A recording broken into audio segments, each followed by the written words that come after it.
Dear Mr. Van Cleve.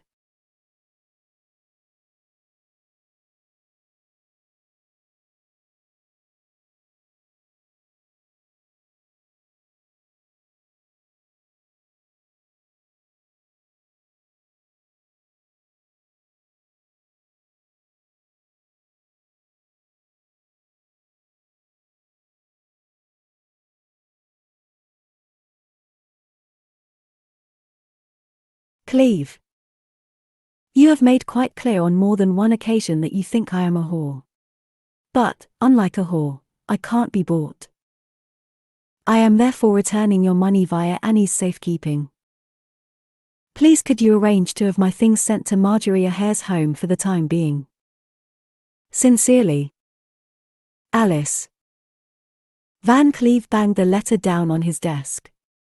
Bennett glanced up from across the office and slumped a little, as if he had already guessed the contents.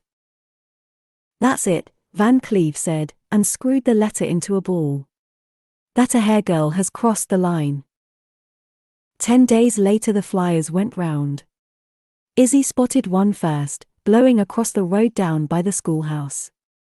She dismounted and picked it up, brushing the snow from it so she could read it better. Good citizens of Baylorville, please be aware of the moral danger posed by the Packhorse Library.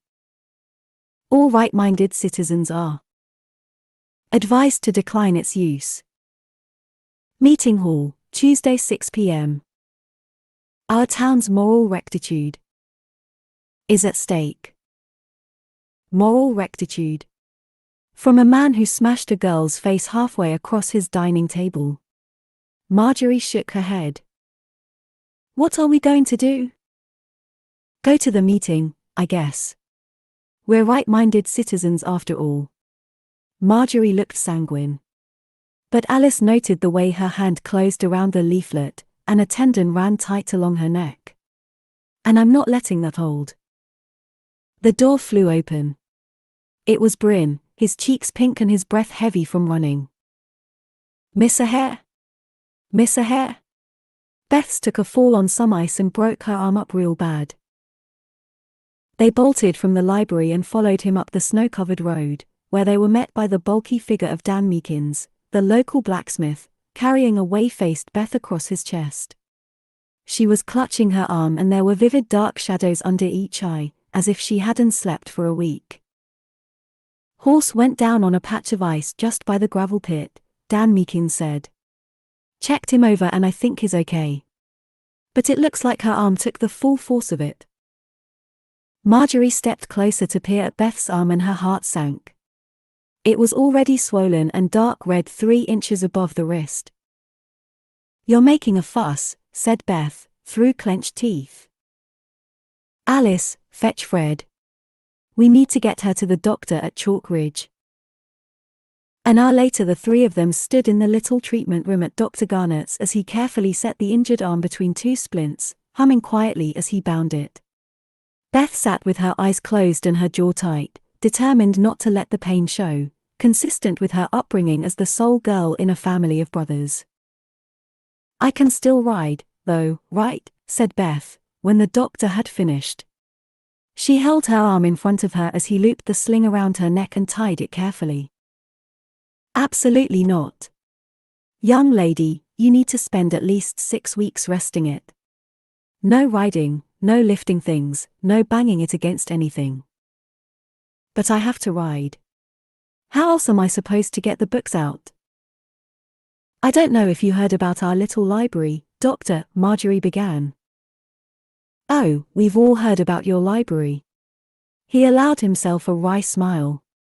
Miss Pinker, at the moment the fracture appears clean, and I'm confident it should mend well. But I cannot stress enough how important it is to protect it from further injury. If an infection were to set in, then we could face having to amputate. Amputate? Alice felt something wash over her, revulsion or fear, she wasn't sure. Beth was suddenly wide-eyed, her previous composure evaporated. We'll manage, Beth. Marjorie sounded more convincing than she felt. You just listen to the doctor. Fred drove as swiftly as he could, but by the time they arrived back, the meeting had already been going almost half an hour. Alice and Marjorie crept in at the back of the meeting hall, Alice tipping her hat low over her brow and pulling her hair loose around her face to try to hide the worst of the bruises. Fred followed just behind her, as he had done the whole day, like some kind of guard. The door closed softly behind them. Van Cleve was in such full flow that nobody even stopped to look when they entered. Don't get me wrong. I am all for books and learning. My own son Bennett here was valedictorian at the school, as some of you may remember. But there are good books and there are books that plant the wrong kinds of ideas, books that spread untruths and impure thoughts. Books that can, if left unmonitored, cause divisions in society. And I fear we may have been lax in letting such books loose in our community without applying sufficient vigilance to protect our young and most vulnerable minds. Marjorie scanned the assembled heads, noting who was there, and who was nodding along. It was hard to tell from behind. Van Cleve walked along the row of chairs at the front, shaking his head, as if the information he had to impart made him truly sorrowful. Sometimes, neighbors, good neighbors, I wonder if the only book we should really be reading is the good book itself. Doesn't that have all the facts and learning we need? So what are you proposing, Jeff? Well, ain't it obvious? We have to shut this thing down. Faces in the crowd met each other, some shocked and concerned, others nodding their approval. I appreciate that there has been some good work done with sharing recipes and teaching the kiddies to read and all. And I thank you for that, Mrs. Brady. But enough's enough. We need to take back control of our town. And we start with closing this so-called library. I will be putting this to our governor at the earliest opportunity, and I hope that as many of you as are right-minded citizens out here will be supporting me. The crowd drained away half an hour later, uncharacteristically muted and hard to read, whispering to each other, a few casting curious glances at the women who stood together at the back. Van Cleve walked out deep in conversation with Pastor McIntosh and either failed to notice them, or had simply decided not to acknowledge that they were there. But Mrs. Brady saw them. Still in the heavy fur hat she wore outside, she scanned the back of the crowd until she spied Marjorie and motioned to her to meet her over by the small stage. Is it true? About the married love book? Marjorie held her gaze. Yes. Mrs. Brady exclaimed softly under her breath. Do you realize what you've done, Marjorie O'Hare? It's just facts, Mrs. Brady. Facts, to help women take control of their own bodies, their own lives. Nothing sinful about it. Hell, even our own federal court approved that book. Federal courts. Mrs. Brady sniffed. You know as well as I do that down here we're a long way from federal courts, or indeed anyone who cares a lick about what they decide.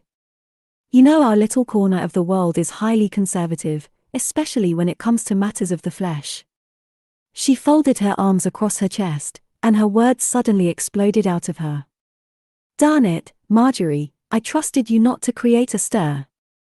You know how sensitive this project is. Now the whole town is alive with rumors about the kind of material you're distributing. And that old fool is stirring fit to bust to make sure he gets his own way and shuts us down. All I've done is be straight with people. Well, a wiser woman than you would have realized that sometimes you have to play a politician's game to get what you want. By doing what you've done, you've given him the very ammunition he was hoping for. Marjorie shifted awkwardly. Ah, come on, Mrs. Brady. Nobody pays any heed to Mr. Van Cleve. You think? Well, Izzy's father, for one, has put his foot down. What? Mr. Brady has tonight insisted Izzy withdraw from the program. Marjorie's jaw dropped. You're kidding. I most certainly am not. This library relies on the goodwill of locals. It relies on the notion of the public good. Whatever it is you're doing, you have created a controversy and Mr. Brady does not want his only child dragged into it. She raised a hand suddenly to her cheek. Oh, my. Mrs. Novsia will not be happy when she hears about this. She will not be happy at all. But Beth Pinker just broke her arm. We're already one librarian down. If we lose Izzy, too, the library won't be able to continue.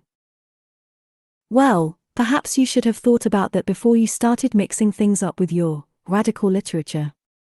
It was then that she noticed Alice's face. She blinked hard, frowned at her, then shook her head as if this, too, were evidence of something going deeply wrong down at the Packhorse Library. Then she swept out, Izzy throwing a despairing glance their way as she was pulled along by her sleeve towards the door.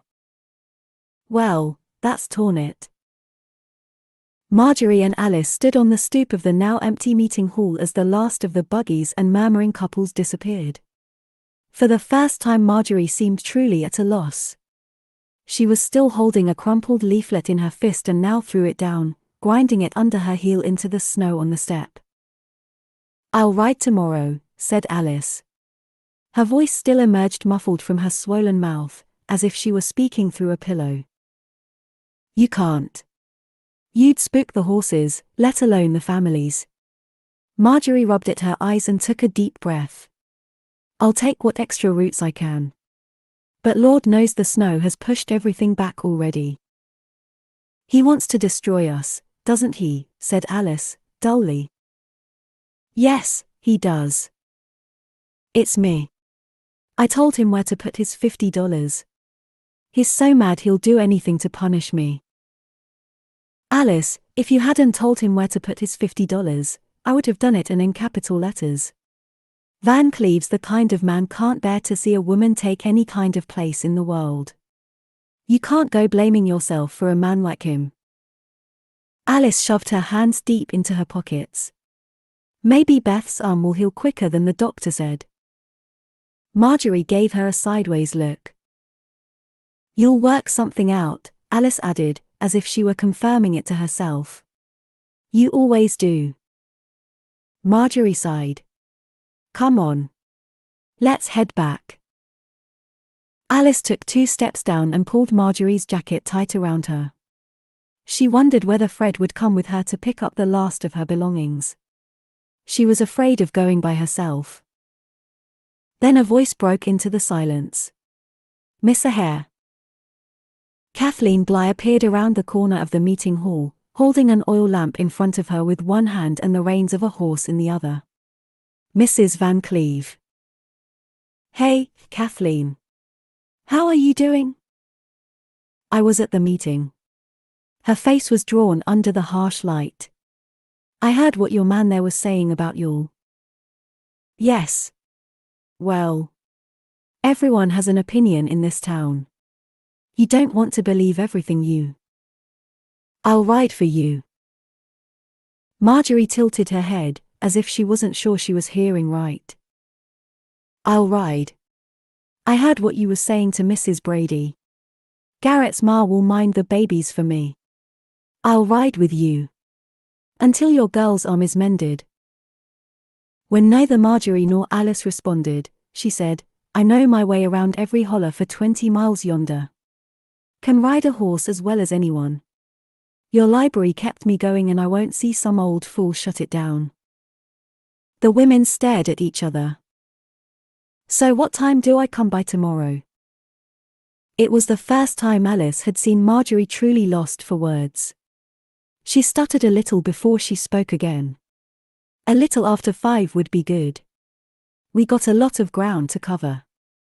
Course, if that's too difficult because of your bab." "5 it is. Got my own horse." She lifted her chin. "Garrett's horse." "Then I'm obliged to you." Kathleen nodded at them both, then mounted the big black horse, steered him round, and was lost in the darkness. When she looked back afterwards, Alice would remember January as the darkest of months. It wasn't just that the days were short and frozen, and that much of their riding was now done in the pitch black, collars high around their necks and their bodies swaddled in as many clothes as they could wear and still move.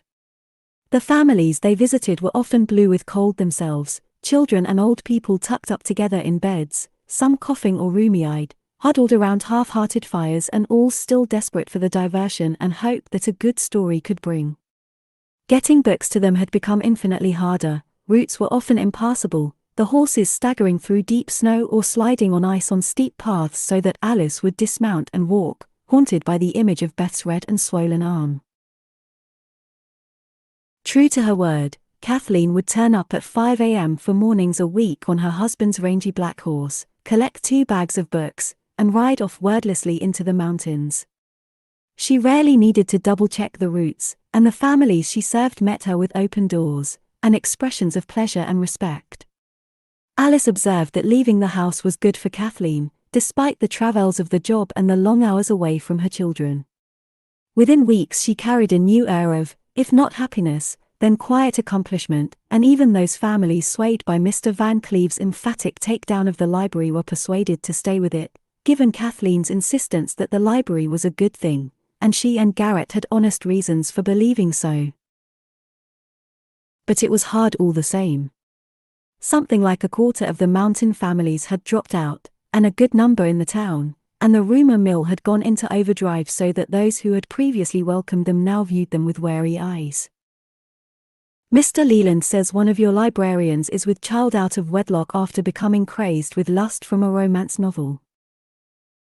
I heard all 5 sisters over at Split Willow are refusing to help their parents in the house after having their heads turned by political texts slipped into their recipe books. One of them has grown hair on the back of her hands. Is it true that your English girl is really a communist? Occasionally they even received insults and abuse from people they visited. They had started to avoid riding past the honky-tonks on Main Street as men would catcall obscenities from the doorways, or follow them down the street, mimicking what they claimed was in the reading material. They missed Izzy's presence, her songs and her cheerful, awkward enthusiasms, and while nobody spoke openly of it, the absence of Mrs. Brady's support felt like they had lost their backbone. Beth stopped by a few times but was so grumpy and despondent that she, and eventually they, found it easier for her not to be there at all. Sophia spent the hours she no longer had to fill with filing books by making up more scrapbooks. Things can still change, she would tell the 2 younger women firmly. Have faith. Alice plucked up courage and made her way to the Van Cleve house, flanked by Marjorie and Fred. She felt weak with relief when Van Cleve wasn't there, and it was Annie who silently handed her 2 neatly packed suitcases and closed the door with an all too emphatic slam. But once back in Marjorie's cabin, despite Marjorie's assurances that she could stay as long as she liked, Alice couldn't help feeling like an interloper, a refugee in a world whose rules she still didn't entirely understand. Sven Gustafsson was solicitous. He was a kind man who never made Alice feel unwelcome, and took time to ask her during every visit about herself, her family back in England, what she had done with her day, as if she were a favoured guest he was always quietly delighted to find there, not just a lost soul clogging up their living area. He told her about what really went on at Van Cleve's mines, the brutality, the union breakers, broken bodies and conditions she could barely stand to picture. He explained it all in a voice that suggested this was simply how it was, but she felt a deep shame that the comforts in which she had lived at the big house had been provided from its proceeds. She would retreat to a far corner and read one of Marjorie's 122 books, or she would lie awake through the unlit hours, her thoughts periodically interrupted by the sounds emerging from Marjorie's bedroom and their frequency. Their uninhibited nature and unexpected joyfulness left her feeling first acute embarrassment, then, after a week, curiosity tinged with sadness at how Marjorie and Sven's experience of love could be so different from her own. But mostly she would sneak glances at the way he was around Marjorie, the way he watched her move with quiet approval, the way his hand strayed to her whenever she was nearby, as if the touch of his skin on hers was as necessary to him as breathing. She marveled at how he discussed Marjorie's work with her, as if it was something he took pride in, offering suggestions or words of support. She noted that he pulled Marjorie to him without embarrassment or awkwardness, murmuring secrets into her ears and sharing smiles lit with unspoken intimacies, and it was then that something in Alice would hollow out, until she felt there was something cavernous inside her, a great gaping hole that grew and grew until it threatened to swallow her whole. Focus on the library, she would tell herself, pulling the counterpane up to her chin and blocking her ears. As long as you have that, you have something. 13. There is no religion without love, and people may talk as much as they like about their religion, but if it does not teach them to be good and kind to man and beast, it is all a sham. Anna Sewell, Black Beauty. In the end they sent Pastor McIntosh, as if God's word might hold sway where Van Cleves could not. He knocked on the door of the Packhorse Library on a Tuesday evening and found the women in a circle, cleaning their saddles, a bucket of warm water between them, chatting companionably as the log burner roared in the corner. He removed his hat, folding it to his chest. "Ladies, I am sorry to interrupt your work, but I wondered if I might have a word with Mrs. Van Cleve here." "If it's Mr. Van Cleve sent you, Pastor McIntosh, I'll save your breath and tell you exactly what I told him, and his son, and his housekeeper, and anyone else who wants to know. I'm not going back." "Lord, but that man is relentless," muttered Beth. "Well, that's an understandable emotion, given the high feelings of recent weeks. But you are married now, dear. You are subject to a higher authority." "Mr. Van Cleves?" "No. God's. Those whom God has joined together, let no man put asunder." "Good job she's a lady, then," muttered Beth, and sniggered. Pastor McIntosh's smile wavered. He sat heavily on the seat by the door, and leaned forward. "You were married under God, Alice, and it's your duty to return home. You just walking out like this is, well, it's causing ripples. You need to think about the wider effects of your behavior. Bennett's unhappy. His father is unhappy. And my happiness? I'm guessing that doesn't come into it. Dear girl, it is through domestic life that you will achieve true contentment. A woman's place is in the home. Wives, submit yourselves unto your own husbands as unto the Lord. For the husband is the head of the wife, even as Christ is the head of the church, and he is the Savior of the body." Ephesians, chapter 5, verse 22. Marjorie rubbed vigorous circles into the saddle soaked without looking up. "Pastor, you know you're talking to a room full of happily unmarried women here, right?" He acted like he couldn't hear. "Alice, I urge you to be guided by the Holy Bible, to hear the word of God. I will therefore that the younger women marry, bear children, guide the house, give none occasion to the adversary to speak reproachfully." That one is from the first epistle to Timothy, chapter 5, verse 14. Do you understand what he is saying to you, dear? "Oh, I think I understand, thank you, Pastor." "Alice, you don't have to sit here, Anne." "I'm fine, Marjorie," Alice said, holding up a hand. "The pastor and I have always had interesting conversations. And I do think I understand what it is you're telling me, Pastor." The other women exchanged silent looks. Beth gave a tiny shake of her head. Alice scrubbed at a stubborn patch of dirt with a rag. She cocked her head, thinking, "I would be much obliged if you could advise me a little further, though." The pastor steepled his fingers. "Why, yes, child. What is it you want to know?" Alice compressed her mouth for a moment, as if choosing her words carefully. Then, without looking up, she started to speak. "What does God say about smashing your daughter-in-law's head repeatedly into a table because she had the audacity to give 2 old toys to some motherless girls? Do you have a verse for that one? Because I'd love to hear it." "I'm sorry, what did you?" "Perhaps you have one for when a woman's sight is still blurred in one eye because her father-in-law smacked her so hard in the face that she saw stars. Or what's the Bible verse for when a man tries to give you paper money to make you behave as he wants you to? Do you think Ephesians has a view on that? $50 is quite a sum, after all. Large enough to ignore all kinds of sinful behavior." Beth's eyes widened. Marjorie thrust her head down. "Alice, dear, this This is all a private, Ma. Is that godly behavior, Pastor? Because I'm listening really hard and all I'm hearing is everyone telling me what I'm apparently doing wrong. When actually I think I may have been the godliest one in the Van Cleve household. I might not spend enough time in church, granted, but I actually do minister to the poor and sick and needy. Never looked at another man, or given my husband reason to doubt me. I give away what I can. She leaned forward over the saddle. I'll tell you what I don't do. I don't call in men with machine guns from across state lines to threaten my own workforce. I don't charge that same workforce 4 times the fair amount for groceries and sack them if they try to buy food anywhere but the company store. Until they run up debts they'll die before they can pay back. I don't throw the sick out of their company homes when they can't work.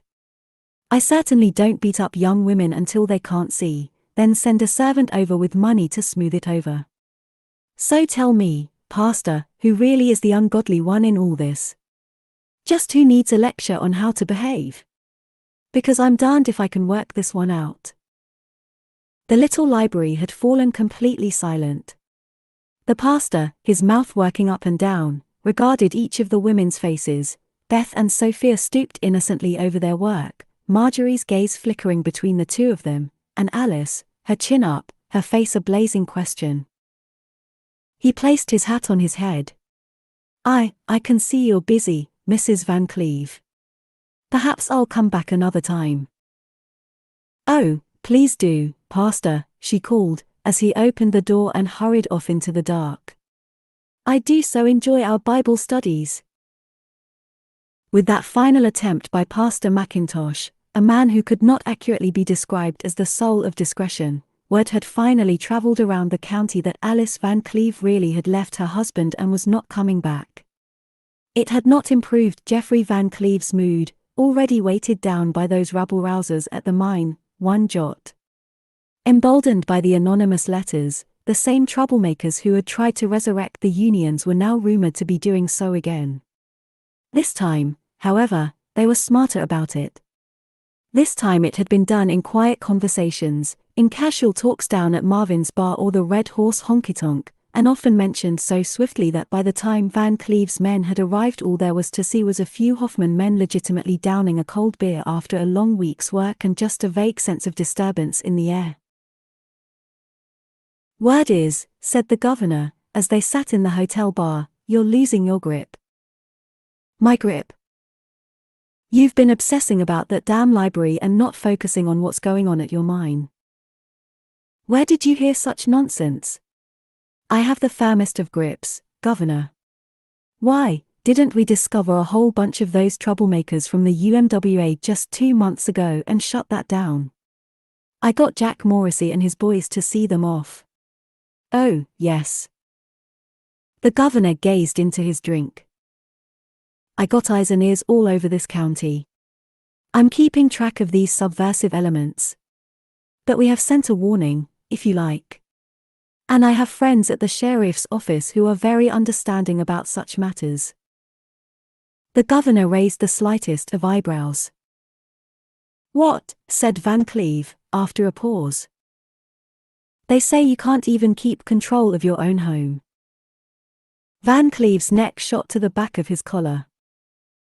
Is it true that your Bennett's wife ran off to a cabin in the woods and you ain't been able to get her home again? The young uns may be having a few hiccups just now. She asked to stay with her friend. Bennett's letting her just till things simmer down. He ran a hand over his face. The girl got very emotional, you know, about not being able to bear him a child. Well, I'm sad to hear that, Jeff. But I have to tell you that's not how it's being parlayed. What?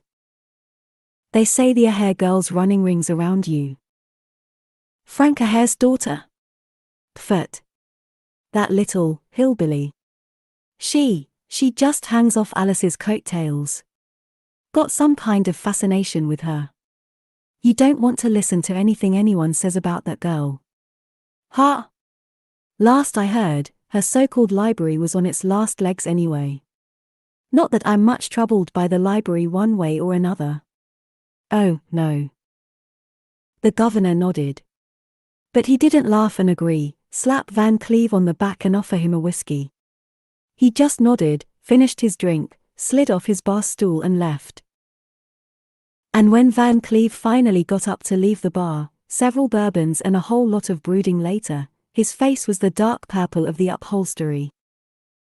"You good, Mr. Van Cleve?" said the bartender. "Why? You got an opinion as well as everyone else around here." He sent the empty glass skidding, and it was only the bartender's sharp reflexes that stopped it flying off the end of the bar. Bennett looked up as his father slammed the screen door. He had been listening to the wireless and reading a baseball magazine. Now Van Cleve smacked it out of his hand. "I'm done with this. Go get your coat." "What?" "We're bringing Alice home. We'll pick her up and put her in the trunk if necessary."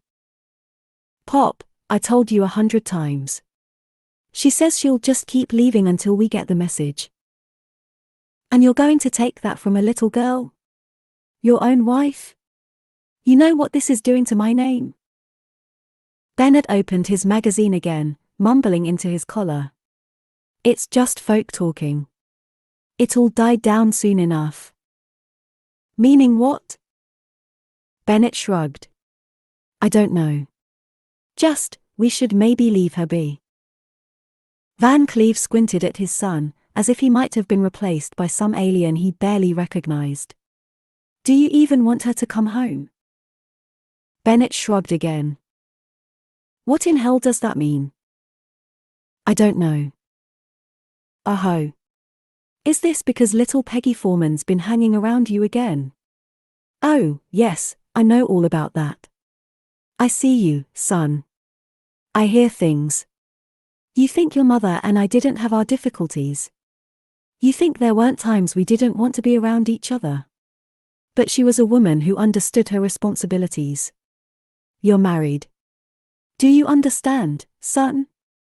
Married in the eyes of God and in the eyes of the law and according to the laws of nature.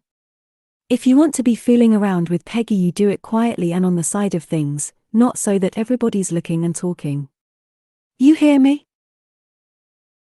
Van Cleve adjusted his jacket, checking his reflection in the mirror over the mantel. "You have to be a man now. I'm done with waiting around while some stuck-up English girl wrecks my family's reputation. The Van Cleve name means something around here. Get your damn coat." "What are you going to do?" "We're going to fetch her." Van Cleve looked up at the larger figure of his son, now standing in his way. "Are you blocking me, boy? My own son?" "I won't be part of it, Pa. Some things are best left." The older man's mouth, clamped shut, worked like a trap. He shoved past him. "This is the thin end of the wedge. You might be too pussy to send that girl a message. But if you think I'm the kind of man to sit by and do nothing, then you really don't know your old pa at all." Marjorie rode home deep in thought, nostalgic for times when all she had to think about was whether she had enough food for the next 3 days. As she often did, when her thoughts grew deep and cold, she murmured to herself under her breath, "It's not so bad. We're still here, aren't we, Charlie boy? Books are still getting out there." The mule's big ears flicked back and forth so that she swore he understood half her conversation. Sven laughed at the way she talked to her animals, and every time she would retort that they made more sense to her than half the humans around there. And then, of course, she would catch him murmuring to the damn dog like a baby when he thought she wasn't looking, "Who's a good boy then, huh? Who's the best dog? Soft-hearted, for all his bluntness. Kind with it." Not many men would have been so welcoming of another woman in the house. Marjorie thought about the apple pie Alice had rustled up the night before, half of which was still sitting on the side. Seemed like the cabin was always chock full of people, these days, bustling around, making food, helping with chores. A year ago she would have bridled at it. Now returning to an empty house seemed like a strange thing, not the relief she might have imagined. A little delirious with tiredness, Marjorie's thoughts meandered and splintered as the mule plodded up the dark track. She thought of Kathleen Bligh, returning to a home echoing with loss. Thanks to her, these last 2 weeks, despite the weather, they had managed to cover nearly all their rounds, and the loss of those families who had fallen out of the project due to Van Cleve's rumors meant they were pretty much up to date. If she had the budget, she'd take Kathleen on for good. But Mrs. Brady wasn't much for talking about the future of the library just now. "I have held off writing to Mrs. Knofsia about our current troubles," she had told her the previous week, confirming that Mr. Brady was as yet unbending on the issue of his return. "I am hoping that we can win round enough townspeople that Mrs. Knofsia might never have to hear about this misfortune." Alice had started riding again, her bruises luminous yellow echoes of the injuries she had endured. She had taken the long route up to Patchett's Creek that day, supposedly to stretch spirit out a little, but Marjorie knew it was so she, Marjorie, could have some time with Sven alone at the house. The families on the creek route liked Alice, made her speak English place names to them, Beaulieu and Piccadilly and Leicester Square, and fell about laughing at her accent. She never minded. She was slow to offend, that girl. It was one of the things Marjorie liked about her, she thought. While enough people round here would find a slight in the mildest of words, every compliment a secret barb aimed just at them, Alice still seemed primed to see the best in everyone she came across. Probably why she'd married that human beefsteak Bennett. She yawned, wondering how long it was going to take Sven to come home. "What do you think, Charlie boy? Have I got time to boil up some hot water and get this grime off me? Do you think he'll care a whit one way or the other?" She pulled the mule to a halt at the large gate, dismounting to open it up. "The way I feel, I'll be lucky if I manage to stay awake long enough for him to get here." It took her a minute after replacing the catch to realize what was missing. "Bluey?" She walked up the path, calling him, her boots crunching in the snow. She hipped the mule's reins over the pole by the porch, and lifted her hand to her brow. Where had the darn dog shot off to now? 2 weeks ago he had made his way 3 miles across the creek to Hench's place, just to play with the young dog there. Came home sheepish with his ears down, like he knew he'd done wrong, his face so full of guilt that she didn't have the heart to tell him off. Her voice echoed back across the holler. "Bluey?" She took the porch steps 2 at a time. And then she saw him, at the far end by the rocker. A pale limp body, his ice-colored eyes staring blankly at the roof, his tongue lolling and his legs splayed, as if he had been stopped directly in the act of running. A clean dark red bullet hole ran straight through his skull. "Oh, no. Oh, no." Marjorie ran to him and dropped to her knees, and a wail emerged from somewhere she hadn't known she possessed. "Oh, not my boy. No.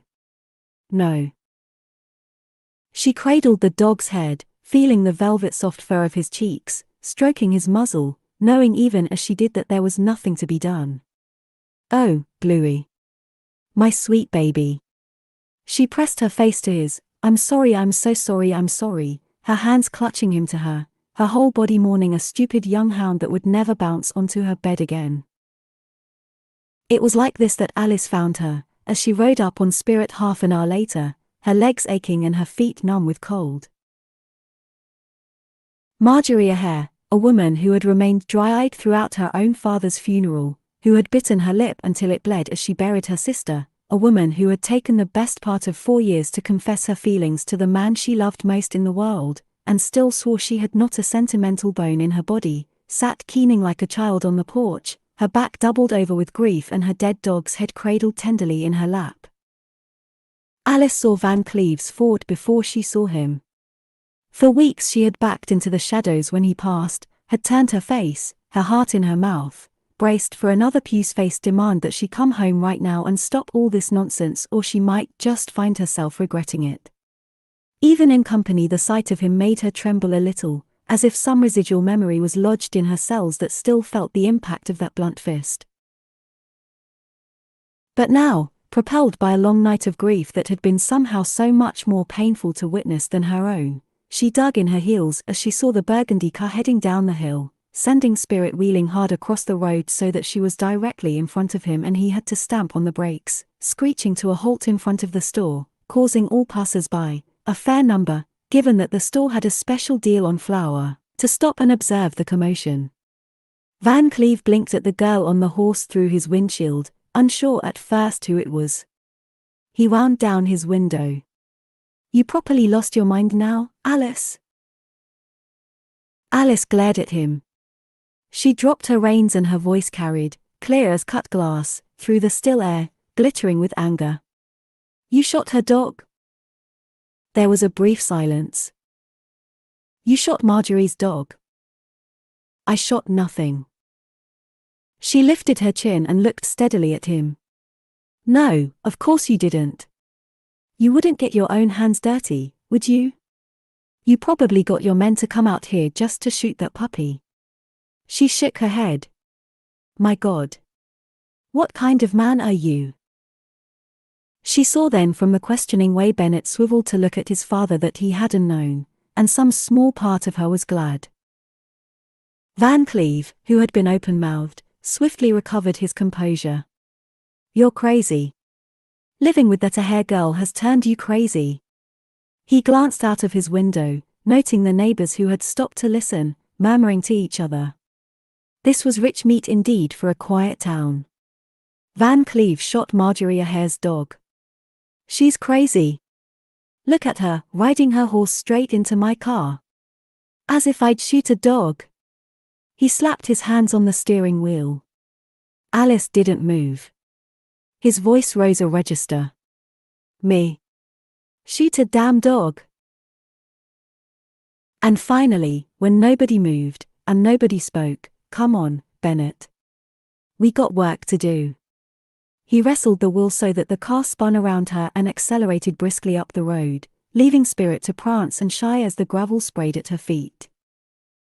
It shouldn't have been a surprise. Sven leaned over the rough wooden table with Fred and the two women and relayed the tales coming out of Harlan County, of men dynamited clean out of their beds because of the escalating union disputes, of thugs with machine guns, of sheriffs turning the blindest of eyes. In the light of all this, a dead dog shouldn't have been much of a surprise.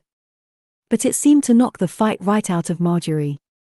She'd been sick twice with the shock of it, and she cast around for her hound reflexively when they were home, her palm pressed to her cheek, as if even now she half expected him to come bounding around the corner.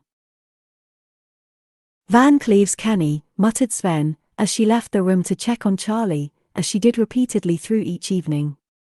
He knew Marjorie wouldn't bat an eyelid if someone looked at her down the barrel of a gun. But if he picked off the things she loves? Alice considered this. "Are you worried, Sven?" "For me? No. I'm a company man. And he needs a fire captain. I'm not unionized, but anything happens to me, all my boys go out. We're agreed on that. And if we walk, the mine shuts down. The sheriff might be in Van Cleve's pocket, but there are limits to what the state will tolerate." He sniffed. "Besides, this one's about him and you two girls. And he won't want attention drawn to the fact that he's engaged in a fight with a pair of women. Oh, no." He took a slug of bourbon. "He's just trying to spook you. But his men wouldn't hurt a woman. Even those thugs of his. They're bound by the code of the hills." "What about the ones he's bringing in from out of state?" said Fred. "You sure they're bound by the code of the hills, too?" Sven didn't seem to have an answer for that. Fred taught her how to use a shotgun. He showed her how to balance the stock and pull the butt against her shoulder, how to factor in the hefty kick backwards when she lined up her sights, reminding her not to hold her breath but to release the trigger as she breathed out slowly. The first time she pulled the trigger he was standing close behind her, his hands on hers, and she bounced so hard against him that her face stayed pink for an hour. She was a natural, he told her, lining up cans on the fallen tree at the edge of Marjorie's land. Within days she could pick them off, like apples falling from a branch. At night, as she secured the new locks on the doors, Alice would run her hands along the barrel, lift it speculatively to her shoulder, firing imaginary rounds at unseen intruders coming up the track. She would pull the trigger for her friend, she had no doubt of that. Because something else had changed too, something fundamental. Alice had discovered how, for a woman at least, it was much easier to feel anger on behalf of someone you cared about, to access that cold burn, to want to make someone suffer if they had hurt someone you loved. Alice, it turned out, was no longer afraid. 14.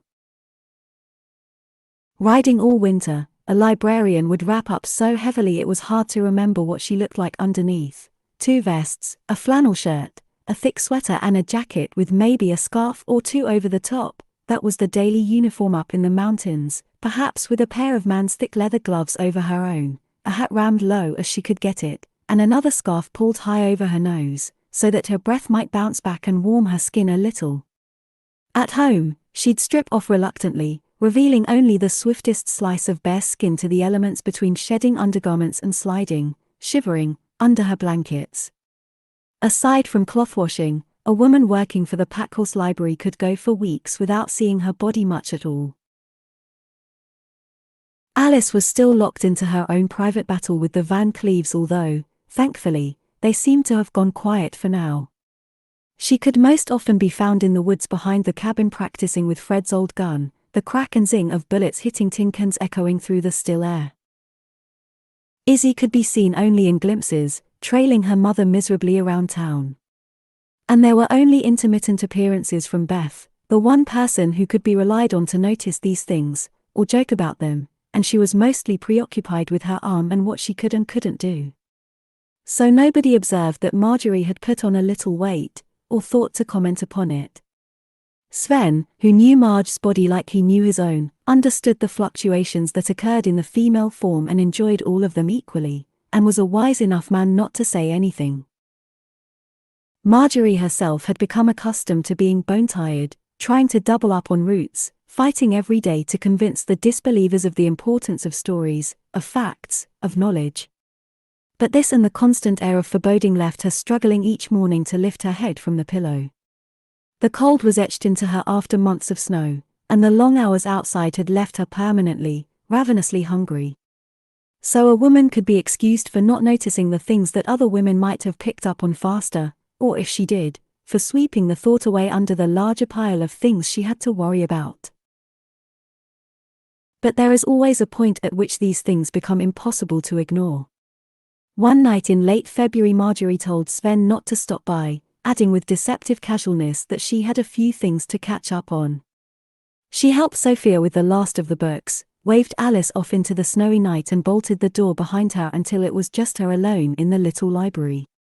The log burner still glowed warm because Fred, God bless him, had packed it full of logs before he, too, disappeared to eat, his mind full of someone else entirely. She sat in the chair, her thoughts hanging low around her head in the darkness, until eventually she stood, pulled a heavy textbook from the shelf and flicked through the pages until she found what she was looking for. Brow furrowed, she scanned the information carefully.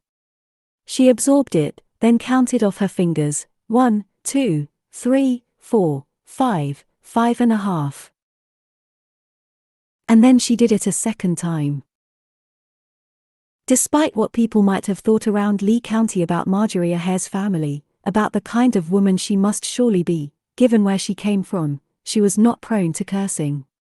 Now, however, she cursed softly once, twice, and let her head sink silently into her hands. 15. The small-town bankers, grocers, editors and lawyers, the police, the sheriff, if not the government, were all apparently subservient to the money and corporate masters of the area. It was their compulsion, if not always their desire, to stand well with these who had the power to cause them material or personal difficulties. Theodore Dreiser, Introduction to Harlan Minor Speak. 3 families who wouldn't let me so much as hand over a book unless we read Bible stories, one slammed door up by those new houses near Hoffman, but Mrs. Cotter seems to have come back round now. She understands we're not trying to tempt her into the ways of the flesh, and Doreen Abney says can she have the magazine with the recipe for the rabbit pie as she forgot to write it out 2 weeks ago. Kathleen's school bag landed with a thump on the desk. She turned to look at Alice and rubbed dirt from her hands. "Oh, and Mr. Van Cleve stopped me in the street to tell me that we were an abomination and the sooner we were gone from this town the better." "I'll show him abomination," said Beth, darkly.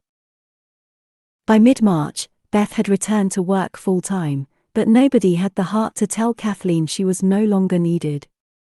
Mrs. Brady, who was a fair woman if a little unbending, had declined to draw as his wage since she had gone, and Marjorie simply handed the little brown paper packet directly to Kathleen.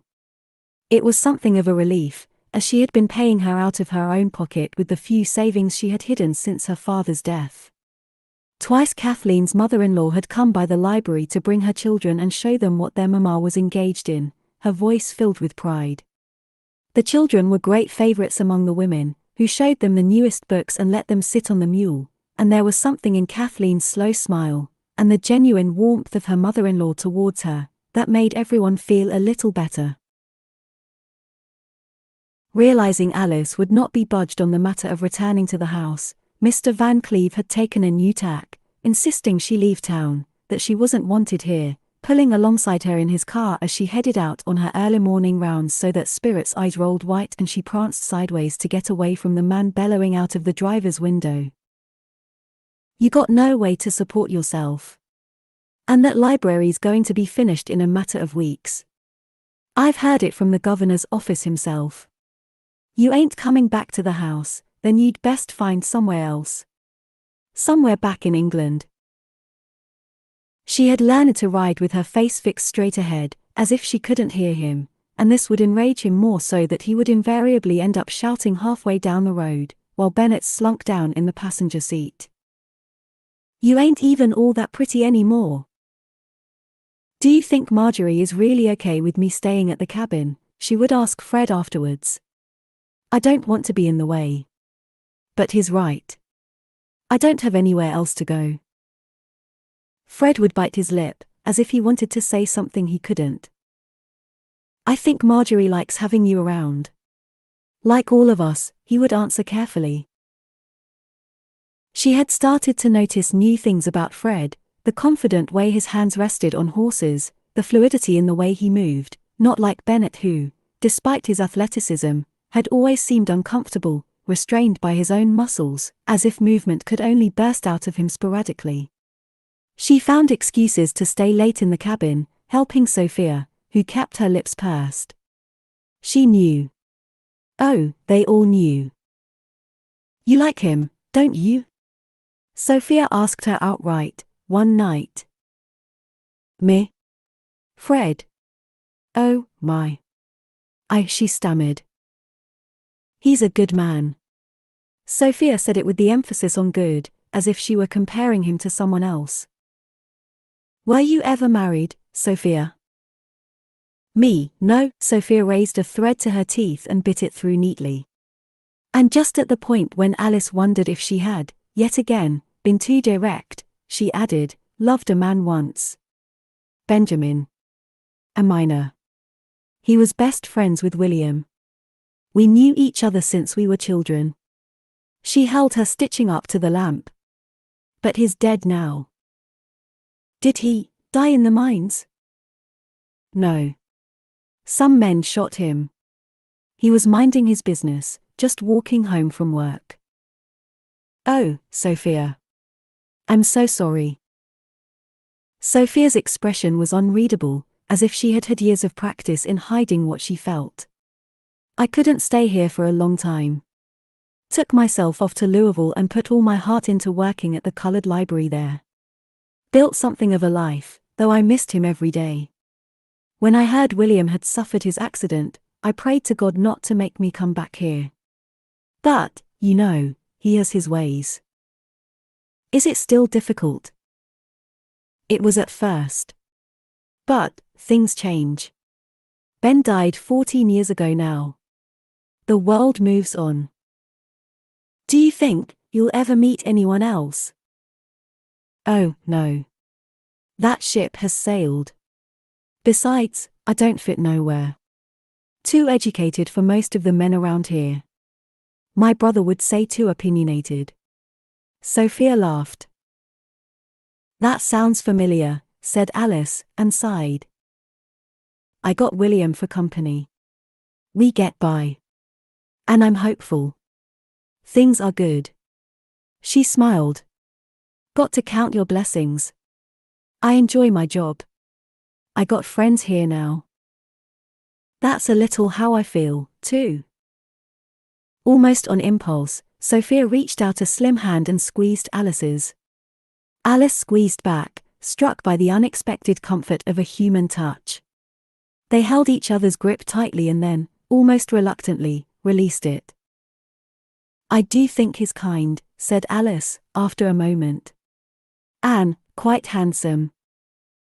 Girl, all you'd have to do is say the word. That man's been pining after you like a dog after a bone since the day I got here. But I can't, can I? Sophia looked up. Half the town thinks this library is a hotbed of immorality, and me at the heart of it. Can you imagine what they'd say about us if I took up with a man? A man who wasn't my husband. She had a point, Sophia told William afterwards. Just seemed a damn shame, two good people so glad to be in each other's company. Well, said William, nobody ever said this world was going to be fair. Ain't that the truth, said Sophia, and returned to her stitching, briefly lost in the memory of a man with an easy laugh who had never failed to make her smile, and the long-lost weight of his arm around her waist. She's a schoolmistress, old spirit, Fred said, as they rode home in the encroaching dusk. He was wearing a heavy oilcloth jacket to keep off the thin rain, and the green scarf the librarians had bought him for Christmas was wrapped around his neck, as it had been every day since they'd given it to him. You see it today? Every time this one spooked, she gave him a look as if to say, you get a hold of yourself. And when he didn't listen, her ears went flat back. She's telling him, all right. Alice watched the two horses walking side by side and marveled at the tiny differences Fred could distinguish. He could assess a horse's conformation, sucking his teeth at sloping shoulders or cowhocks or an underdeveloped top line, when all Alice saw was nice horsey. He could assess their characters too, they were pretty much who they were from birth, as long as men didn't muck them up too much, he said. Course, most couldn't help themselves. She was often left with the impression that when Fred said these things he was talking about something else entirely. He had taken to meeting her along her routes on a young thoroughbred with a scarred ear, Pirate. He said it was helpful to have the young horse work alongside Spirit's more level temperament, but she suspected he had other reasons for being there and she didn't mind. It was hard enough being alone with her thoughts most of the day. Did you finish the Hardy? Fred screwed up his face. I did. Couldn't warm to that Angel character, though. No? Found myself kind of wanting to give him a kick half the time. There she was, that poor girl, just wanting to love him. And him like some kind of preacher, judging her. Even though none of it was her fault. And then at the end he goes and marries her sister. Alice stifled a laugh. I'd forgotten that bit. They talked of books they had recommended to each other. She had quite enjoyed the Mark Twain, found the George Herbert poems unexpectedly moving. Lately it had seemed easier for them to talk about books than anything in real life. So, can I give you a ride home? They had reached the library and turned the horses into Fred's barn for the night.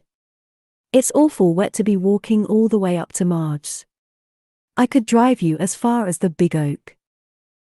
Oh, but it was tempting. The long walk in the dark was the worst part of the day, a point at which she was hungry and aching and her mind had nowhere good to settle. There was a time when she might have ridden Spirit and kept her there overnight, but they had an unspoken agreement not to keep any other animals at the cabin just now. Fred had closed up the barn and was looking at her expectantly. She thought of the quiet pleasure of sitting alongside him, of watching his strong hands on the wheel, his smile as he told her things in small bursts, confidences offered up like shells in the palm of his hand. I don't know, Fred. I can't really be seen. Well, I was thinking. He shifted on his feet a little. I know you like to allow Marjorie and Sven a little space together, and right now more than most. Something odd was going on with Marjorie and Sven. It had taken her a week or two to notice, but the little cabin was no longer filled with the muffled cries of lovemaking. Sven was often gone before Alice rose in the morning, and when he was there were no whispered jokes or casual intimacies but stiff silences and loaded glances. Marjorie seemed preoccupied. Her face was set stern, and her manner short. The previous evening, though, when Alice had asked her if she would rather she left, the woman's face had softened. Then she had responded quite unexpectedly, not by telling her dismissively that she was fine, and not to fuss, but by saying quietly, "No. Please don't leave." A lover's tiff. She would not betray her friend by talking about her private business, but she felt utterly at a loss. "So I was wondering if you would like to have some food with me. I'd be happy to cook. And I could." She dragged her attention back to the man in front of her. "Have you back at the cabin by 8:30 or thereabouts?" "Fred, I can't." He closed his mouth abruptly over his words. It's not that I wouldn't like to. It's just, if I were seen, well, things are tricky just now. You know how this town talks." He looked like he had half expected it. "I can't risk making things worse for the library. Or, for myself. Perhaps when things have calmed down a little." Even as she said the words, she realized she wasn't sure how that would work. This town could polish a piece of gossip and preserve it like an insect in amber. It would still be rolling around whole centuries later. "Sure," he said. "Well, just wanted you to know the author's there. In case you get tired of Marjorie's cooking." He tried to laugh and they stood facing each other, each a little awkward. He broke it, raised his hat in greeting, and trudged back up the wet path to his house. Alice stood watching, thinking of the warmth inside, the blue rag rug, the sweet smell of the polished wood. And then she sighed, pulled her scarf over her nose and began the long walk up the cold mountain to Marjorie's. Sven knew that Marjorie was not a woman who would be pushed. But when she told him it would be best if he stayed at his own house for the third time that week, he could no longer ignore the feeling in his gut. Watching her unsaddle Charlie, he found himself crossing his arms and observing her with cooler, assessing eyes until finally he uttered the words he'd been mulling over for weeks. "Have I done something, Marge?" "What?" And there it was again. The way she would barely look at him when she spoke. "Seems like the last few weeks you barely want me around." "You're talking crazy. I can't seem to say nothing to please you. When we go to bed you're bundled up like a silkworm. Don't want me to touch you." He stuttered, faltering uncharacteristically. "We've never been cold with each other, even when we were apart. Not in 10 years. I just want to know if I've done something to offend you." Her shoulders slumped a little. She reached under the horse for his girth and flipped it over the saddle, the buckle jangling as it landed. There was something weary in the way she did it that reminded him of a mother dealing with ill-behaved children. She allowed a short silence before she spoke. "You've done nothing to offend me, Sven. I'm just tired." "So why don't you want me even to hold you?" "Well, I don't always want to be held." "You never used to mind." Disliking the sound of his voice, he took the saddle from her and walked it over to the house. She turned Charlie loose into his stall, rugged him, bolted the barn door, and followed in silence. They locked everything, these days, their eyes sharp for change, ears tuned to any strange sound around the holler. The track up from the road was strewn with a series of strings set with bells and tin cans to give her fair warning, and 2 loaded shotguns flanked the bed. He placed the saddle on its stand and stood, thinking. Then he took a step towards her, lifted a hand, and touched the side of her face softly, an olive branch. She didn't look up. Before, she would have pressed his palm to her skin and kissed it. The fact of this made something plummet inside him. We've always been straight with each other, haven't we? Sven. I respect how you want to live. I accepted that you don't want to be tied. I haven't so much as mentioned it since. She rubbed at her forehead.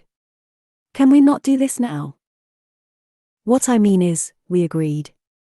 We agreed that, if you did decide you didn't want me anymore, you would say. Are we on this again? Marjorie sounded sad and exasperated. She turned away from him. It's not you. I don't want you to go anywhere. I just got a lot to think about. We've all got a lot to think about.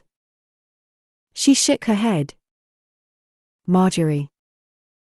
And there she stood, mulish as Charlie. Giving him nothing.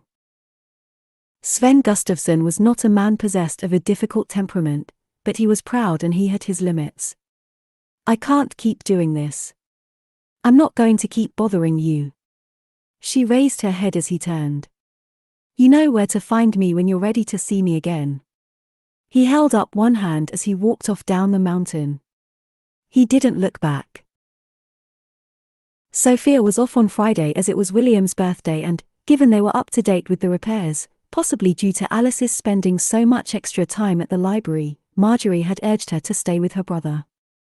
Alice rode up Split Creek as dusk fell, noting that the light was still on, and wondered, given Sophia's absence, which of the librarians was still inside. Beth was always swift to finish, dumping her books and racing home to the farm. If she didn't get there quick enough, her brothers would have eaten whatever food had been put by for her. Kathleen was equally keen to get home, to catch her children's last waking moments before bedtime. It was only she and Izzy who kept their horses at Fred's barn, and Izzy, it appeared, was gone from the project for good. Alice unsaddled Spirit and stood for a minute in the warmth of the stall, then kissed the mare's sweet-smelling ears, pressing her face against her warm neck and finding treats for her when she nuzzled her pockets with her soft, inquisitive nose. She loved the animal now, knew her traits and strengths as well as she knew her own. The little horse was, she realized, the most constant relationship in her life. When she was sure the mare was comfortable, she headed for the back door of the library, from which she could still see a sliver of light through the unpapered gaps in the wood. Marge, she called. Well, you sure do take your time. Alice blinked at the sight of Fred, seated at a little table in the middle of the room, dressed in a clean flannel shirt and blue jeans. Took your point about not being seen with me in public. But I thought maybe we could have a meal together anyway. Alice closed the door behind her, taking in the neatly laid table, with a little vase of coltsfoot, harbinger of spring, in the center, the two chairs, and the oil lamps flickering on the desks nearby, sending shadows over the spines of the books around them. He seemed to take her shocked silence for reticence. It's just pork and black bean stew. Nothing too fancy. I wasn't sure what time you'd make it back. The greens may have cooled a little. I didn't realize you'd be so thorough with that horse of mine. He lifted the lid off the heavy iron pot and the room was suddenly filled with the scent of slow-cooked meat. Beside her on the table sat a heavy pan of cornbread and a bowl of green beans. Alice's stomach gurgled unexpectedly and loudly, and she pressed a hand to it, trying not to blush. Well, someone approves, Fred said evenly. He stood and walked over to pull out a chair for her. She put her hat on the desk, and unwound her scarf. Fred, I know. But I enjoy your company, Alice. And being a man in these parts, I don't get to entertain someone like you too often. He leaned towards her to pour her a glass of wine. So I'd be much obliged if you'd indulge me. She opened her mouth to protest, then found she wasn't sure what she was protesting. When she looked up, he was watching her, waiting for a sign. This all looks wonderful, she said. He let out a little breath then, as if perhaps even up to that point he had not been sure whether she would cut and run. And then, as he began to serve the food, he smiled, a slow, broad smile that was so filled with satisfaction she couldn't help but smile back at him. The Packhorse Library had become, in the months of its existence, a symbol of many things, and a focus for others, some controversial and some that would provoke unease in certain people however long it stayed around. But for one freezing damp evening in March, it became a tiny, glowing refuge. Two people locked safely inside, briefly released from their complicated histories and the weighty expectations of the town around them, ate good food and laughed and discussed poetry and stories, horses, and mistakes they had made, and while there was barely a touch between them, apart from the accidental brushing of skin against skin while passing bread or refilling a glass, Alice rediscovered a little part of her that she hadn't known she missed, the flirtatious young woman who liked to talk about things she had read, seen and thought about as much as she liked to ride a mountain track. In turn, Fred enjoyed a woman's full attention, a ready laugh at his jokes and the challenge of an idea that might differ from his own. Time flew, and each ended the night full and happy, with the rare glow that comes from knowing your very being has been understood by somebody else, and that there might just be someone out there who will only ever see the best in you. Fred lifted the table easily down the last of the steps, ready to move it back into his house, then turned back to double-lock the door. Alice stood beside him, wrapping her scarf around her face, her belly full and a smile on her lips. Both were shielded from view by the library and somehow found themselves standing just inches apart. "You sure you won't let me drive you back up the mountain? It's cold, and dark, and that's a long walk." She shook her head.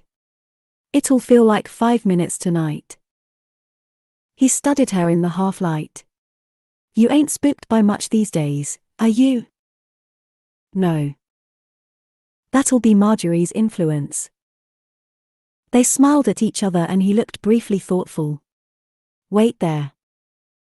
He jogged up to the house and returned, a minute later, with a shotgun, which he handed to her. "Just in case," he said. "You might not be spooked, but it'll allow me to rest easy. Bring it back tomorrow." She took it from him without protest, and there followed a strange, elongated couple of minutes, the kind in which two people know they have to part, and don't want to, and while neither can acknowledge it, each believes the other feels it too. "Well," she said, at last, "it's getting late." He rubbed his thumb speculatively across the tabletop, his mouth closed over words he could not say. "Thank you, Fred. It was honestly the nicest evening I've had. Probably since I came here. I really appreciate it." A look passed between them that was a complicated mixture of things. An acknowledgement, of the kind that might normally make a heart sing, but cut with the knowledge that some things were impossible and that your heart could break a little knowing it. And suddenly a little of the magic of the evening dissipated. "Good night, then, Alice." "Good night, Fred," she said. Then, placing the gun over her shoulder, she turned and strode up the road before he could say anything that would make more of a mess of things than they already were. 16. That's the one trouble with this country, everything, whether, all, hangs on too long. Like our rivers, our land, opaque, slow, violent, shaping and creating the life of man in its implacable and brooding image. William Faulkner, As I Lay Dying. The rain came late into March, first turning the frozen sidewalks and stones into skating rinks, and then, through sheer relentlessness, obliterating the snow and ice on the lower ground in an endless grey sheet. There was limited pleasure to be found in the slight lifting of temperatures, the prospect of warmer days ahead. Because it didn't stop. After 5 days the rain had turned the unfinished roads to mud or, in some places, washed away the top layers completely, revealing sharp boulders and holes on the surface that would catch the unwary. Waiting horses stood tethered outside, their heads low and resigned, their tails clamped to their hindquarters, and cars bucked and growled along the slippery mountain roads. Farmers muttered in the feed store, while the shopkeepers observed that the Lord only knew why that much water was still hanging up there in the heavens. Marjorie arrived back from her 5 a.m. round soaked to her socks, to find the librarian sitting with steepled fingers and fidgeting feet with Fred.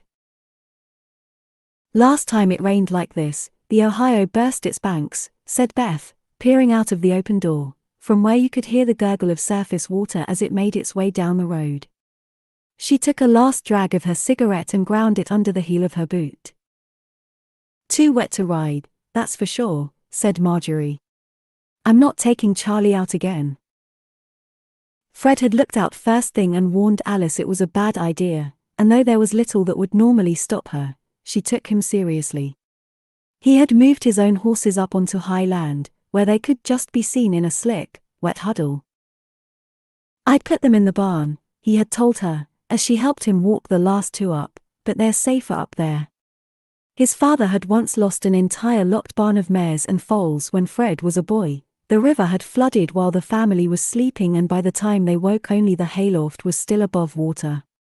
His father had wept in telling him, the only time Fred had ever seen that happen. He told Alice of the great flood the previous year, how water had flipped whole houses and sent them downriver, of how many people died, and how they had found a cow wedged 25 feet up in a tree when the waters receded and had to shoot it to put it out of its misery. Nobody could work out how to get it down. The four of them sat in the library for an hour, nobody keen to leave, yet with nothing to be there for. They talked of misdeeds they'd performed as children, of the best bargains to be had in animal feed, of a man three of them knew who could whistle tunes through a missing tooth and add his voice to become a one-man orchestra. They talked about how if Izzy were here she would have sung them a song or two. But the rain grew heavier, and slowly the conversation ebbed away, and they were all left glancing at the door with a creeping sense of foreboding. "What do you think, Fred?" Marjorie broke the silence. "I don't like it." "Me neither." At that moment they heard the sound of horses' hoofs. Fred strode to the door, perhaps concerned it might be an escapee. But it was the mailman, water sluicing from the brim of his hat. "The river's rising, and fast. We need to warn people on the creek beds, but there's no one at the sheriff's office." Marjorie turned to Beth and Alice. "I'll get the bridles," said Beth. Izzy was so deep in thought that she didn't notice when her mother took the embroidery off her lap and tutted loudly. "Oh, Izzy. I'm going to have to unpick all those stitches. That's nothing like the pattern whatsoever. What have you been doing?" Mrs. Brady dragged a copy of Woman's Home Companion to her lap and flicked through until she found the pattern she was looking for. "Absolutely nothing like it. Why, you've done running stitch where it should be a chain stitch." Izzy dragged her attention to the sampler. "I hate sewing." "You never used to mind it. I don't know what's got into you lately."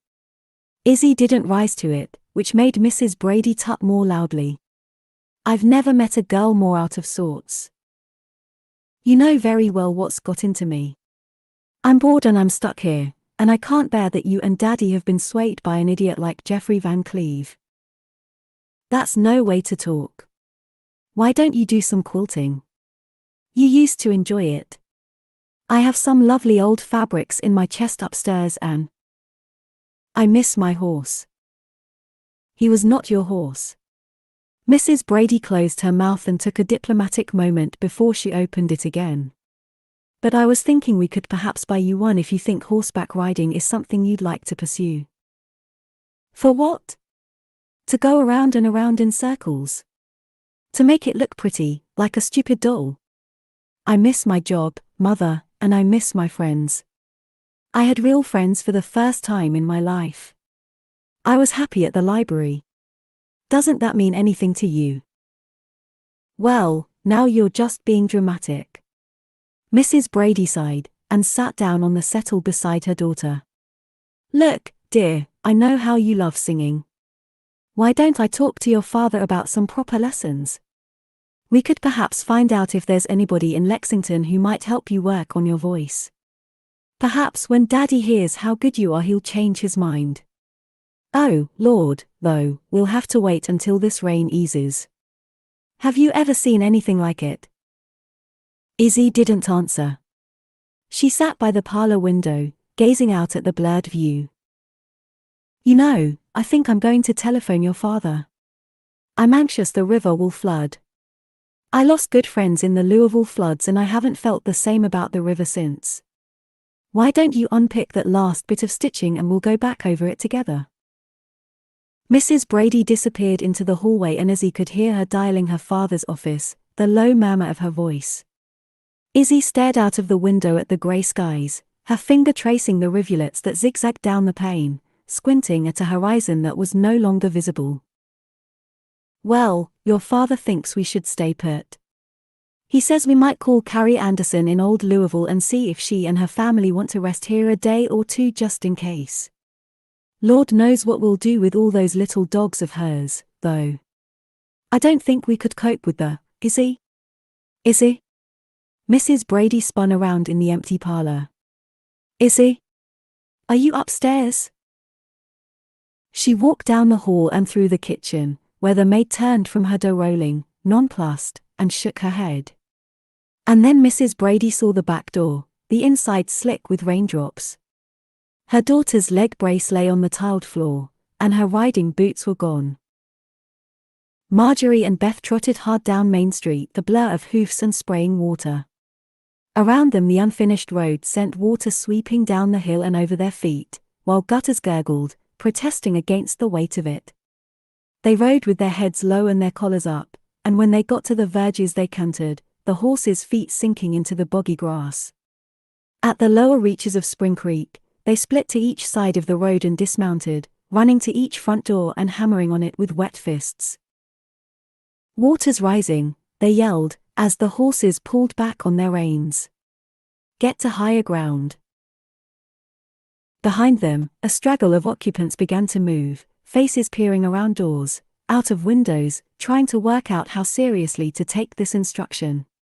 By the time they were a quarter-mile down the road, some behind them had begun hoisting furniture to the top floors of those houses that were double-storied, the rest loading wagons or trucks with what might be protected. Tarpaulins were thrown over the backs of open vehicles, small, querulous children wedged between grey-faced adults. People in Baylorville had had enough experience of floods to know that they were a threat to be taken seriously. Marjorie hammered on the last door of Spring Creek, water plastering her hair to her face. "Mrs. Cornish. Mrs. Cornish." A woman in a wet headscarf appeared at the door, waves of agitation rising off her. "Oh, thank goodness. Marjorie dear, I can't get my mule." She turned and ran, motioning to them to follow. The mule was at the bottom of his paddock, which backed onto the creek. The lowest slopes, boggy on the driest of days, were now a thick slick of toffee-colored mud, and the little brown and white mule stood immobile, apparently resigned, up to his chest in it. "He can't seem to budge. Please help him." Marjorie pulled at his halter. Then, when that made no difference, she placed her weight against him, trying to tug at a lone foreleg. The mule lifted his muzzle, but no other part of him moved. "You see?" Mrs. Cornish's gnarly old hands wrung together. "He's stuck fast." Beth ran to the other side and tried her best too, slapping on his rear end, yelling, and placing her shoulder against him, to no effect. Marjorie stepped back and looked over at Beth, who gave a small shake of her head. She tried again with her shoulder against him, but, apart from his ears flicking, not a part of the mule moved. Marjorie stopped, thinking. "I can't leave him." "We're not going to leave him, Mrs. Cornish. You got your harness? And some rope?" "Beth. Beth. See me. Mrs. Cornish, hold Charlie for me, will you?" As the rain beat down, the two younger women ran for the harness, then waded back to the mule. The water had risen even since they had arrived, creeping upwards across the grass. Where for months it had been a sweet-sounding trickle, a sunlit brook, now it rushed in a wide, unforgiving yellow torrent. Marjorie slid the harness over the mule's head and fastened the buckles, her fingers slipping on the wet straps. The rain roared in their ears, so that they had to yell at each other and point to be understood, but months of working alongside each other had granted them a shorthand. Beth did the same on the other side, until both shouted, "Done!" They buckled the traces to the surcingle, then looped the rope through the brass hook at his shoulder. Not many mules would tolerate a strap from their girth running through their legs, but Charlie was smart, and needed to be reassured just once. Beth attached her traces to her horse Scooter's breastplate, and, in unison, each began to urge their animal forward along the less waterlogged ground. "Go on! Go on, Charlie, now! Go on, Scooter!" The animal's ears flicked, Charlie's eyes widening uncharacteristically as he felt the unfamiliar dead weight behind him. Beth urged him and Scooter forward while Marjorie tugged at the rope, yelling encouragement at the little mule, which flailed, his head bobbing as he felt himself being pulled forward. "That's it, fella, you can do it." Mrs. Cornish crouched on the other side of him, two broad planks laid on the mud in front of his chest, ready to give him something to brace against. "Come up, boys!" Marjorie turned, saw Charlie and Scooter straining, their flanks shivering with effort as they dug into the ground in front, stumbling, mud clods flying up around them, and realized with dismay that the mule really was stuck fast. If Charlie and Scooter kept digging down with their hoofs like that, they would be stuck soon too. Beth looked at her, her own mind already there. She grimaced. "We gotta leave him, Marge. Water's coming up real fast." Marjorie placed a hand on the little mule's cheek. "We can't leave him." They turned towards a shout. Two farmers were running towards them from the houses further back. Solid, middle-aged men Marjorie knew only by sight from the corn market, in overalls and oilcloths. They didn't say a word, just slid down beside the mule and began hauling at the harness along with Charlie and Scooter, boots braced against the earth, their bodies at a 45-degree angle. "Go on! Go on, boys!" Marjorie joined them, put her head down, placing her whole weight against the rope. An inch. Another inch. A terrible sucking sound, and then the little mule's near front leg was freed. His head lifted in surprise, and the two men hauled again in unison, grunting with the effort, their muscles bulging against the rope. Charlie and Scooter staggered in front of them, heads low, hind legs quivering with the effort, and suddenly, with a lurch, the mule was up, flipped on his side and pulled along the muddy grass a couple of feet before Charlie and Scooter knew to stop. His eyes were wide with surprise and his nostrils flared before he stumbled to his feet, so that the men had to leap backwards out of his way. Marjorie barely had time to thank them. The briefest of nods, a tip to a wet hat brim, and they were gone, running back through the deluge to their own homes to retrieve what they could. Marjorie experienced a brief moment of pure love for the people she had grown up alongside, those who would not see a man, or a mule, struggle alone. "Is he okay?" she yelled at Mrs. Cornish, who was running her weathered hands down the mule's mud-covered legs. "He's good," she shouted back. "You need to get to higher ground. I can take it from here, girls. You git on now." Marjorie winced suddenly at a complaint from some previously unknown muscle in her belly. She hesitated, doubled over, then stumbled towards Charlie, as Beth unhooked the traces.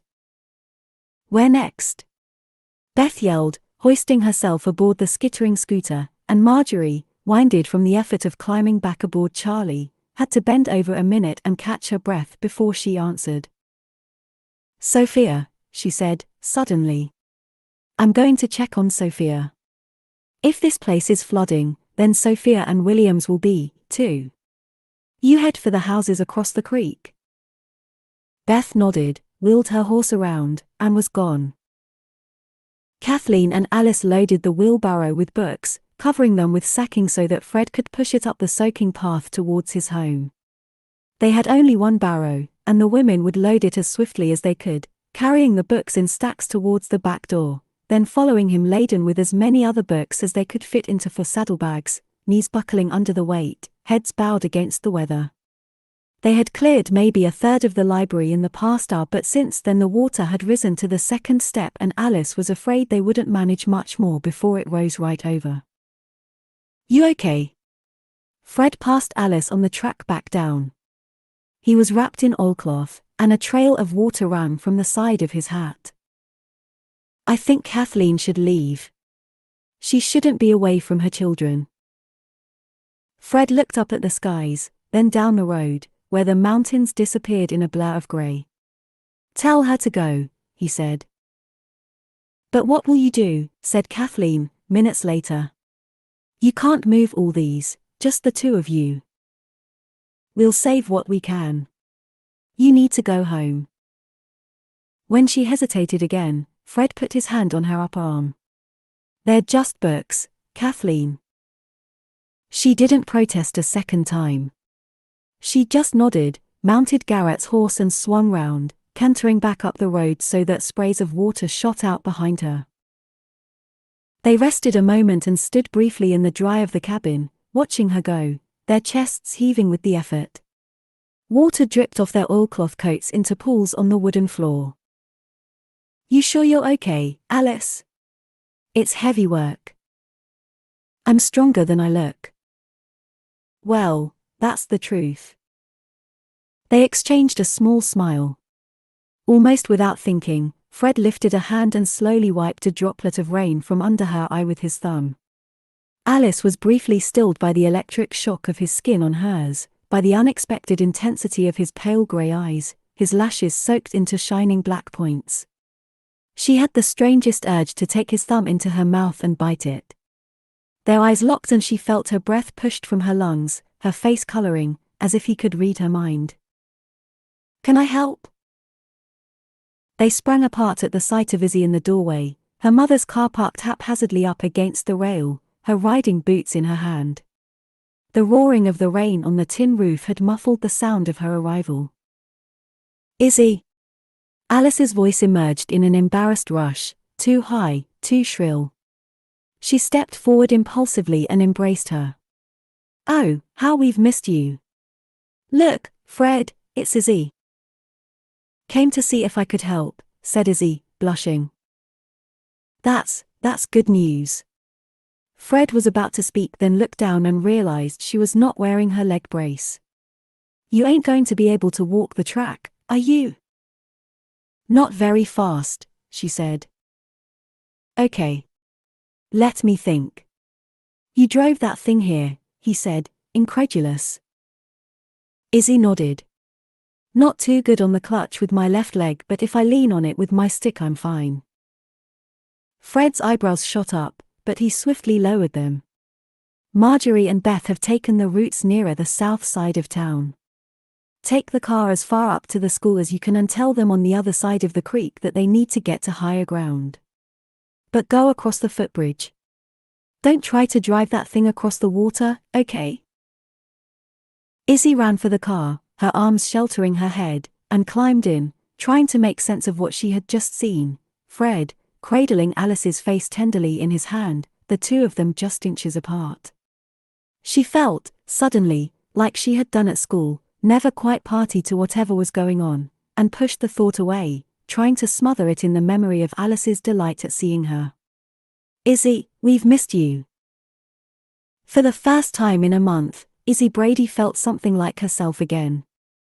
She rammed her stick down onto the clutch, hauled the car into reverse, spun it round and set off for the far end of town, a determined jut to her chin, a woman once again with a mission.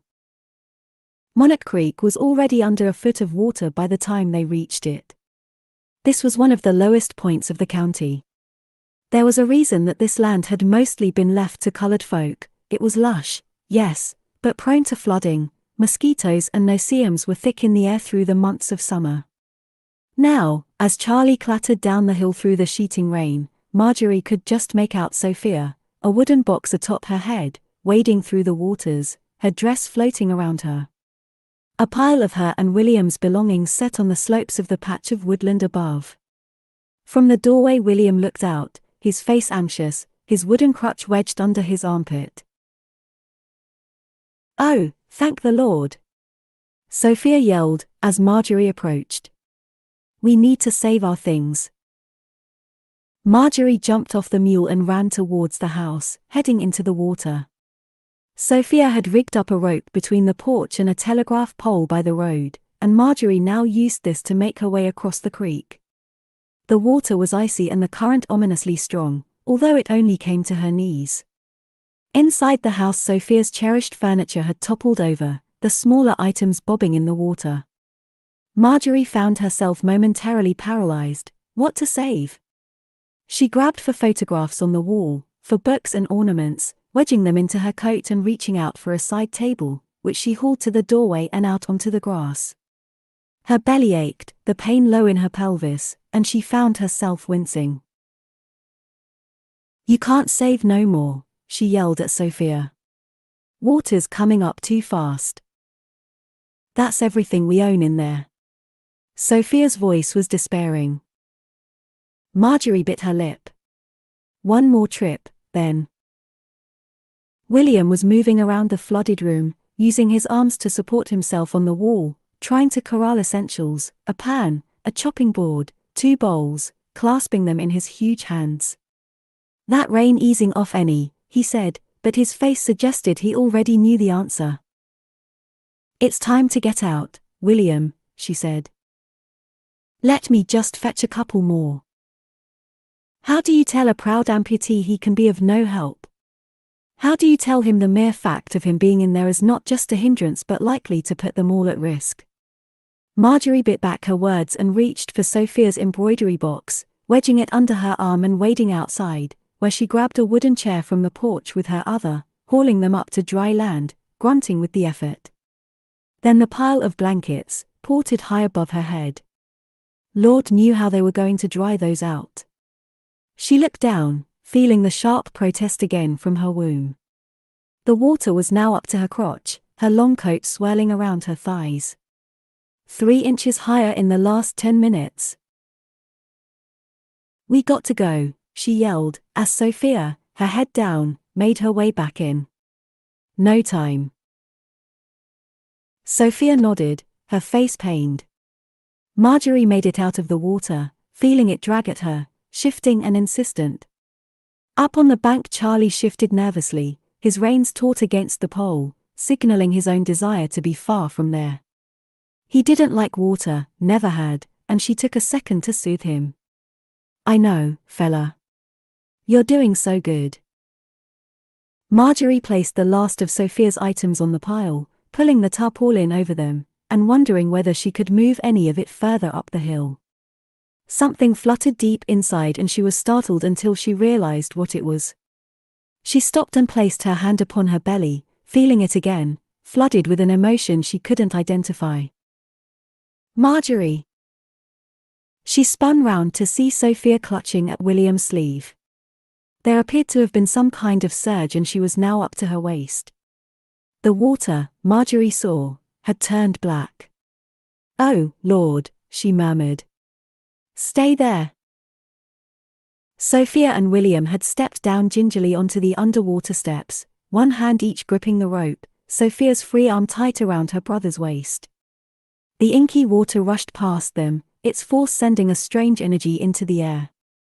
William's eyes were down, his knuckles taut as he tried to steer his crutch forward through the swollen river. Marjorie half ran, half stumbled down the hill, her eyes on them as they made their way towards her. "Keep coming. You can make it," she yelled, skidding to a stop at the edge. And then, snap! The rope gave way, sending both Sophia and William off their feet and flinging them downstream. Sophia shrieked. She was thrown forward, her arms out, disappeared for a moment and then, emerging, managed to grab hold of a bush, her hands closing tight around its branches. Marjorie ran alongside her, her heart in her throat. She threw herself down on her belly and grabbed hold of Sophia's wet wrist. Sophia switched her grip to Marjorie's other wrist and, after a second, Marjorie had hauled her up the bank, where she collapsed backwards and Sophia crouched on her mudded hands and knees, her clothes black and sodden, panting with the effort. "William!" Marjorie turned at Sophia's voice to see William half submerged, his face screwed up with effort as he tried to haul himself back along the rope. His crutch had disappeared and the water was around his waist. "I can't get through," he yelled. "Can he swim?" "No," wailed Sophia. Marjorie ran for Charlie, her wet clothes dragging at every step. Somewhere she had lost her hat and the water sent her hair cascading over her face, so that she had to keep pushing it back to sea. "Okay, boy," she murmured, unhooking Charlie's reins from the pole. "I need you to help me now." She pulled him down the bank and to the water where she waded in, her free hand out to the side to steady her boots testing the ground for obstacles. He stalled at first, his ears flat back and his eyes white, but at her urging he took a tentative step and then another and, huge ears flicking forward and back at the sound of her voice, he was splashing his way through, beside Marjorie, pushing against the torrent. William was gasping by the time they reached him, both hands on the rope as he scrabbled for purchase. He grabbed blindly at Marjorie, his face a mask of panic, and she yelled to be heard above the sound of the water. "Just hold him round his neck, William, okay? Wrap your arms around his neck." William held onto the mule, his great body pressed against Charlie's, and, groaning with the effort, Marjorie turned the two of them in the depths of the floodwater, back towards the bank, the mule protesting mutely at every step. The black water was up to her chest now and Charlie, frightened, lifted his muzzle and tried to half leap forward. Another surge of water hit them, and as everything rushed around her she felt his legs lift and was filled with sudden terror, as if the ground would surely slip away from them all for good, but just as she thought they, too, would be carried away, she felt her feet touch the ground again, knew Charlie's had done the same, and she felt him take another tentative step forward. "You okay, William?" "I'm here." "Good boy, Charlie. Come on, boy." Time slowed. They seemed to move forward in inches. She had no idea what was underneath. A solitary wooden drawer of neatly folded clothing floated by in front of them, followed by another, and then a small dead dog. She noted them only with some distant part of her brain. The black water had become a living, breathing thing. It snatched and pulled at her coat, blocking progress, demanding submission. It was relentless, deafening, and made fear rise, like iron, in her throat. Marjorie was now blue with cold, her skin pressed against Charlie's chestnut neck, her head bumping against William's great arms, all consciousness reduced to one thing. "Just get me home, boy, please." One step. Two. "You okay there, Marjorie?" She felt William's great hand on her arm, gripping her, and was unsure whether it was for his security or her own. The world had receded until it was just her and William and the mule, the roar in her ears, William's voice murmuring a prayer she couldn't make out, Charlie straining valiantly against the water, his body buffeted by a force he didn't understand, the ground slipping and sliding away from him every few steps, then again. A log whooshed past them, too big, too fast. Her eyes stung, filled with grit and water. She was dimly aware of Sophia reaching forward from the bank, her hand outstretched, as if she could haul the three of them up by force. Voices joined hers from the bank. A man. More men. She could no longer see through the water in her eyes. She could think about nothing, her fingers, now numb, wound into Charlie's short manet, her other hand on his bridle. 6 more steps. 4 more steps. A yard. "Please. Please. Please." And then the mule lurched forward and upwards and she could feel strong hands reaching for her, pulling at her shoulders, her sleeves, her body a landed fish, William's shaking voice, "Thank you, Lord. Thank you." Marjorie, feeling the river reluctantly relinquish its grip, uttered the same words silently through frozen lips. Her clenched fist, Charlie's hair still woven through her fingers, moved unthinkingly to her belly. And then everything went black. 17. Beth heard the gulls before she saw them, their voices high above the roar of the water, childish and shrill. They clung to the front of a ramshackle cabin, their feet ankle-deep in water, and yelling at her, "Miss! Miss!" She tried to recall the family name, McCarthy. McAllister. And urged her horse across the water, but Scooter, already spooked by the strange electric atmosphere of the air and the dense, punishing rain, had made it partway across the swollen creek, then half-reared and spun away so that she almost fell off. She righted herself, but he would not be moved, snorting and running backwards until his brain was so addled she feared he would do himself an injury. Cursing, Beth had dismounted, thrown his reins over a pole and waded across the water towards them. They were young, the youngest maybe 2 at most, and clad in thin cotton dresses that clung to their pale skin. As she approached, they clamored for her, 6 little anemone arms, reaching, waving. She got to them just before the surge. A rush of black water, so fast and hard that she had to grab the baby around her middle to stop her being carried away. And then there she was, 3 small children huddled around her, gripping her coat, her voice making reassuring noises even as her brain raced to work out how in hell she was going to make her way out of this one. "Is anyone in the house?" she yelled at the eldest, trying to be heard above the torrent. The child shook her head. Well, that's something, she thought, pushing away visions of bed-bound grandmothers. Beth's bad ached already, holding the baby tight to her chest. She could see Scooter on the other side, jittering around the pole, no doubt ready to snap his reins and bolt. She had liked the fact that he was part thoroughbred when Fred offered him to her. He was fast and showy and didn't need to be pushed to go forward. Now she cursed his tendency to panic, his pea-sized brain. How was she going to get 3 babies onto him? She looked down as the water lapped around her boots, seeping into her stockings, and her heart sank. "Miss, are we stuck?" "No, we ain't stuck." And then she heard it, the whine of a car headed down the road towards her. "Mrs. Brady?" She squinted to see. The car slowed, stopped, and then, lo and behold, if Izzy Brady didn't climb out, her hand sheltering her eyes as she tried to work out what she was seeing across the water. "Izzy? That you? I need help." They shouted instructions to each other across the creek, but were unable to hear each other properly amid the noise. Finally Izzy waved her hand, as if to wait, crunched the big glossy car into gear and began to creep forward towards them, its engine roaring. "You can't drive the damn car across the water," Beth breathed, shaking her head. Did the girl have no sense at all?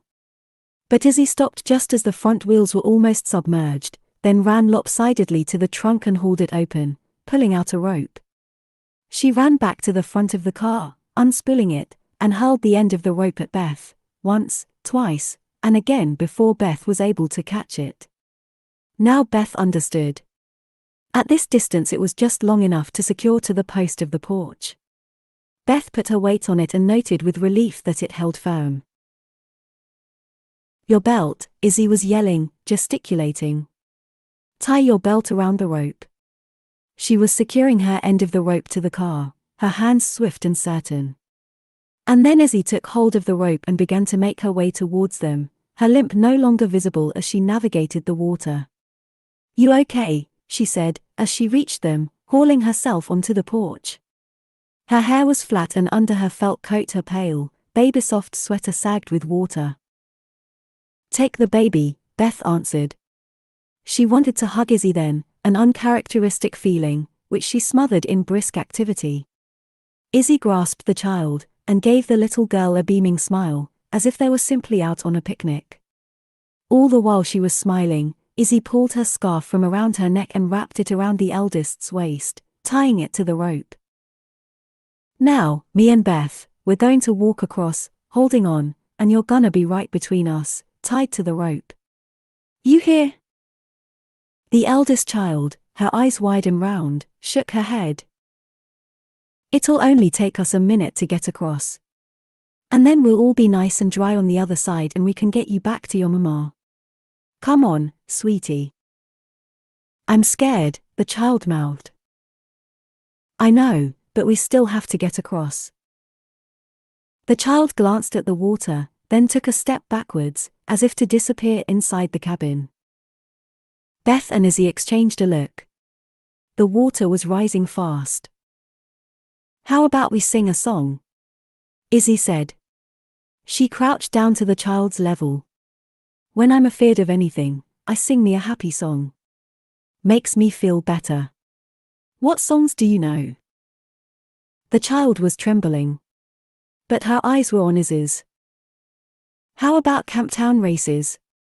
You know that one, right, Beth?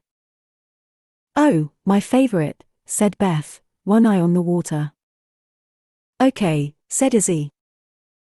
The Camptown ladies sing this song. DDA, DDA.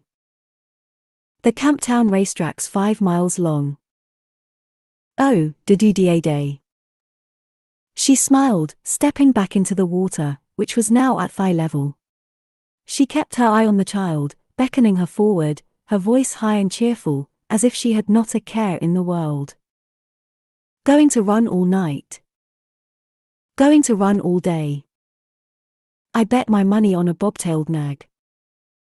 Somebody bet on the bay. That's it, sweetheart, you follow me. Hold on tight now. Beth slid in behind them, the middle child high on her hip. She could feel the force of the current beneath, smell the hint of acrid chemicals infusing it. There was nothing she wanted to do less than forge this water, and she didn't blame the kid for not wanting to, either.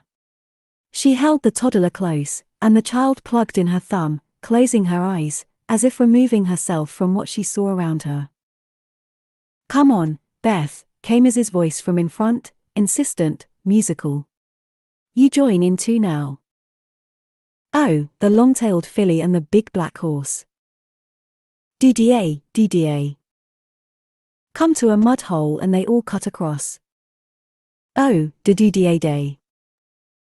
And there they were, wading across, Beth's voice reedy and her breath somewhere in her chest, nudging the child forward.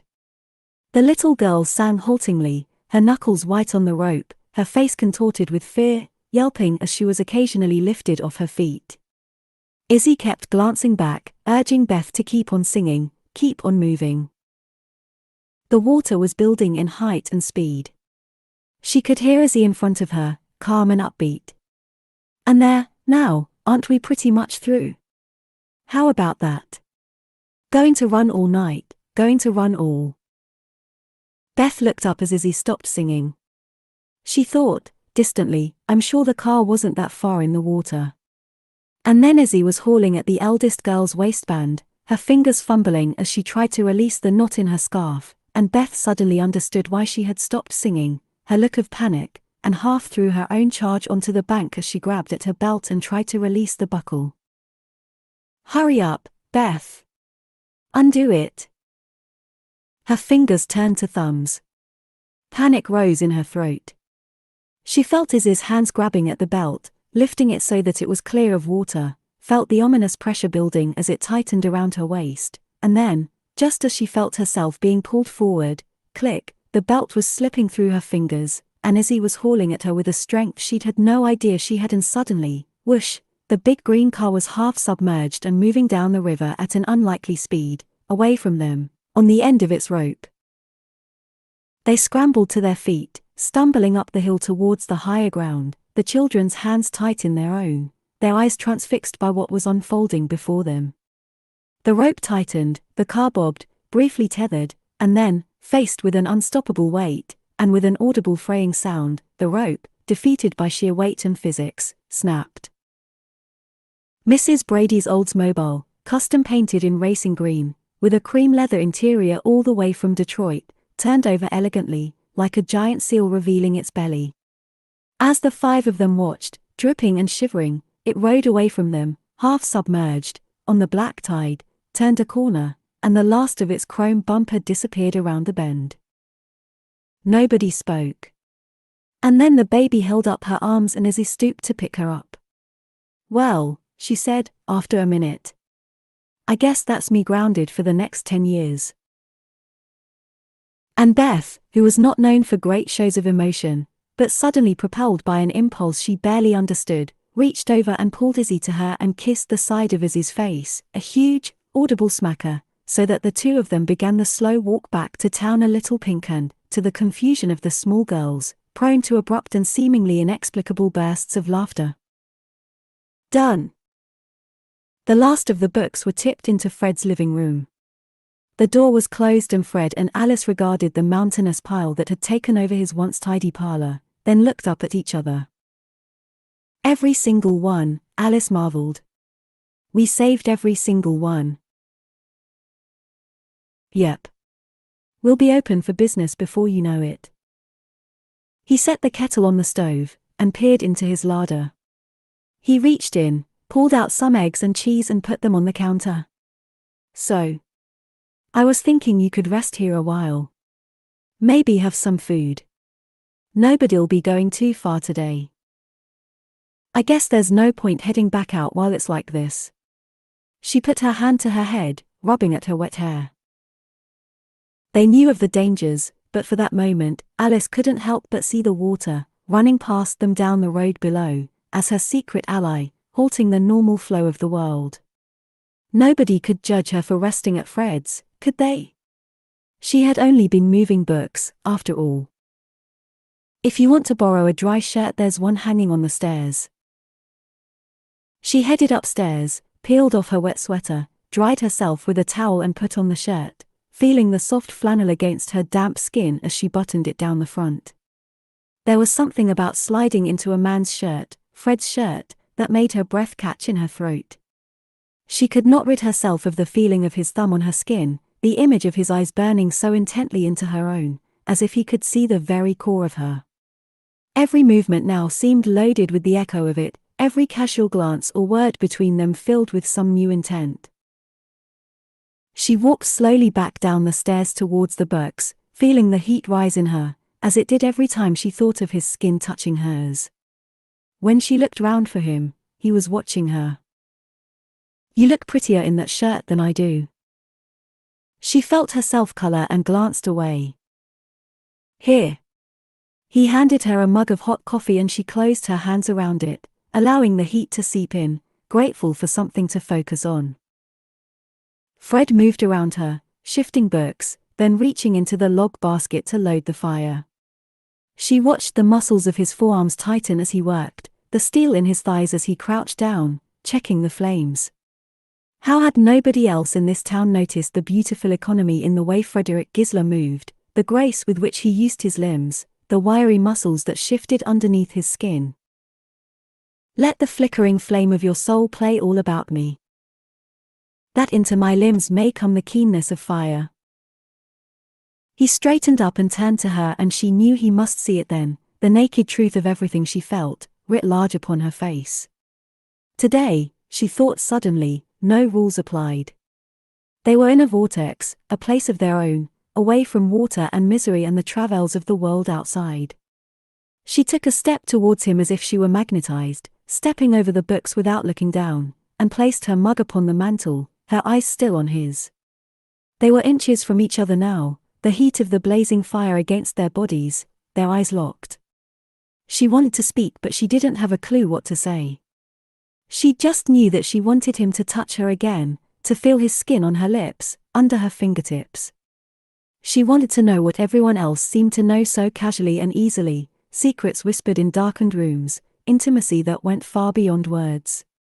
She felt consumed by it. His eyes searched hers and softened, his breath quickening, and she knew then that she had him. That this time it would be different. He reached down and took her hand and she felt something shoot through her, molten and urgent, and then he raised it, and she heard her breath catch. And then he said, I'm going to stop this here, Alice. It took a second before she registered what he was saying, and the shock was so great it almost winded her. Alice, you are too impulsive. It's not that. I need to leave. She turned, humiliated. How could she have been so foolish? Tears brimmed in her eyes and she stumbled over the books and cursed loudly as she almost lost her footing. Alice. Where was her coat? Did he hang it somewhere? My coat. Where's my coat? Alice. Please leave me alone. She felt his hand on her arm and she snatched it away and held it up to her chest, as if she had been burned. Don't touch me. Don't leave. She felt, embarrassingly, as if she might sob. Her face crumpled and she covered it with her hand. Alice. Please. Hear me out. He swallowed, compressed his mouth, as if it were hard to speak. Don't leave. If you had any idea how much I want you here, Alice, that most nights I lie awake half crazy with it. His voice came in low, uncharacteristic bursts. I love you. Have done since the first day I laid eyes on you. When you're not around me it feels like I'm just wasting time. When you're here it's like, the whole world is colored just that little bit brighter. I want to feel your skin against mine. I want to see your smile and hear that laugh of yours when you forget yourself and just let it burst straight out of you. I want to make you happy. I want to wake up every morning beside you and he screwed up his face briefly, as if he had gone too far, and you're married. And I'm trying real hard to be a good man. So until I can work a way around that, I can't. I just can't lay a finger on you. Not how I want to. He took a deep breath and let it out in a shaky exhalation. All I can give you, Alice, is words. A whirlwind had entered the room and turned the whole thing upside down. Now it settled around Alice, tiny dust motes glittering as they fell. A few years passed. She waited until she could be sure her voice had returned to normal. Words. He nodded. She considered this, wiped at her eyes with the back of her hand. She held her hand briefly to her chest, waiting for the beating to subside a little, and when he saw it he winced, as if he had caused her pain. I suppose I could stay a while longer, she said. Coffee, he said, after a moment, and handed it to her. He took care that his fingers didn't brush hers. Thank you. They exchanged a brief look. She let out a long breath, and then, without saying anything more, they stood side by side and began restacking the books. It had stopped raining. Mr. and Mrs. Brady picked up their daughter in Mr. Brady's large Ford, and accepted without protest the additional passengers, 3 small girls who would be house guests at least until morning. Mr. Brady listened to the tale of the children, and the rope and Mrs. Brady's car, and while he said nothing, digesting the loss of the vehicle, his wife swept in and hugged her daughter tightly and uncharacteristically silently for some minutes before releasing her, her eyes brimming. They opened the car doors in silence and began the short drive home, while Beth began to walk the waterlogged upper trail back to her house, her hand raised in goodbye until the car disappeared from view. Marjorie woke to feel Sven's warm hand entwined in hers. She tightened her fingers on it reflexively before creeping consciousness told her all the reasons why she might not. She was half buried under blankets and quilts, the weight of them almost too much, pinning her down. Now she moved each toe speculatively, reassured by the obedience with which her body responded. She opened her eyes, blinking, and took in the dark, the oil lamp beside the bed. Sven's gaze flickered towards her and they locked eyes, just as her thoughts coalesced into something that made sense. Her voice, when it emerged, was hoarse. How long have I been out? A little over 6 hours. She absorbed this. Sophia and William all right? They're downstairs. Sophia's fixing some food. The girls? All safely in. Looks like Baileyville lost 4 houses, and that settlement just below Hoffman was all destroyed, though I'm guessing it could be more by dawn. River's still up but it stopped raining an hour or 2 back, so we got to hope that that's the worst of it. As he spoke, her body recalled the force of the river against her, the swirling forces that dragged at her, and she shivered involuntarily. Charlie? All good. I rubbed him down and rewarded him for his bravery with a bucket of carrots and apples. He tried to kick me for it. She raised a small smile. Never knew a mule like him, Sven. I asked so much of him. Word is you helped a lot of people. Anyone would have done it. But they didn't. She lay still, bone-tired, acceding to the pressure of the bed covers, the soporific warmth. Her hand, deep under the covers, slid across to the swelling of her stomach and, after a minute, she felt the answering flutter that made something in her ease. So, he said. Were you going to tell me? She looked up at him then, at his kind, serious face. Had to get you undressed to get you into bed. Finally worked out why you've been pushing me away all these weeks. I'm sorry, Sven. I didn't. I couldn't think what to do. She blinked back unexpected tears. Guess I was afraid. Never wanted babies, you know that. Never been the kind cut out to be a mother. She sniffed. Couldn't even protect my own dog, could I? Marge. She wiped at her eyes.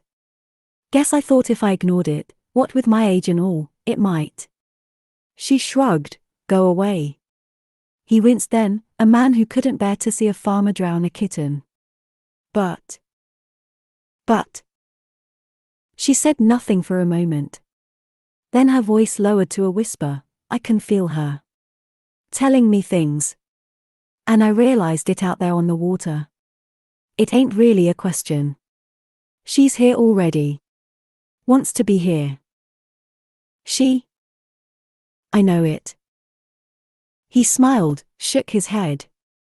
Her hand was still smeared with black and he let his thumb slide over it. Then he rubbed the back of his head. So we're going to do this. I guess. They sat for a while in the half-dark, each accommodating the prospect of a new and unexpected future. Downstairs she could hear the low murmur of voices, the clatter of pans and plates. Sven. He turned back to her. Do you think, all this business with the floods, all the lifting and pulling and the black water, do you think it will hurt the baby? I had these pains. And I got awful cold. Still don't feel myself. Any now? Nothing since, well, I don't remember. Sven considered his response carefully. Out of our hands, Marge, he said. He enfolded her fingers in his. But she's part of you. And if she's part of Marjorie O'Hare, you can bet she's made of iron filings. If any baby can make it through a storm like that, it'll be yours. Ours, she corrected him. She took his hand then and brought it under the covers so that he could rest his warm palm across her belly, his eyes on hers the whole time. She lay perfectly still for a minute, feeling the deep, deep sense of peace that came with his skin on hers, and then, obligingly, the baby moved again, just the faintest whisper, and their eyes widened in unison, his searching hers for confirmation of what he had just felt. She nodded. And Sven Gustafsson, a man not known for high emotion, pulled his free hand down over his face, and had to turn away so that she wouldn't see the tears in his eyes.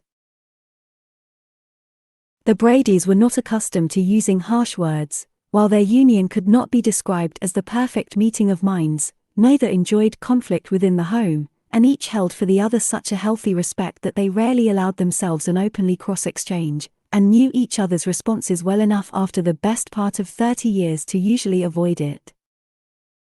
So the evening that followed the floods sent something of a seismic shock through the Brady household. Mrs. Brady, having overseen the feeding and watering of the 3 children in the guest bedroom, seen Izzy off to bed, and having waited till all the servants had retired, had announced her daughter's intention to rejoin the Packhorse Library project, using a tone that suggested she would accept no further discussion on the matter. Mr. Brady, having asked her to repeat those words twice just to ensure he had heard correctly, responded uncharacteristically robustly. His temper might have been frayed by the loss of a car, and the frequent telephone calls he had received, detailing flooding in various business enterprises in Louisville. Mrs. Brady responded with no less emphasis, informing her husband that she knew their daughter like she knew herself and that she was never prouder of her than she had been that day. He could sit back and let her end up a dissatisfied and confident stay-at-home like his sister had been, and they all knew how that had turned out, or encouraged this bold, enterprising and hitherto unseen version of the girl they had known these 20 years and let her do the thing she loved. And, she added, at some pitch, that if he listened to that fool Van Cleve over his own daughter then, why, she was not sure who it was she had been married to all these years. Those were fighting words.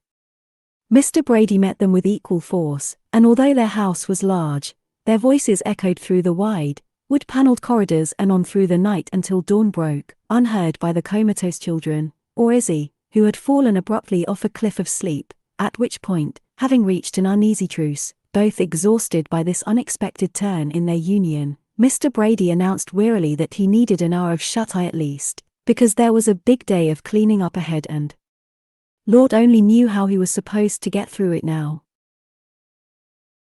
Mrs. Brady, deflated a little in victory, felt a sudden tenderness for her husband and, after a moment, reached out a conciliatory hand.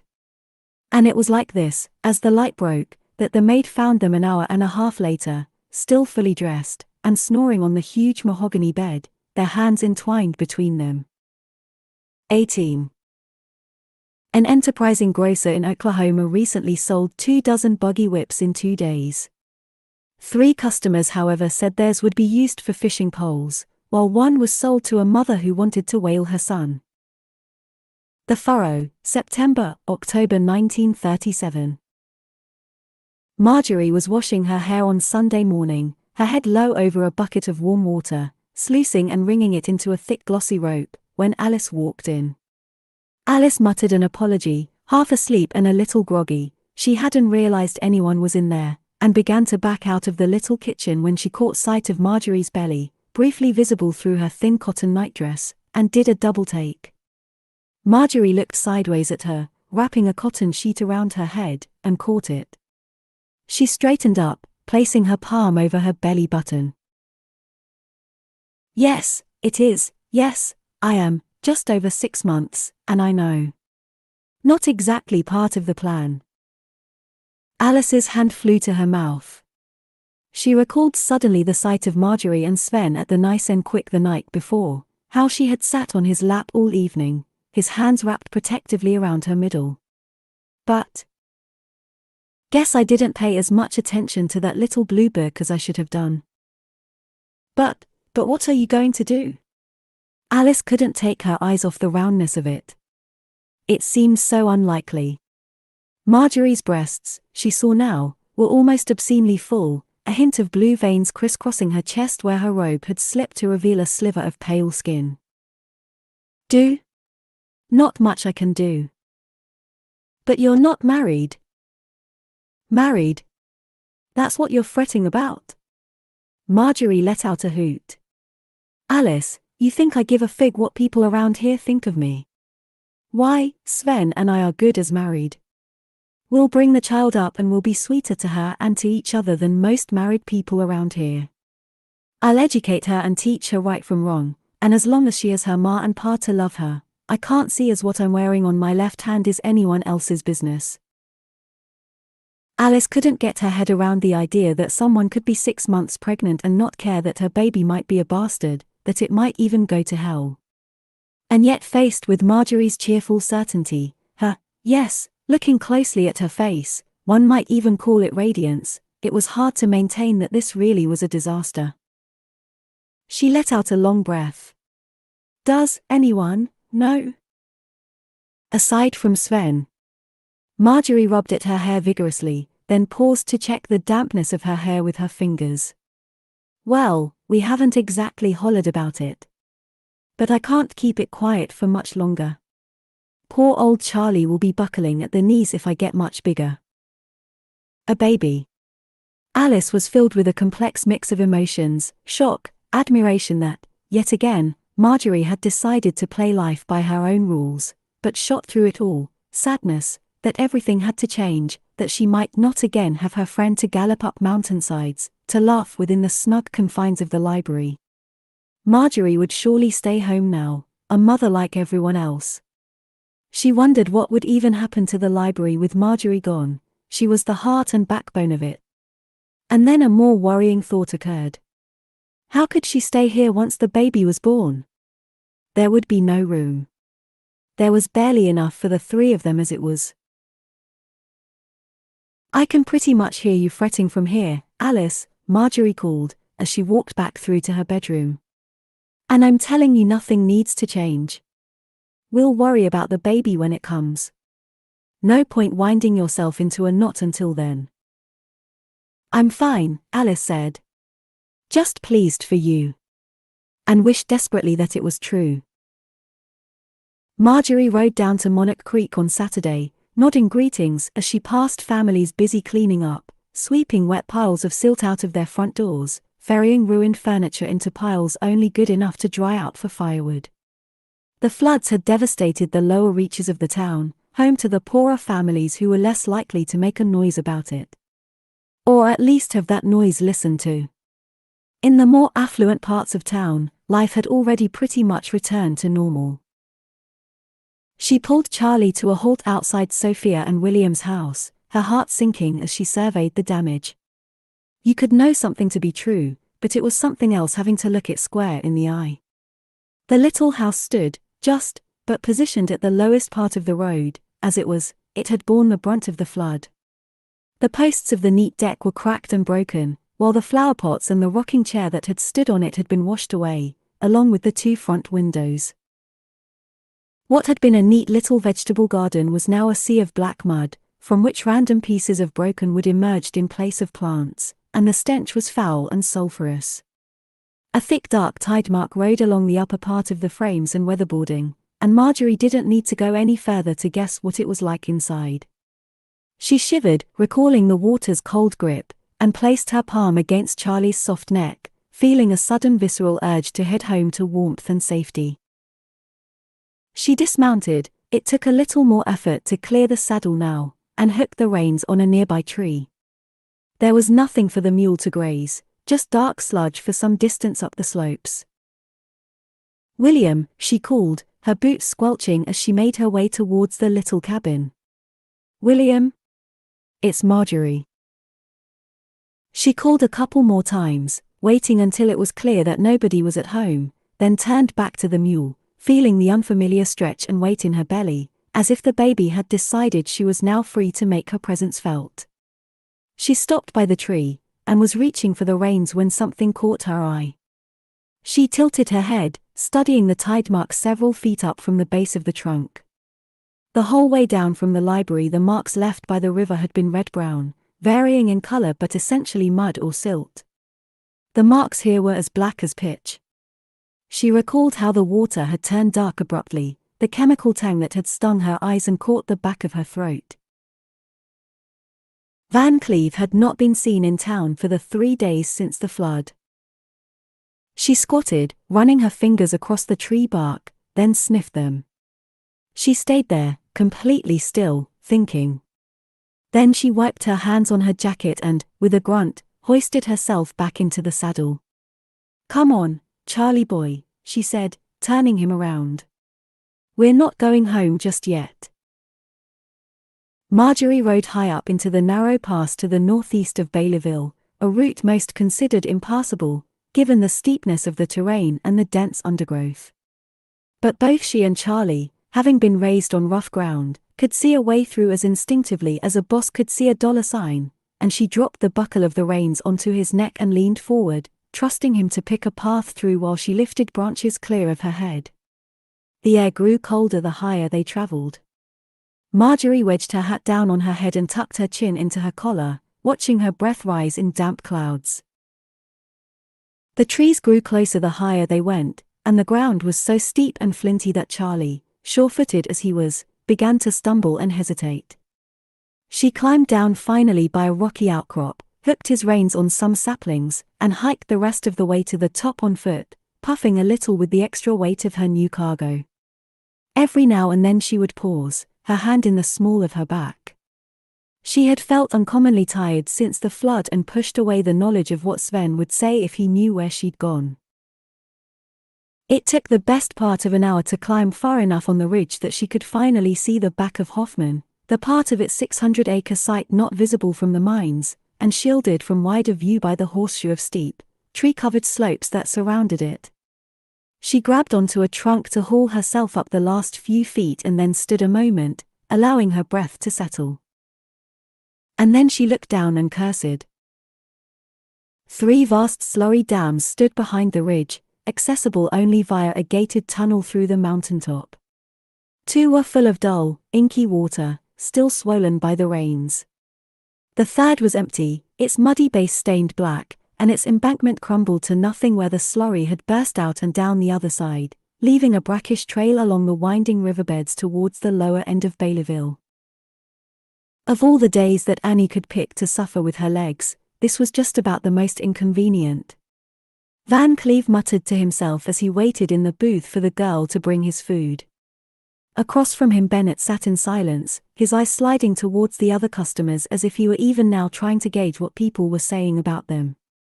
Van Cleve would have preferred a few more days steering clear of the town, but when your maid wasn't there to cook a meal and your daughter-in-law had still not seen sense and returned home, what was a man to do? Short of driving halfway to Lexington, the Nice and Quick was the only place one could get a hot meal. "Here you are, Mr. Van Cleve," said Molly, placing a plate of fried chicken in front of him. "Extra greens and mashed potato, just like you said. You was lucky you ordered when you did, cook's nearly out today, what with the deliveries not getting through and all." "Well, aren't we the lucky ones?" he exclaimed. Van Cleve's mood lifted at the golden, crisp-skinned sight of his dinner. He let out a sigh of satisfaction and tucked his napkin into his collar. He was about to suggest Bennett did the same, rather than fold his on his lap like some damned European, when a gobbet of black mud dropped through the air above his plate and landed with an audible slop on his portion of chicken. He stared at it, struggling to register what he was seeing. "What the? You missing something, Van Cleve?" Marjorie Ahare stood over his table, her color high and her voice shaking with rage. She held her arm extended, her fist blackened with slurry. "That wasn't floods took out those houses round Monarch Creek. That was your slurry dam and you knew it. You ought to be ashamed of yourself." The restaurant fell silent. Behind her a couple of people stood up to see what was going on. "You dropped mud on my dinner?" Van Cleve stood, his chair pushing back with a squeal. "You come in here, after all you've done, and drop dirt on my food?" Marjorie's eyes glittered. "Not dirt. Coal slurry. Poison. Your poison. I went up on the ridge and I saw your busted dam. It was you. Not the rains. Not the Ohio. The only houses destroyed were the ones your filthy water ran right over." A murmur went around the restaurant. Van Cleve wrenched his napkin from his collar. He took a step towards her, his finger raised. "You listen here, Ahare. You want to be very careful before you start throwing accusations around. You've caused enough trouble." But Marjorie squared up to him. "I've caused trouble," says the man who shot my dog. Who knocked 2 teeth right out of his daughter-in-law's head. Your flood almost drowned me, and Sophia and William. They had near on nothing to start with and now they got less. You would have drowned 3 little girls if my girls hadn't got there to save them. And you swagger around here pretending like it's nothing to do with you. You want arresting." Sven appeared behind her and placed a hand on her shoulder, but she was in full flow and shook him off. "Men die because you prize dollars over safety. You trick people into signing away their own houses before they understand what they've done. You destroy lives. Your mine is a menace. You are a menace." "That's enough." Sven now had his forearm around Marjorie's collarbone and was pulling her backwards, even as she pointed at Van Cleve, still yelling. "Come on. Time to go outside." "Yes. Thank you, Gustafson. Take her outside." "You act like you're the goddamn almighty. Like the law doesn't count for you. But I'm watching you, Van Cleve. For as long as I have breath in my lungs, I'll tell the truth about you, Anne. Enough. The air in the room seemed to have disappeared into a vacuum as Sven steered her, still struggling, out of the restaurant door. Through its glass panel she could be seen hollering at him in the road, her arms flailing as she tried to free herself. Van Cleve glanced around and sat back down. The other diners were still staring. "The Ahares, huh?" he said, too loudly, tucking his napkin back in. "Never know what that family's going to get up to next." Bennett's eyes flickered from his plate and back down again. Gustafsson sound. He knows. Oh, yes. And that girl out there is the craziest of the lot of them, right? Right? Van Cleve's smile wavered a little until people started to drift back to their food.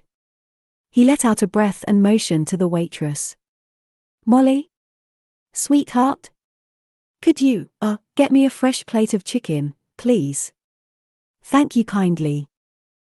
Molly pulled a face. "I'm so sorry, Mr. Van Cleve. The last of it just went out." She eyed his plate, wincing slightly. "I have some soup and a couple of biscuits I could warm up for you. Here. Have mine." Bennett pushed his untouched meal towards his father. Van Cleve ripped his napkin out of his collar. "Lost my appetite. I'll get Gustafsson a drink and we'll head home." He glanced through the door to where the younger man still stood outside with the Ahare girl. He'll be in once he's seen her off. He was aware of a vague sense of disappointment that it hadn't been his own son who had stood to push the girl out. But the strangest thing, as Ahare continued to yell and gesticulate outside, Gustafsson, rather than dusting off his hands and returning to the restaurant, took a step forward, his forehead lowered towards Marjorie Ahare's. As Van Cleve watched, frowning, Marjorie's hands briefly covered her face and both of them stood very still. And then, clear as anything in the moonlight, Sven Gustafsson placed a protective hand on the swell of Ahare's belly, waiting until she looked up at him, and covered it gently with her own, before he kissed her. "Exactly how much trouble do you want to get yourself into?" Marjorie pushed at Sven blindly, trying to free herself, but he held tight to her upper arms. "You didn't see it, Sven. Thousands of gallons of his poison. And him acting like it's just the river, and William and Sophia's house ruined, and all the land and water round Monarch Creek destroyed for I don't know how long." "I don't doubt it, Marge, but going at him in front of a restaurant full of people isn't going to help anything. He should be shamed. He thinks he can get away with anything. And don't you dare pull me out of there like I'm a badly trained dog." She pushed hard with both hands, finally breaking his grip, and he lifted his palms. I just didn't want him to come at you. You saw what he did to Alice." "I'm not scared of him." "Well, maybe you should be. You got to be clever with a man like Van Cleve. His cunning. You know that. Come on, Marjorie. Don't let your temper trip you up. We'll go about this the right way. I don't know. Talk to the foreman. The unions. Write to the governor. There are ways." Marjorie seemed to subside a little. "Come on now." He reached out a hand. "You don't have to fight every damn battle by yourself." Something gave in her then. She kicked at the dirt, waiting for her breathing to slow. When she looked up, her eyes glittered with tears. "I hate him, Sven. I do. He destroys everything that's beautiful." Sven pulled her to him. "Not everything." He placed his hand on her belly and left it there until he felt her soften in his arms. "Come on," he said, and kissed her. "Let's go home." Small towns being what they were, and Marjorie being who she was, it wasn't too long before word got out that she was carrying, and for a few days at least, every place where townspeople were prone to meeting, the feed merchant, the churches, the general store, was thick with the news of it. There were those for whom this just confirmed everything they thought of Frank Ahare's daughter. Another no-good Ahare child, no doubt destined for disgrace or disaster. There would always be those for whom any baby out of wedlock was a matter for vocal and emphatic disapproval. But there were also those whose minds were still thick with the flood and memories of what she'd said about Van Cleve's part in it. Luckily for her, they seemed to comprise most of the townspeople, who believed that when so much bad had taken place, a new baby, whatever the circumstances, was nothing to get too irritated about. Apart from Sophia, that was. "You gonna marry that man now?" she said, when she heard. "Nope. Because you selfish." Marjorie had been writing a letter to the governor. She put down her pen and shot Sophia a look. "Don't you side-eye me, Marjorie Ahare.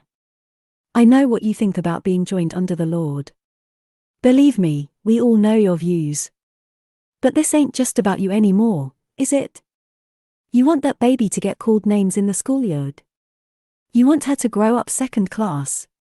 You want her to miss out because people won't have one of them in the house." Marjorie opened the door so that Fred could drop another load of books back into the library. "Can we at least wait for her to get here before you start scolding me?" Sophia raised her eyebrows. "I'm just saying. Life's hard enough growing up in this town without you giving the poor child another yoke around its neck. You know darn well how people made judgments about you based on what your parents did, decisions you had no hand in." "All right, Sophia. Well, they did. And it's only because you're so pig-headed that you was able to make the life you wanted. What if she ain't like you?" "She'll be like me." "Shows how much you know about children." Sophia snorted. "I'm going to say it once. This ain't just about what you want anymore." She slammed her ledger down on her desk. "And you need to think about that." Sven was no better. He sat on the rickety kitchen chair, polishing his boots while she sat on one side of the settle, and although his words were fewer, and his voice calmer, his point was just the same. "I'm not going to ask you again, Marjorie. But this changes things. I want to be known as this child's father. I want to do it all properly. I don't want our baby to be brought up a bastard." He regarded her over the wooden table, and she felt suddenly mulish and defensive, as she had when she was 10 years old, so that she picked distractedly at a wool blanket and refused to look at him. "You think we don't have anything more important to talk about just now? That's all I'm going to say." She pushed her hair away from her face and chewed at her lower lip.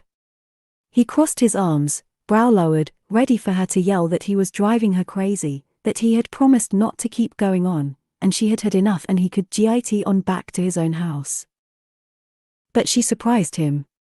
"Let me think about it," she said. They sat in silence for a few minutes. Marjorie drummed her fingers on the table and stretched out a leg, turning her ankle this way and that. "What?" he said. She picked at the corner of the blanket again, then straightened it, and then looked sideways at him. "What?" he said, again. "You ever going to come and sit by me then, Sven Gustafsson? Or have I lost all appeal to you, now you've got me blown up like a milch cow?" Alice let herself in late, thoughts of Fred crowding out everything she had seen that day, the apologies of families whose library books had drowned along with the rest of their belongings, the black slurry that marked the base of trees, the scattered belongings, odd shoes, letters, pieces of furniture, broken or ruined, that lined the paths of the now sedate creeks. "All I can give you, Alice, is words." As she had every morning and every night since, she felt Fred's fingers tracing her cheek, saw his narrowed, serious eyes, wondered how it would feel to have those strong hands tracing her body in that same gentle, purposeful way. Her imagination filled those gaps in her knowledge. Her memories of his voice, the intensity of his expression left her faintly breathless. She thought about him so much she suspected the others could see right through her, maybe catch snatches of the constant fevered hum in her head as it trickled out through her ears.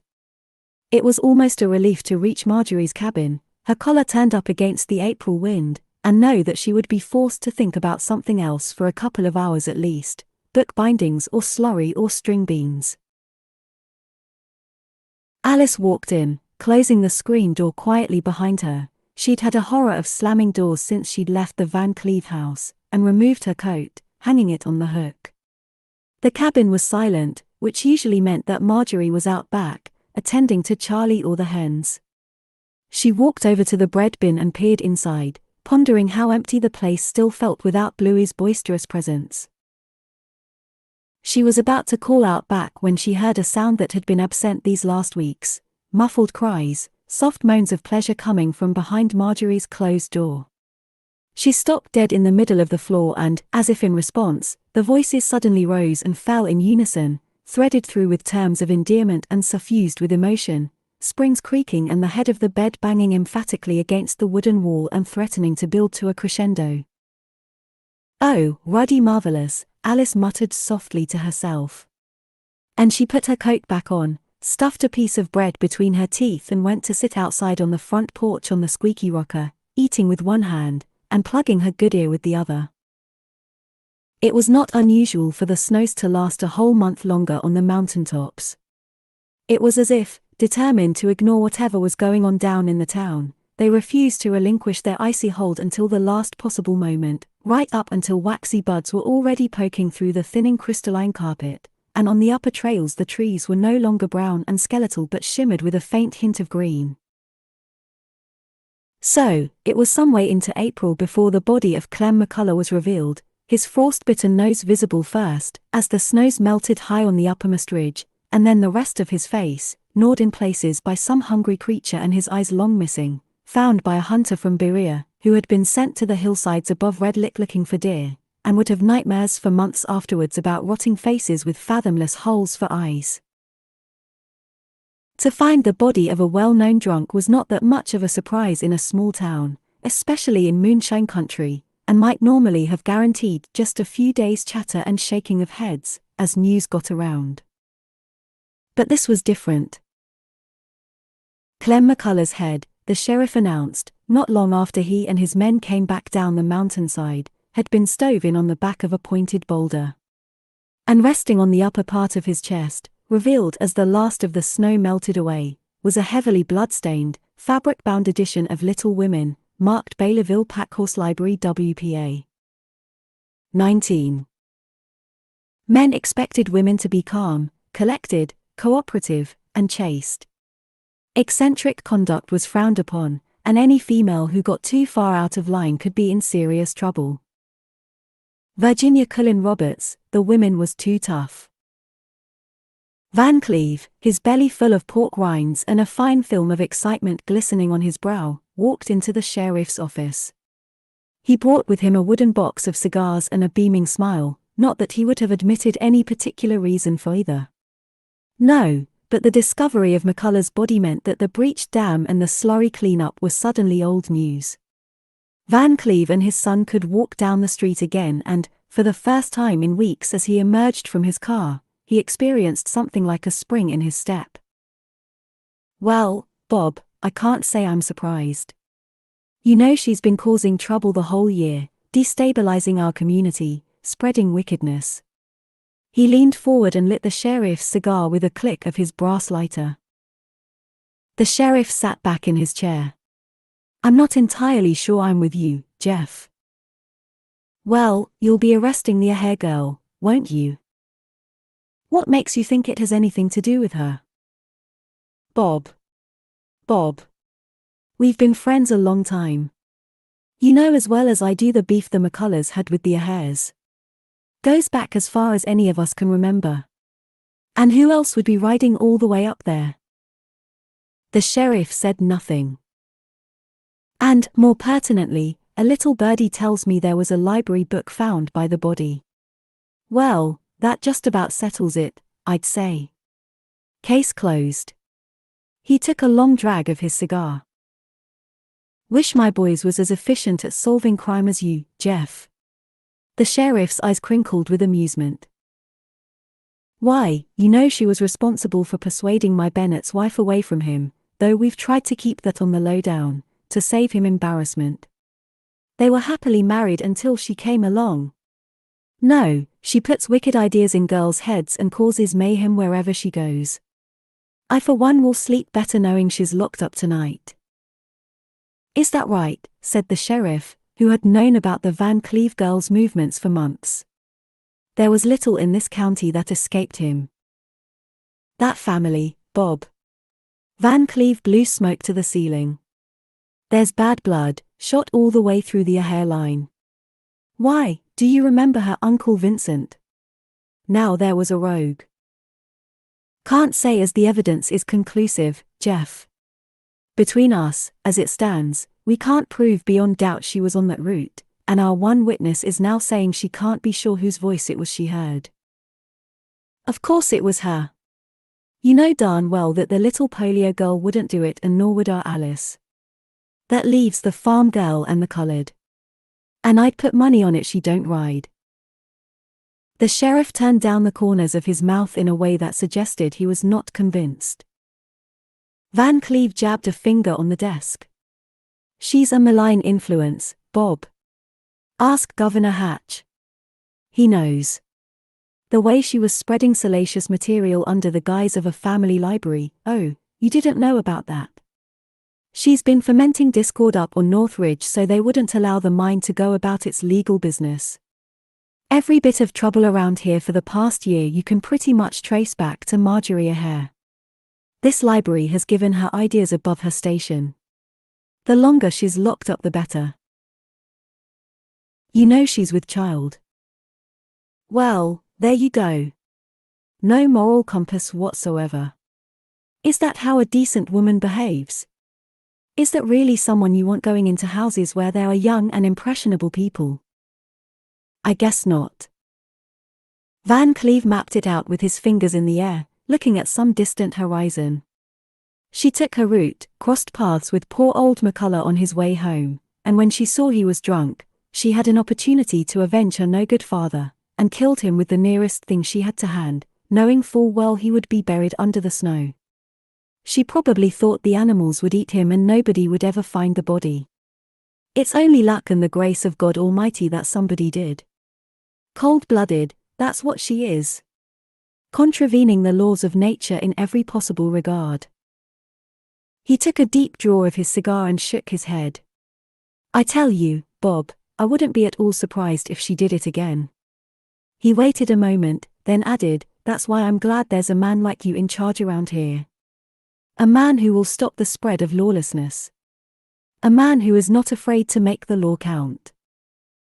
Van Cleve reached for his cigar box. "Why don't you take a couple of these home for later? Tell you what, take the whole box." "Most generous of you, Jeff." The sheriff said nothing more. But he took a long, appreciative drag on his cigar. Marjorie O'Hare was arrested at the library on the evening they moved the last of the books back to their shelves.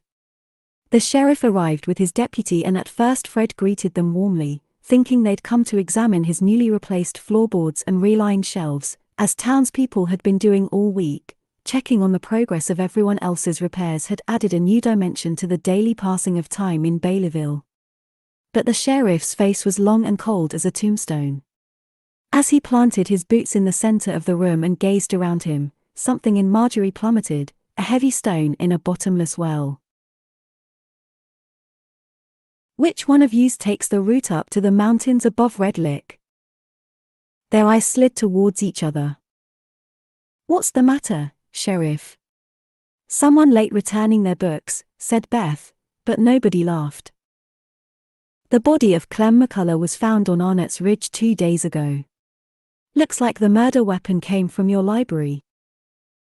"Murder weapon," said Beth. "We don't have no murder weapons here. Murder stories, we got those." Marjorie's face drained of color. She blinked hard, put out a hand to steady herself. The sheriff caught it. "She's in the family way," Alice said, taking her arm. "She gets a little lightheaded." "And that's dramatic news for a woman in the family way to have to hear straight out," Izzy added. But the sheriff was staring at Marjorie. "You take that route, Miss Hare? We share the roots, Sheriff, Kathleen interjected. It really depends on who's working that day and how each horse is doing. Some ain't so good on those longer, rougher routes. You keep records of who goes where, he said to Sophia, who stood up behind her desk, her knuckles tight on the edge. Yes, sir. I want to see every route taken by every librarian over the past 6 months. 6 months. Mr. McCullough's body is in a state of some decay. It's unclear how long he has lain there. And his family don't seem to have reported him missing, according to our records, so we need all the information we can gather. That's a lot of ledgers, sir. And we're still in a little disarray here because of the floods. It may take me a while to locate them among these books. Only Alice was positioned so that she could see Sophia slowly nudge the ledger on the floor firmly under her desk with her foot. To be frank, Mr. Sheriff, we lost a good many of them, Alice added. It's entirely possible the relevant entries have suffered catastrophic water damage. Some were even washed away. She said it in her most clipped English accent, which had been known to sway sterner men than him, but the sheriff didn't appear to have heard her. He had moved around to Marjorie and stood in front of her, his head tilted to one side. The Ahares had a long feud with the McCulloughs, am I right? Marjorie picked at a scuff on her boot. I guess. My own daddy remembers your daddy coming after Clem McCullough's brother. Tam shot him in the stomach Christmas 1913. 1914, if I remember right. I bet if I asked around there'd be other bad blood could be recalled between your two families. Far as I'm concerned, Sheriff, any feud died with the last of my brothers. Be the first blood feud around here just melted away with the snows, he said, and put a matchstick between his teeth, which he waggled up and down. Mighty unusual. Well, I've never been what you might call conventional. She appeared to have composed herself. So you would know nothing about how Clem McCullough happened to be brought down? No, sir. Tricky for you that you're the only living person might have had a grudge against him. Ah, come on, Sheriff Archer, Beth protested. You know well as I do that family is proper hillbilly trash. They probably got enemies halfway to Nashville, Tennessee. That was true, they all agreed. Even Sophia felt safe enough to nod. It was at that point they heard the engine. A car drew up, and the sheriff walked slow and stiff-legged to the door, as if he had all the time in the world. Another deputy appeared, and he murmured something in his ear. The sheriff looked up and behind him at Marjorie, then leaned in for further information. The deputy entered the library so that there were 3 of them. Alice caught Fred's eye, and saw he was as nonplussed as she felt. The sheriff turned, and when he spoke again, it was, Alice thought, with a kind of grim satisfaction. Officer Dalton here has just been speaking with old Nancy Stone. She says you was making your way to her back in December when she heard a gunshot and some kind of a commotion. Says you never arrived and that, rain or shine, you had never once missed a book delivery before that day. Says you were known for it. I recall I couldn't get past the ridge. The snow was too deep. Marjorie's voice, Alice realized, had taken on a slight tremor. Not what Nancy says. She said the snow had eased 2 days past and that you was by the upper levels of the creek and that she heard you talking right up until minutes before the gun went off. Says she was mighty worried about you for a while. Not me. She shook her head. No? He pondered this, his lower lip pushed out in exaggerated thought. She seems pretty sure there was a packhorse librarian up there. You telling me then it was one of these other ladies that day, Miss Hare? She gazed around her then, a trapped animal. You think maybe I should be talking to one of these girls instead? Think maybe one of them is capable of murder? How about you, Kathleen Bly? Or maybe this nice English lady? Van Cleve Jr.'s wife, yes. Alice lifted her chin. Or you, what's your name, girl? Sophia Kenworth. Sophia Kenworth. He said nothing about the color of her skin, but rolled the syllables around extra slowly so that they felt loaded. The room had grown very still. Sophia stared at the edge of her desk, her jaw tight, unblinking. No, Marjorie said, into the silence. I know for a fact it was none of these women. I think maybe it was a robber. Or a shiner. You know how it can be up there on the mountains. All sorts going on. All sorts going on. That's true enough. But, seems mighty odd that in a county stacked full of knives and guns, axes and koshes, that the weapon of choice for your neighborhood hillbilly robber would be. He paused, as if to recall it properly, a fabric-bound first edition of Little Women. At the dismay that flickered, unchecked, across her face. Something in the sheriff relaxed, like a man sighing with pleasure after a big meal. He squared his shoulders, pushed his neck back into his collar. Marjorie Ahern, I am arresting you on suspicion of the murder of Clem McCullough. Men, take her in. After that, Sophia told William that evening, all hell broke loose. Alice flew at the man like a woman possessed, shouting and hollering, hurling books at him until the officer threatened to arrest her, too, and Frederick Gisler had to wrap both his arms around her to stop her fighting. Beth was yelling at them that they had it all wrong, that they didn't know what they were talking about. Kathleen just looked silent and shocked, shaking her head, and little Lizzie burst into tears, kept crying, but you can't do this. She's having a baby. Fred had run for his car and driven fast as he could to tell Sven Gustafsson, and Sven had come back white as a sheet, trying to get them to tell him what the heck was going on. And all the while Marjorie Ahern had been silent as a ghost, allowing herself to be led past the crowd of onlookers, into the back of the police bick, her head down and one hand over her belly. William digested this and shook his head. His overalls were thick with black dirt where he was still trying to clean up the house, and when he ran his hand over the back of his head he left an oily black trace of it on his skin. What you think? He asked his sister. You think she did murder someone? I don't know, she said, shaking her head. I know Marjorie ain't a murderer, but there was something off, something she wasn't saying. She looked up at him. I do know one thing, though. If Van Cleve has any say in this, he's going to make her chances of getting out of it a whole lot smaller. Sven sat that night in Marjorie's kitchen and told Alice and Fred the whole story. The incident on the mountain ridge, how she had believed McCullough would come after her in revenge, how he had sat out on the porch for 2 long, cold nights with the rifle across his knees and Bluey at his feet until both were reassured that McCullough had surely slunk back to his falling down cabin, probably with a sore head and too drunk to remember what the hell he had even done. But you have to tell the sheriff, Alice said. That means it was self-defense. You think that's going to help her, said Fred. The moment she says she slammed that book into him, they'll treat it as a confession. She'll get manslaughter at best. The smartest thing she can do just now is sit tight and hope they don't have enough evidence to keep her in jail. Bail had been set at $25,000, a sum nobody around there could get close to. It's the same sum they posted for Henry H. Denhard, and he point-blank shot his own fiancée. Yep, except being a man, he had friends in high places who could post it for him.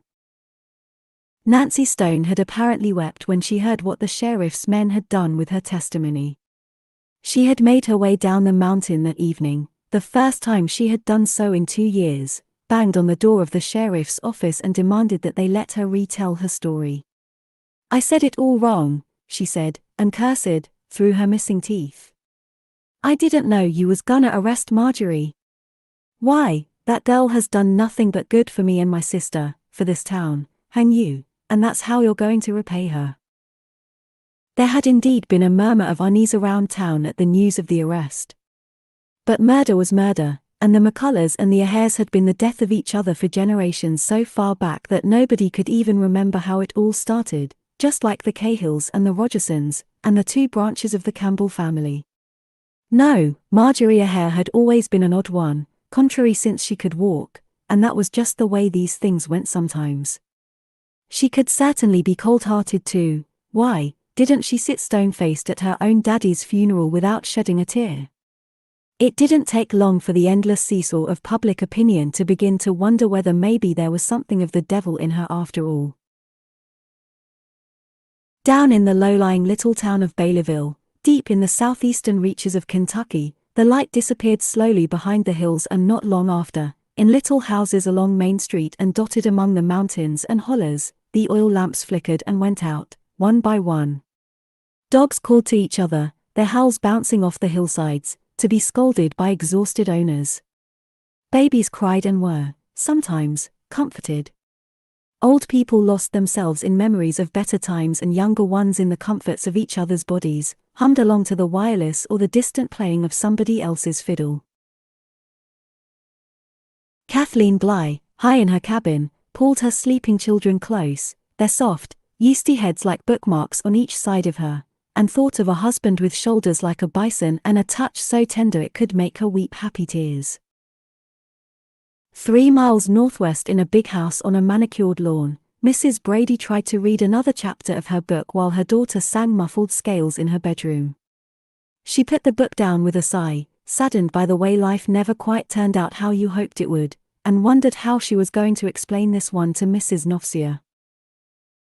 Across from the church, Beth Pinker sat reading an atlas on her family's back porch and smoking her grandmother's pipe, thinking about all the people she would like to hurt, Jeffrey Van Cleve being high on that particular list.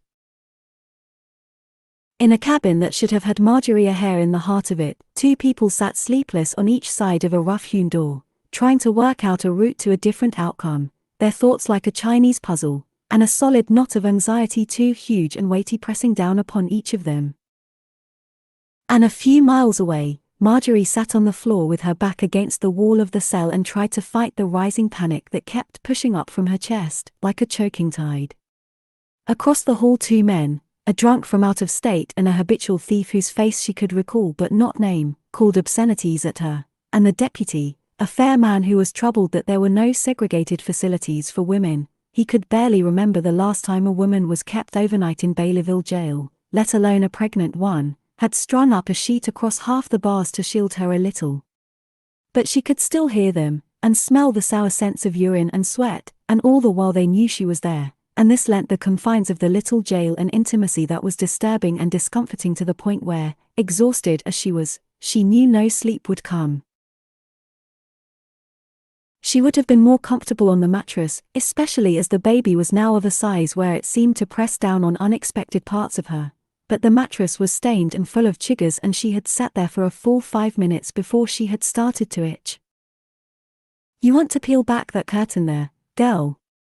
I'll show you something that will get you to sleep." "You cut it out, Dwayne Froggatt." "Just having a little fun, deputy. You know she likes it. Written all over her waistline, ain't it?" McCullough had come for her after all, his loaded weapon his own bloodied body, her library book a written confession on his chest.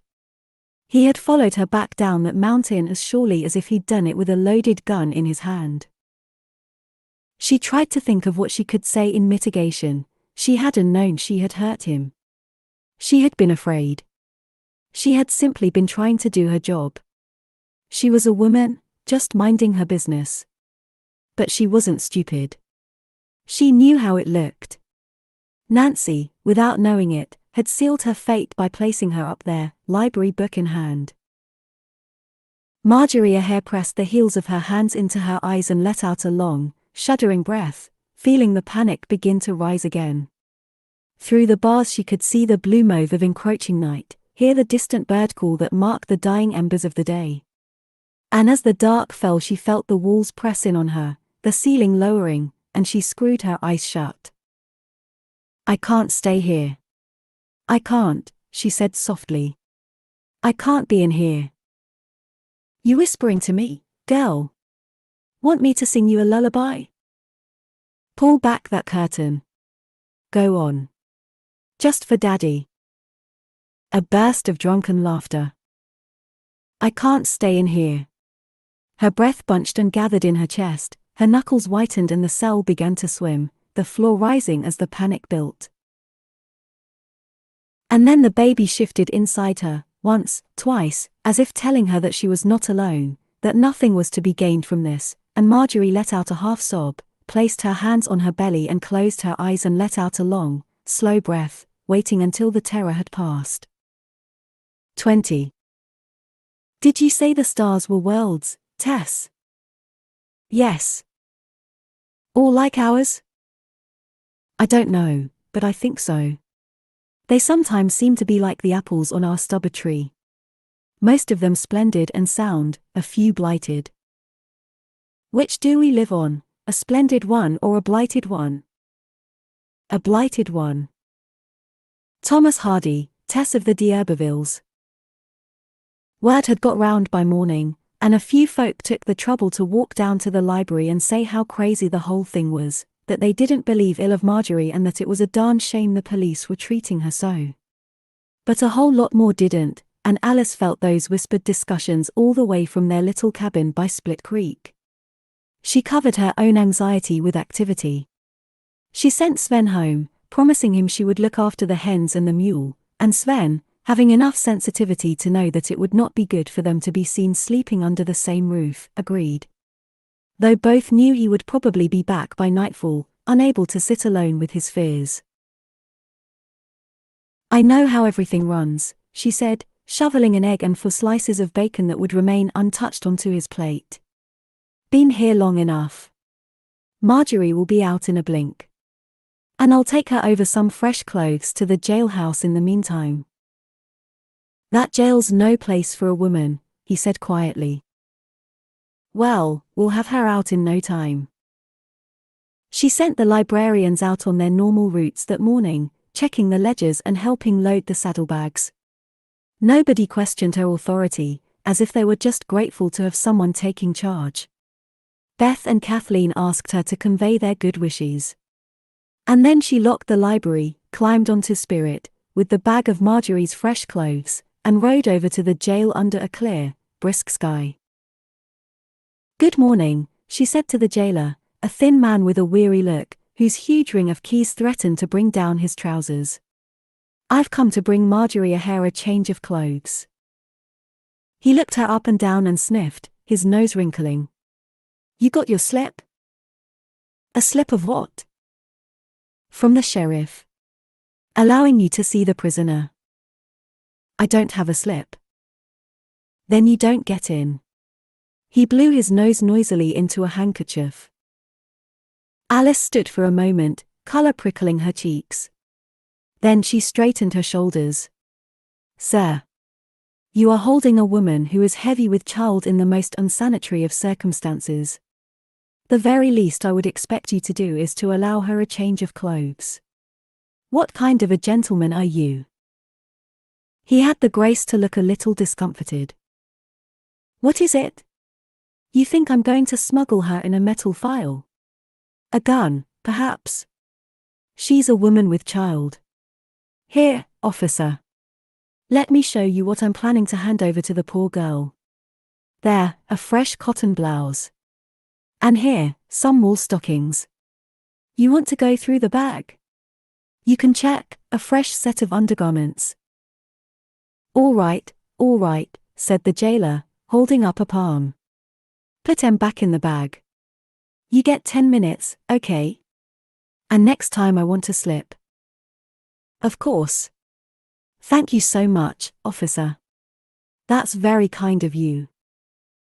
Alice tried to maintain this air of confidence as she followed him down the steps into the confines of the holding area. The jailer opened a heavy metal gate, his keys rattling, flicked through them until he found another, and opened another gate onto a small corridor, which was lined with 4 cells. The air was stale and foul down there, and the only light was a sliver from a narrow horizontal window at the top of each cell. As her eyes adjusted to the light, she saw shadowy movement in the cells at the left. Hers is the one on the right with the sheet on it, he said, and turned to leave, locking the gate and checking it with a rattle, so that her heart rattled with it against her ribs. Well, hello, pretty girl, said a male voice from the shadows. She didn't look at him. Marjorie, she whispered, walking up to the bars. There was a silence, then she saw the sheet pull back a few inches and Marjorie stared back from the other side. She was pale, her eyes shadowed. Behind her stood a narrow bunk with a lumpen, stained mattress, and a metal pot in the corner of the room. As Alice stood, something scuttled across the floor. "Are you all right?" She tried not to let her face reveal her shock. "I'm fine. I brought you some things. Thought you might like a change of clothes. I'll bring you more tomorrow. Here." She began to pull the items from the bag, one by one, feeding them through the bars. "There's a bar of soap, and a toothbrush, and I brought you my bottle of scent. I thought you might like to feel." She faltered. The idea seemed ridiculous now. "You got something for me there, pretty girl? I'm real lonesome over here." She turned her back, away from him. "Anyway." She lowered her voice. "There's some cornbread and an apple in the leg of your drawers. I wasn't sure whether they'd feed you. Everything is fine at home. I've fed Charlie and the hens and you're not to worry about anything. It will all be just as you like when you get home." "Where's Sven?" "He had to go to work. But he's coming by later." "He okay?" "He's a little shaken up, actually. Everybody is." Hey, come over here. I want to show you something." Alice leaned forward, so that her forehead touched the bars of the cell door. "He told us what happened. With the McCullough man." Marjorie closed her eyes for a minute. Her fingers looped around a bar and tightened briefly. "I never set out to hurt no one, Alice." Marjorie's voice cracked. "Of course you didn't. You did what anyone would have done." Alice was firm. "Anyone with half a brain. It's called self-defense." Hey! Stop your yammering and come over here, girl. You got something for me, huh? 'Cause I got something for you." Alice turned, her face a fury, and placed her hands on her hips. "Oh, do shut up. I'm trying to talk to my friend. For goodness sake." There was a brief silence, and then, from the other cell, a whinny of laughter. "Yeah, do shut up. She's trying to talk to her friend." The two men immediately began arguing among themselves, their voices lifting as the air turned blue. "I can't stay in here," Marjorie said quietly. Alice was shaken by how Marjorie looked after only one night in this place, as if all the fight had seeped out of her. "Well, we're going to work this out. You are not on your own, and we are not going to let anything happen to you." Marjorie looked at her with weary eyes. She set her mouth in a thin line, as if she were stopping herself from speaking. Alice placed her fingers over Marjorie's, trying to grip her hand. "It will all sort itself out. You just try to rest, and eat something, and I'll be back tomorrow." It seemed to take Marjorie a minute to register what she was saying. She nodded, shifted her gaze to Alice, and then, with a hand on her belly, she moved back to the floor, where she slid slowly down the wall and sat down. Alice rapped on the metal lock until she had the guard's attention. He rose heavily from his chair and let her out, closing the gate and eyeing the sheet behind her, from which Marjorie's shoulder was just visible. "Now," said Alice. "I will be back tomorrow. I'm not sure if I'll have time to get a slip, but I'm sure there will be no objections to a woman providing basic hygiene and assistance to a mother-in-waiting. That's just decency. And I may not have been here very long, but I do know that Kentucky people are the most decent of people." The guard looked at her, as if unsure how to respond. "Anyway," she said, before he could think too hard about it, "I brought you a piece of cornbread to say thank you for being so flexible. It's a rotten situation, which will hopefully be sorted out very soon, and in the meantime I am much obliged for your kindness, Mr. The guard blinked heavily. Doles. Officer Doles. There you go. Deputy. Deputy Doles. I do beg your pardon. She handed him the cornbread, wrapped in a napkin. Oh, she said, as he opened it. And I'll want that napkin back. If you could just give it to me tomorrow when I bring the next lot, that would be lovely. Just fold it up. Thank you so much. Before he could respond, she turned and walked briskly out of the jailhouse. Sven hired a lawyer from Louisville, selling his grandfather's silver fob watch to raise the money.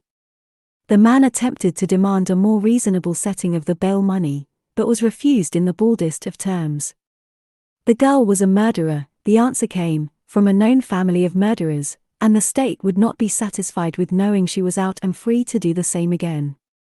Even when a small crowd gathered outside the sheriff's office to protest, he was unbending, stating that they could shout all they liked, but it was his job to uphold the law and that was what he was going to do, and if it was their father who had been murdered while going about his lawful business, they might think again. Well, the good news is, the lawyer said, as he climbed back into his car, state of Kentucky hasn't executed a woman since 1868. Let alone a pregnant one. This fact didn't seem to make Sven feel much better. What are we going to do now? He said, as he and Alice walked back from the jailhouse. We keep going, said Alice. We keep everything going as normal and wait for somebody to see sense. But 6 weeks passed, and nobody did see sense. Marjorie remained in the jailhouse even as various other miscreants came and went, and were, in some cases, returned. Attempts to transfer her to a women's prison were rebuffed, and in truth Alice felt that if Marjorie had to stay locked up it was probably better for her to be where they could stop by and see her than to be somewhere in the city where nobody would know her and where she would be surrounded by the noise and fumes of a world completely alien to her. So Alice rode to the jailhouse every day with a tin of still warm cornbread. She had pulled the recipe from one of the library books and could now bake it without even looking, or pie or whatever else she had to hand, and had become something of a favorite with the guards. Now nobody ever mentioned slips but merely handed back the previous day's napkin and motioned her through with barely a word. With Sven, they were a little stickier, because his size tended to make other men nervous. Along with food she would bring a change of undergarments, woolen sweaters, if needed, and a book, although the jail was so dark in the basement that there were only a few hours a day in which Marjorie could see to read. And nearly every evening when Alice finished up at the library she would head home to the cabin in the woods, sit at the table with Sven, and they would tell each other that this thing would be sorted out eventually, no doubt, and Marjorie would resemble herself once she was out in the fresh air again, and neither of them would believe a word the other was saying, until he left, and she would go to bed to lie awake staring at the ceiling until dawn. That year, it was as if they had missed spring completely. 1 minute it was frozen, and then it was as if the rains had washed away a whole couple of months because Lee County slammed abruptly into a full-on heat wave. The monarch butterflies returned, the weeds rose on the verges, waist-high under blossoming dogwoods, and Alice borrowed one of Marjorie's wide-brimmed leather hats and wore a handkerchief around her neck to stop herself burning, and slapped at the biting creatures on her horse's neck with the buckle of her reins. Alice and Fred spent as much time together as they could, but they didn't talk too much about Marjorie. Once they had done their best to meet her practical needs, nobody knew what to say. The coroner's inquest had found that Clem McCullough had died from a catastrophic injury to the back of his skull, probably caused by a blow to the back of his head or by falling onto a rock. Unfortunately, the decomposition of the body did not allow for a more accurate conclusion. Marjorie had been due to testify at the coroner's court, but an angry crowd had built up outside it and, given her condition, it was decreed that it would not be wise for her to enter. The closer she drew to her due date, the more frustrated Sven had become, railing at the jailhouse deputy until he had been barred from visiting for a week. It would have been longer, but Sven was liked in town, and everyone knew nerves were getting to him. Marjorie had grown milk pale, and her hair hung down in a dirty plait. She ate the food Alice proffered with a kind of detached observance, as if she would really rather not, but she understood that she was obliged to do so. There was not a time that Alice visited her when it didn't seem that having Marjorie stuck in a cell was a crime against nature, a flat-out reversal of how everything should be. Everything felt wrong while she was locked away, the mountains empty, the library missing some vital piece. Even Charlie was listless, pacing backwards and forwards along the rail, or just standing, his huge ears at half-mast, his pale muzzle lowered halfway to the ground. Sometimes Alice waited until she was alone on the long ride back to the cabin and, shielded by the trees and the silence, cried huge sobs of fear and frustration. Tears she knew Marjorie would not cry for herself. Nobody spoke of what would happen when the baby came. Nobody spoke of what would happen to Marjorie afterwards. The whole situation was so surreal, and the child was still an abstraction, a thing that few of them could imagine into existence. Alice rose at 4:30 a.m. every day, slung herself across Spirit and disappeared into the densely forested mountainside laden with saddlebags so that she'd done the first mile before she'd had a chance to wake fully. She greeted everyone she passed by name, usually with some piece of information that might be pertinent to them. Did you get that tractor repair book, Jim? And did your wife like the short stories? And would place her horse in front of Van Cleve's car whenever she saw it, so that he was forced to stop, engine idling in the road, while she stared him down. Sleep well at night, do you? She would call, her voice piercing the still air. Feeling pleased with yourself? His cheeks blown out and purple, he would wrench his car around her. She was not afraid to be in the cabin alone, but Fred had helped her set more traps to alert her should anyone come close. She was reading one night when she heard the jingle of the bell string they had strung between the trees. With lightning reflexes, she reached back to the fireplace and pulled down the rifle, standing and cocking it on her shoulder in one fluid movement, placing the two barrels against the narrow gap in the door. She squinted, trying to make out whether there was any movement outside, and remained preternaturally still, scanning the darkness a moment or two longer, before she let her shoulders drop. Just dear, she muttered to herself and lowered the rifle. It was only as she left the next morning that she found the note that had been slipped under the door overnight with its heavy black scrawl. You do not belong here. Go home.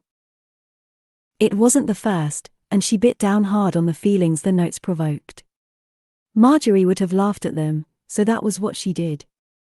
She screwed the paper into a ball, threw it into the fire, and cursed under her breath. And tried not to think about where home might be, these days. Fred stood beside the barn in the dimming light chopping wood, one of the few tasks that still defeated Alice. She found the weight and heft of the old axe unnerving, and rarely managed to split the logs along the grain, usually leaving the blade wedged at an awkward angle, stuck fast, until Fred returned. He, in contrast, hit each piece with a clean, rhythmic motion, his arms circling in a great sweep, the axe slicing each into halves and then quarters, pausing each 3 strikes, to hold it loosely in one hand while with the other he tossed the new logs onto the pile. She watched him for a moment, waiting until he stopped again, drew a forearm across his brow, and looked up at where she stood in the doorway, glass in hand. That for me. She took a few steps forward and handed it to him. Thank you. There's more here than I thought. Good of you to do it. He took a long swig of the water and let out a breath before he handed back the glass. Well, can't have you getting cold in winter. And they dry out quicker if you cut them smaller. Sure you don't want to have another go? Something in her expression seemed to stop him. You okay, Alice? She smiled and nodded, but even as she did so she barely convinced herself. So she told him the thing she had put off telling for a full week. My parents have written to say I can come home. Fred's smile evaporated. They're not happy, but they say I can't stay here alone, and they're prepared to chalk the marriage up to youthful error. My Aunt Jean has invited me to stay with her in Lowestoft. She needs help with her children, and everyone agrees that this would be a good way of, well, getting me back to England without making too much of a scene. Apparently we can address all the legal matters from a suitable distance. What's Lowestoft? A little town on the North Sea coast. Not exactly my first choice, but… well, I suppose I'd have some independence at least. And be away from my parents, she added silently. She swallowed. They're forwarding money for my passage. I told them I needed to stay for the end of Marjorie's trial. She let out a dry laugh. I'm not sure if my being friends with an accused murderer improved their opinion of me any. There was a long silence. So you're really leaving? She nodded. She couldn't say any more. It was as if with that letter she had suddenly been reminded that her whole life here up to this point had been a fever dream. She pictured herself back in Mortlake, or in the fake Tudor house in Lowestoft, her aunt's polite inquiries as to her sleep, whether she was ready for a little breakfast, whether she might like to take a walk to the municipal park that afternoon. She looked down at her chapped hands, at her broken nails, at the sweater she had worn for 14 days straight over the other layers, with its tiny fragments of hay and grass seed embedded in the yarn. She looked at her boots, with the scuffs that told of remote mountain trails, of splashing through creek beds or dismounting to make her way up narrow passes in mud, fierce sunshine or endless rain. What would it be like to be that other girl again? The one with polished shoes, stockings and a tame, orderly existence. With nails that had been carefully filed, and a shampoo and set twice a week. No longer dismounting to relieve herself behind trees, picking apples to eat as she worked, her nostrils full of wood smoke and damp earth, but instead exchanging a few polite words with the bus conductor about whether he was sure the 238 stopped outside the railway station. Fred was watching her. There was something so pained and raw in his expression that she felt hollowed out by it. He hid it, reaching for the axe. Well, I guess I might as well do the rest of these while I'm here. Marjorie will need them. When she comes home. He nodded, his eyes on the blade. Yep. Alice waited a moment. I'll fix you something to eat. If you're still happy to stay. He nodded, his eyes still downcast. That would be good. She waited a moment longer, then turned and walked back into Marjorie's cabin with the empty glass, and the sound of each whack of the blade splintering the wood behind her made her flinch, as if it were not just the wood being rent in two. The food was terrible, as food cooked without heart often is, but Fred was too kind to comment on it, and Alice had little to say, so the meal passed in an unusual silence, accompanied only by the rhythmic croaks of the crickets and frogs outside. He thanked her for her efforts and lied that it had been delicious, and she took the dirty plates and watched as he stood, straightening stiffly as if the wood chopping had taken more out of him than he'd let on. He hesitated, then walked out onto the stoop, where she could see his shadow through the mesh of the screen door, looking out at the mountainside. I'm so sorry, Fred, she told him silently. I don't want to leave you. She turned back to the plates and began scrubbing furiously, biting back tears. Alice.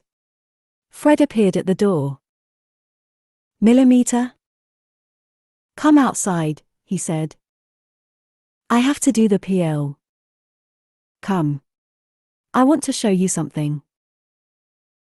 The night was possessed of the thick darkness that comes when clouds swallow the moon and stars whole, and she could only just make him out as he motioned to the swing seat on the porch. They sat a few inches apart, not touching but linked by their thoughts, which, underneath, wound around each other's like ivy. What are we looking at? She said, trying surreptitiously to wipe her eyes. Just wait, came Fred's voice, from beside her. Alice sat in the dark, the seat creaking under their combined weight, her thoughts tumbling as she considered her future. What could she do if she didn't go home? She had little money, certainly not enough to find a house. She was not even sure she would have a job, who was to say that the library would continue without Marjorie's fierce steerage? More importantly, she could hardly stay forever in this small town, with the looming cloud of Van Cleve, his rage and her ill-fated marriage hanging over her. He had got to Marjorie, and he would surely get to her too, one way or another. And yet the thought of leaving this place, of no longer riding these mountains, accompanied only by the sound of spirits' hoofs and the glinting, dappled light of the forest, the thought of no longer laughing with the other librarians, stitching quietly beside Sophia or tapping her foot as his voice soared into the rafters filled her with a grief that was visceral. She loved it here. She loved the mountains and the people and the never-ending sky. She loved feeling as if she was doing a job that meant something, testing herself each day, changing people's lives word by word. She had earned every one of her bruises and blisters, had built a new Alice over the frame of one with whom she had never felt entirely comfortable. She would simply shrink back if she returned, and she could already taste how easily it would happen. Baileyville would become a little interlude, fade into another episode that her parents, tight-lipped, would prefer not to refer to. She would pine for Kentucky for a while, and pull herself together. Then, after a year or two perhaps, she would be allowed to divorce and she would eventually meet a tolerable man who didn't begrudge her complicated past, and settle down in some tolerable part of Lowestoft. And then there was Fred. The thought of being parted from him made her stomach cramp. How was she supposed to bear the prospect of never seeing him again? Never seeing his face light up simply because she had walked into the room. Never catching his eye in a crowd, feeling the subtle heat that came with standing alongside a man she knew wanted her more than any other. She felt that every day they were together now, even when no words were spoken, the unspoken conversation that ran, like an undercurrent, under everything they did. She had never felt so connected, so sure of somebody, had never wanted somebody else's happiness so keenly. How was she supposed to give that up? Alice. Sorry? Look up. Alice's breath stopped in her throat. The mountainside opposite was alive with light, a wall of glinting fairy lights, three-dimensional among the trees, winking and twinkling as they shifted, illuminating the shadows of the inky dark. She blinked at it, disbelieving, her mouth open. Fireflies, he said. Fireflies. Lightning bugs. Whatever you want to call them. They come every year. Alice couldn't quite take in what she was seeing.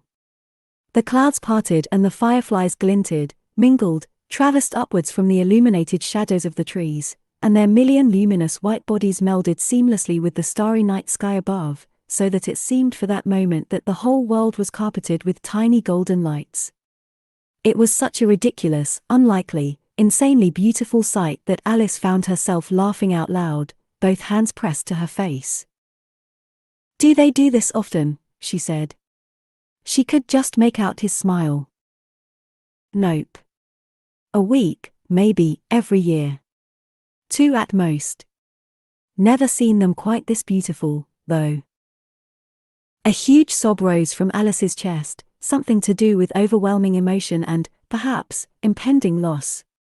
The absence at the heart of the cabin, and the man beside her whom she couldn't have. Before she could think what she was doing, she reached across in the dark and found Fred's hand. His fingers closed around hers, warm, strong, entwining, as if they were molded to each other. They sat like that for some time, gazing at the glittering spectacle. I know why you need to go." Fred's voice broke into the silence, halting, his words careful. "I just need you to know that it will be awful hard when you do." "I'm in a bit of a bind, Fred." "I know that." She took a deep, shaking breath. "It's all a bit of a mess, isn't it?" There was a long pause. Somewhere in the distance an owl hooted. Fred squeezed her hand and they sat for a while, feeling the soft night breezes around them. "You know what's really wonderful about those fireflies," he said, finally, as if they had been having a whole other conversation. "Sure, they live for just a few weeks. Not much at all in the grand scheme of things. But while they're there, the beauty of them, well, it takes your breath away." He ran a thumb over the ridge of her knuckles. "You get to see the world in a whole new way. And then you have that beautiful picture burned onto the inside of your head. To carry it wherever you go. And never forget it. Before he had even said the next words, Alice felt the tear begin to slide down her cheek. I worked it out sitting here. Maybe that's the thing we need to understand, Alice. That some things are a gift, even if you don't get to keep them. There was a silence before he spoke again. Maybe just to know that something this beautiful exists is all we can really ask for. She wrote to her parents confirming her return to England, and Fred drove the letter to the post office, on the way to delivering a young colt to Boonville. She saw the stiffening of his jaw as he registered the address and hated herself for it. She stood, arms folded in her white linen shirt sleeves, as he climbed into the back of his dusty pickup truck, the rattling trailer attached to the back and the horse kicking impatiently to be gone. She watched them head the whole way up Split Creek until the truck was out of view. Alice squinted at the empty road for a while, at the mountains that rose on each side of it, disappearing into the haze of summer, at the buzzards that wheeled lazily and impossibly high above them, her hand shielding her brow. She let out a long, shaky breath. Finally she dusted her hands on her breeches and turned to walk back into the library. 21. The call came at 2:45 in the morning, on a night so warm that Alice had barely slept, but instead wrestled, sweaty and fitful, with a sheet through the small hours. She heard the rapid banging on the door and sat immediately upright, her blood chilled, ears straining for clues. Her bare feet met the floorboard silently and she shrugged on her cotton robe, grabbed the gun she kept by the side of the bed and tiptoed towards the door. She waited, her breath tight in her chest, until the noise came again. "Who's there?" "I'll shoot." "Mrs. Van Cleve? That you?" She blinked and peered out of the window. Deputy Dulles was standing there in full uniform, one hand rubbing anxiously at the back of his neck. She moved to the door and unlocked it. "Deputy?" "It's Miss O'Hare. I think it's her time. I can't raise Dr. Garnett and I don't feel happy with her laboring down there alone." It took Alice a matter of minutes to haul her clothes on. She saddled a sleepy spirit and followed the treads of Deputy Dulles' tire marks, her determination overriding any natural hesitation Spirit might have had about negotiating the deep woods in the black of night. The little horse trotted out into the darkness, ears pricked, wary but willing, and Alice wanted to kiss her for it. When she got to the mossy track by the creek bed she was able to break into a gallop, and she pushed the mare as hard as she could, grateful for the moonlight that illuminated the path. When she reached the road she did not head straight for the jail, but turned, urging Spirit down towards William and Sophia's house at Monarch Creek. She had changed in her time in Kentucky, yes, and, true, she wasn't afraid of much. But even Alice knew when she was out of her depth. By the time Sophia reached the jailhouse, Marjorie, slick with sweat, was pushing against Alice like someone in a rugby scrum, doubled over and moaning with pain. Alice could only have been there for 20 minutes but felt as if it had already been hours. She heard her own voice as if from a long distance, praising Marjorie for her bravery, insisting that she was doing so well, that the baby would be here before she knew it, even as she knew that only one of those things might possibly be true. The deputy had lent them an oil lamp and the light flickered, sending uncertain shadows up the cell walls. The scents of blood, urine and something raw and unmentionable filled the thick, stale air. Alice hadn't realized birth would be so messy. Sophia had run all the way, her mother's old midwife's bag under her arm, and Deputy Dulles, softened by 2 months of baked gifts, and confident that the librarians essentially meant well, pulled back the cell door with a clatter and allowed Sophia in. "Oh, thank goodness," said Alice, into the dim light, as he locked it again behind them with a crash of keys. "I was so afraid you wouldn't get here in time." "How far along is she?" Alice shrugged, and Sophia ran her hand over Marjorie's forehead. Marjorie's eyes were clamped shut, her mind somewhere far from them, while another wave of pain crashed over her. Sophia waited, her eyes alert and watchful, until it passed. Marjorie? Marjorie, girl. How far apart are your pains? Don't know, Marjorie murmured through dry lips. Where's Sven? Please. I need Sven. You got to pull yourself together now, stay focused. Alice, you got your wristwatch there. You start counting when I say, okay. Sophia's mother had been the midwife for all the colored folk in Baileyville. When she had been a child, Sophia had accompanied her on visits, carrying her mother's big leather bag, handing her the instruments and herbs as they were needed, helping her sterilize and repack them ready for the next woman. She wasn't fully trained, she said, but she was probably the best Marjorie was going to get. You girls okay in there? Deputy Dulles stood respectfully behind the sheet as Marjorie began to wail again, her voice lowing, then building to a crescendo. He had made sure he was well away when his own wife had borne their children, and the indelicate sounds and sense of it made him a little queasy. Sir? Could we possibly have some hot water? Sophia motioned to Alice to open the bag, gesturing at a clean fold of cotton. I'll ask Frank, see if he can boil some. He's usually up at this hour. Be right back. I can't do it. Marjorie's eyes opened, fixed on something neither of them could see. Sure you can, said Sophia, firmly. That's just nature's way of telling us you're nearly there. I can't. Marjorie sounded breathless, exhausted. I'm so tired. Alice took a handkerchief and wiped her face. Marjorie looked so pale, so drawn, despite her swollen belly. Without the daily rigors of her life outside, her limbs had lost their muscle, grown soft and white. It made Alice feel uncomfortable to see her, her cotton dress tight around her, the way it stuck to her damp skin. A minute and a half, she said, as Marjorie began to moan again. Yep. Baby's coming all right. Okay, Marjorie. I'm going to lean you back here for a moment while I put a sheet down on this old mattress. Okay. You just hang on to Alice. Sven.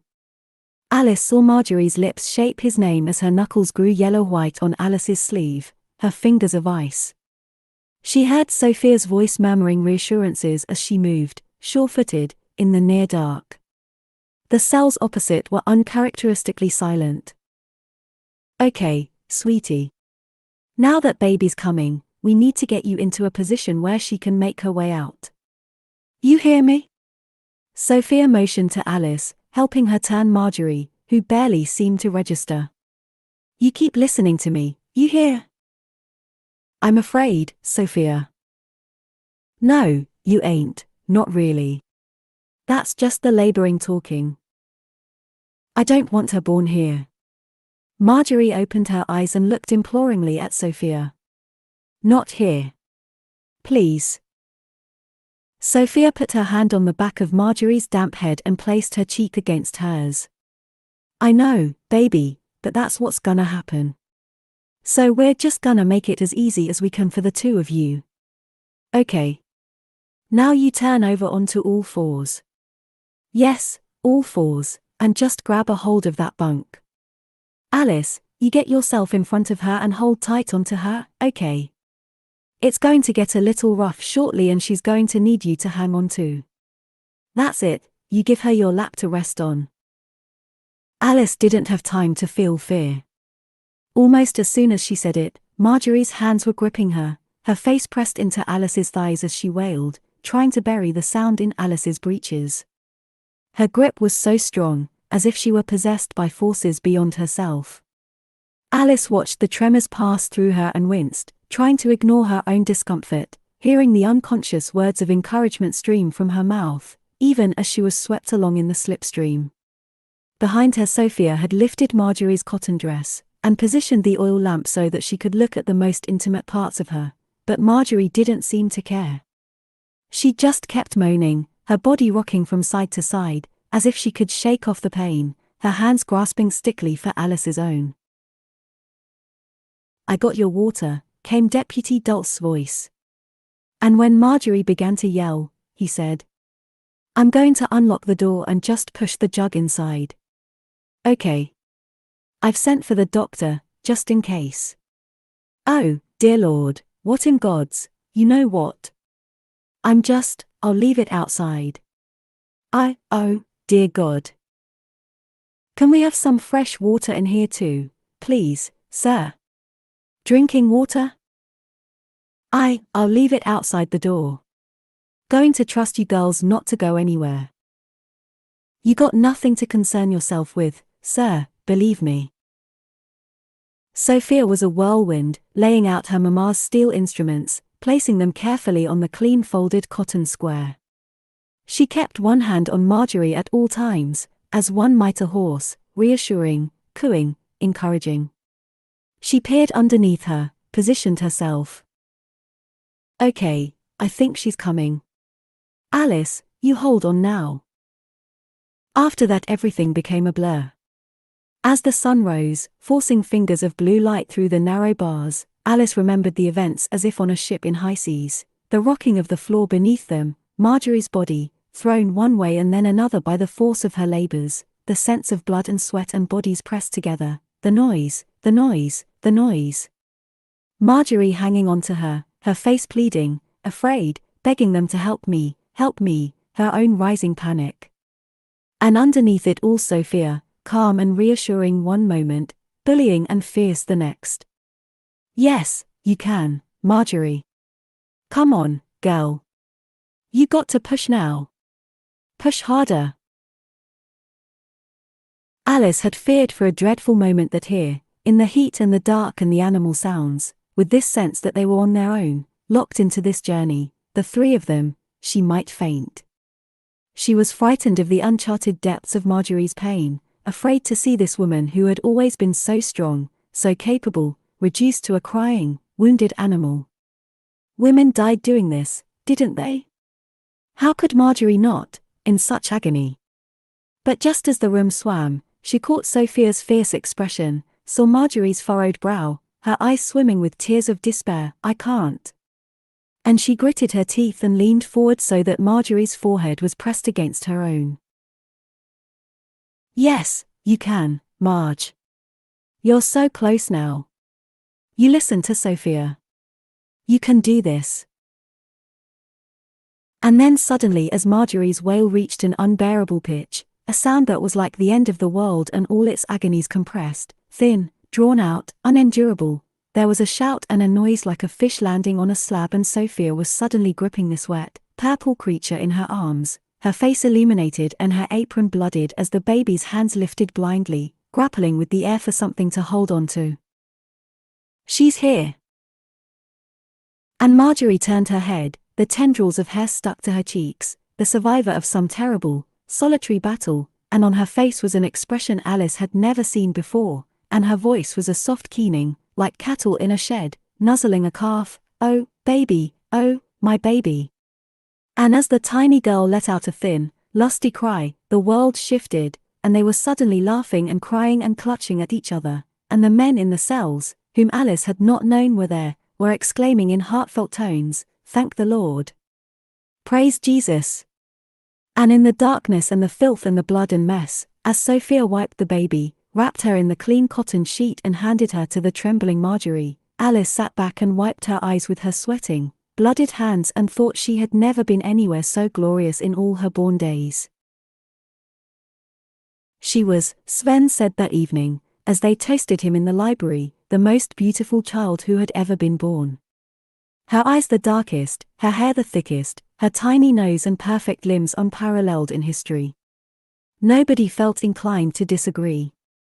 Fred had brought a mason jar of moonshine and a crate of beers, and the librarians wetted the baby's head and thanked the Lord's mercy, deciding for that evening at least not to look further than the joy of that safe delivery, that Marjorie was even now cradling the tiny child with a mother's fierce pride, enraptured by her perfect face, her tiny seashell fingernails, briefly oblivious to her own pain and circumstances, while even Deputy Dulles and the other jailers passed by to admire her and offer their congratulations.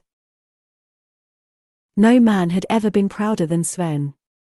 He could not stop talking, of how brave and clever Marjorie was to produce such a creature, of how alert the child was, the way she had held his finger in a fierce grip. "She's in a hair all right," he said, and they all cheered. For Alice and Sophia, the night's events had started to catch up with them. Alice was exhausted, her eyelids drooping, her gaze flickering to Sophia's, which was tired but relieved. Alice felt as if she had emerged from a tunnel, as if she had lost some layer of innocence she had barely been aware of. "I've sewn her a layette," Sophia told Sven. "If you could take it to Marjorie tomorrow, the child will have something decent to wear. A blanket, some booties, a little hat and a sweater in light cotton." "That's mighty kind of you, Sophia," said Sven. He was unshaven and his eyes kept filling with tears. "And I have some things from my babies she can have," said Kathleen. "Spare vests and cotton squares and such like. It's not like I'm going to need them again." "You never know," said Beth. But Kathleen shook her head firmly. "Oh, I know." She stooped to pick at something on her breeches. "There was only one man for me." At this Fred caught Alice's eye and, after the euphoria of earlier in the day, she felt suddenly sad and weary. She hid it under a toast. "To Marge," she said, holding up her enamel mug. "To Marjorie." "And Virginia," said Sven, and, as they all looked at him, "after Marjorie's sister." He swallowed. "That's what she wants. Virginia Alice O'Hare." "Well, that's just a beautiful name," said Sophia, nodding her approval. "Virginia Alice," they echoed, lifting their mugs. And then Izzy abruptly got up and announced that she was sure there was a book of names somewhere and she would very much like to know where it came from. And everyone else, swallowing just as hard and more than grateful for the distraction, agreed, so that nobody had to look at Alice, who was now sobbing, silently, in the corner. 22. An unbelievably filthy institution in which are confined men and women serving sentence for misdemeanors and crimes, and men and women not under sentence who are simply awaiting trial, usually swarming with bedbugs, roaches, lice and other vermin, has an odor of disinfectant and filth. Joseph F. Fishman, Crucibles of Crime, 1923. The jailhouses of Kentucky, like those across much of America, were run on an ad hoc basis and their rules, and laxity, varied considerably depending on the rigidity of the sheriff, and in the case of Baileyville, his deputy's fondness for baked goods. As such, Marjorie and Virginia were able to receive a stream of visitors and, despite the unpleasant confines of the cell, Virginia spent her first weeks in much the same way that all beloved babies spend them, in clean, soft clothes, admired by visitors, celebrated with small toys, and spending a good part of her day nestled against her mother's bosom. She was a remarkably alert baby, her dark eyes scanning the cell for movement, her tiny starfish fingers stroking the air or making little fists of contentment as she fed. Marjorie, meanwhile, was a woman transformed, her face softened, her whole focus on the tiny child, carrying her around as easily as if she had done it for years. Despite her previous reservations, she seemed to take to motherhood instinctively. Even when Alice scooped up the baby so that Marjorie could eat, or change her clothes, Marjorie had one eye on her, a hand reaching out to touch Virginia, as if she could not bear to be separated from her even for a moment. Alice noted with relief that she appeared less depressed than before, as though the baby had given her something to fix on other than what she had lost beyond the walls. Marjorie ate better. Sophia says I gotta eat to keep the milk coming, smiled frequently, even if her smiles were directed chiefly at the child, and moved around the cell, bouncing on her heels to soothe the baby, whereas before she had seemed chiefly pinned to the floor. Deputy Dulles had lent them a bucket and a mop, to make it all a little more sanitary, and when the girls had brought her a fresh bedroll, complaining that it wasn't right to make a baby sleep on a dirty old pad with chiggers in it, he had agreed without complaint. They had burned the old one in the yard, wincing at its myriad stains. Mrs. Brady visited Marjorie on the 6th day after she'd given birth, bringing with her a doctor from out of town to check that she was healing properly and that the baby had everything she needed. When Deputy Dulles had attempted to protest, Given the absence of slips or indeed any prior warning, Mrs. Brady had cut him down with a look that could have frozen hot soup and announced imperiously that should she be impeded in any way while tending a nursing mother, Sheriff Archer would be the first to hear about it, and Governor Hatch the second, and Deputy Dulles should be in no doubt about it. The doctor examined mother and baby while Mrs. Brady stood in the corner of the cell. She had squinted at her surroundings in the half-dark and decided not to sit, and while conditions were far from ideal, the doctor had announced both to be in good health and in as good spirits as could be expected. The men in the nearby cells had a few words to say about the stink of the babies. Soiled diapers, but Mrs. Brady told them to hush their mouths and announced that the occasional brush with soap and water wouldn't hurt them none either, frankly, so maybe they should put their own house in order before complaining. The librarians only discovered this visit after the event, when Mrs. Brady turned up at the library and declared that, having discussed matters at length with Miss O'Hare, they had agreed that she would step in and take over the day-to-day running of the library, and that she hoped very much this wouldn't inconvenience Mrs. Van Cleve, knowing, as she did, how hard she had worked to keep things going while Marjorie was incapacitated.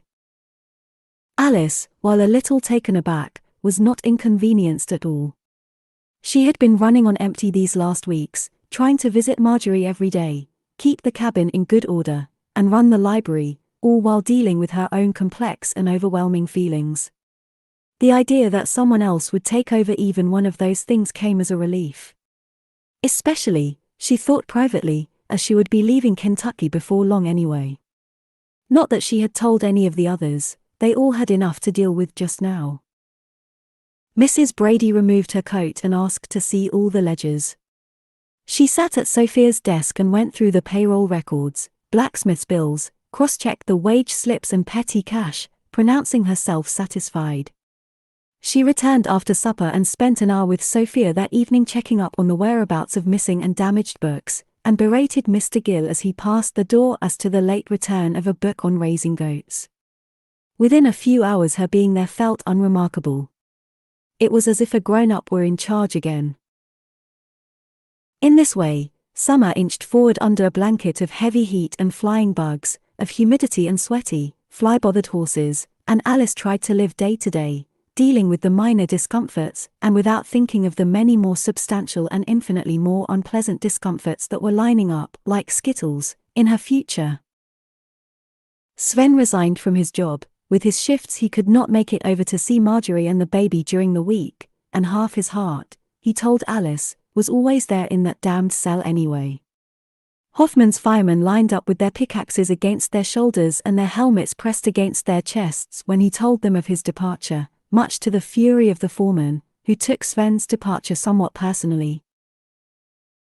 Van Cleve, who was still smarting from the discovery of Sven's long-standing relationship with Marjorie O'Hare, said it was good riddance, that he had been a spy and a traitor, despite there being no evidence for either, and warned that if that snake Gustafsson was seen heading inside the Hoffman gates again he would be shot without warning, just like his godless hussy. Sven would have liked to move into Marjorie's cabin, Alice knew, to be in some way closer to her, but instead, ever the gentleman, he refused her offer so that Alice could escape the censure of those in the town who would have seen something suspect in a man and a woman resting under the same roof, even if it was clear to all that both loved the same woman, albeit in very different ways. Besides, Alice was no longer afraid to stay alone in the little cabin.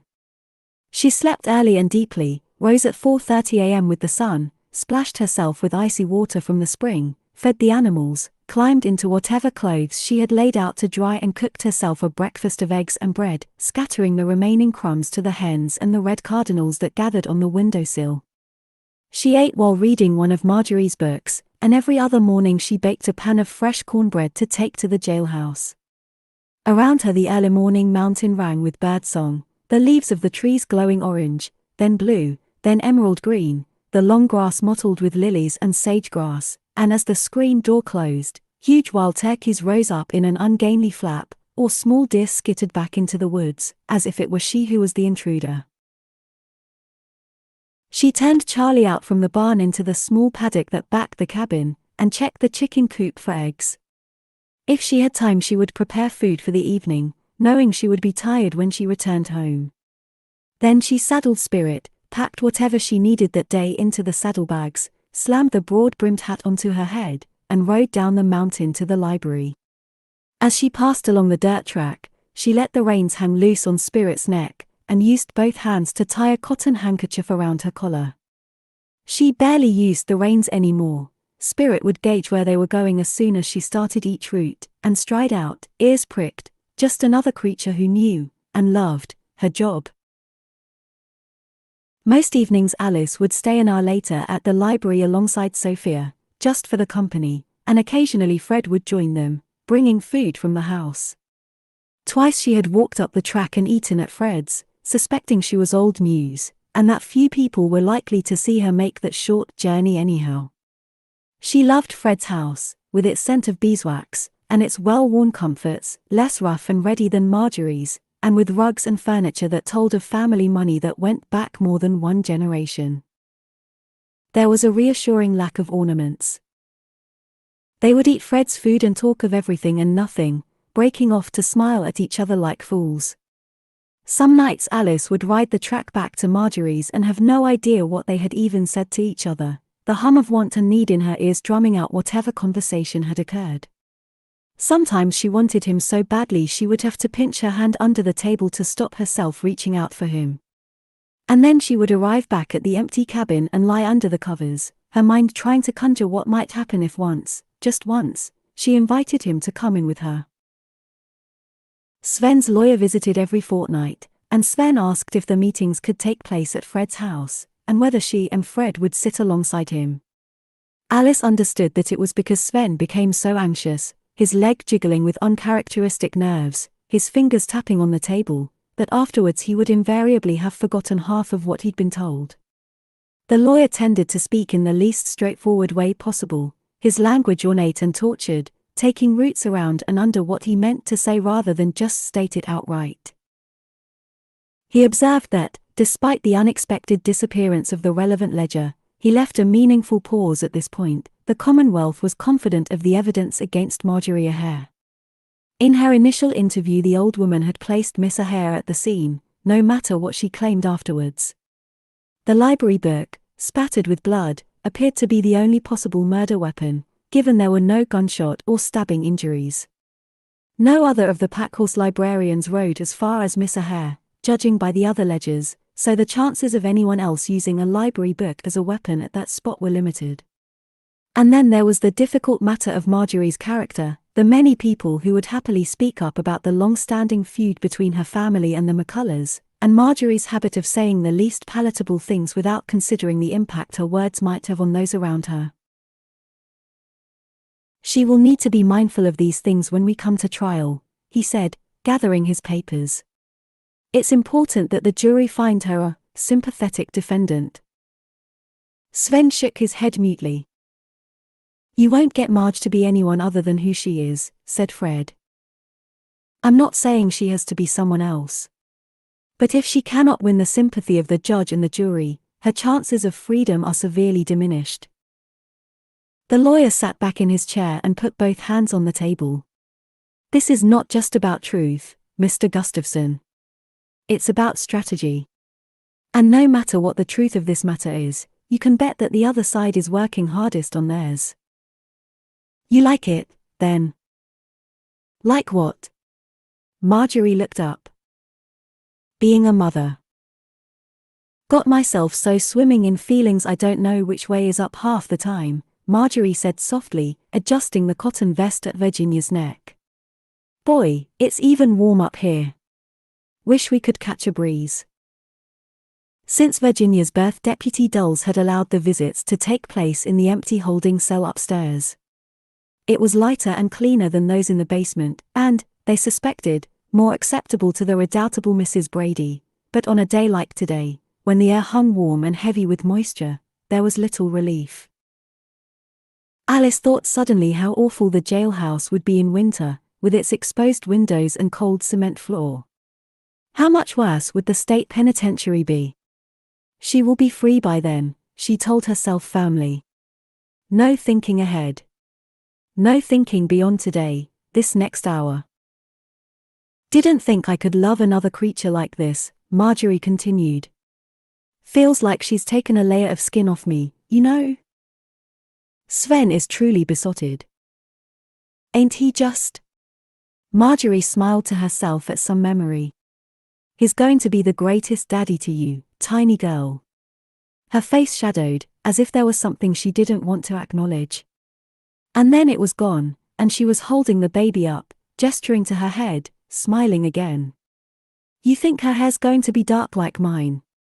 She's got a little Cherokee in her, after all. Or you think she'll lighten up, more like her daddy? You know, when Sven was a baby his hair was white as chalk. Marjorie wouldn't discuss the trial. She would shake her head twice, tiny movements, as if suggesting there was no point in it.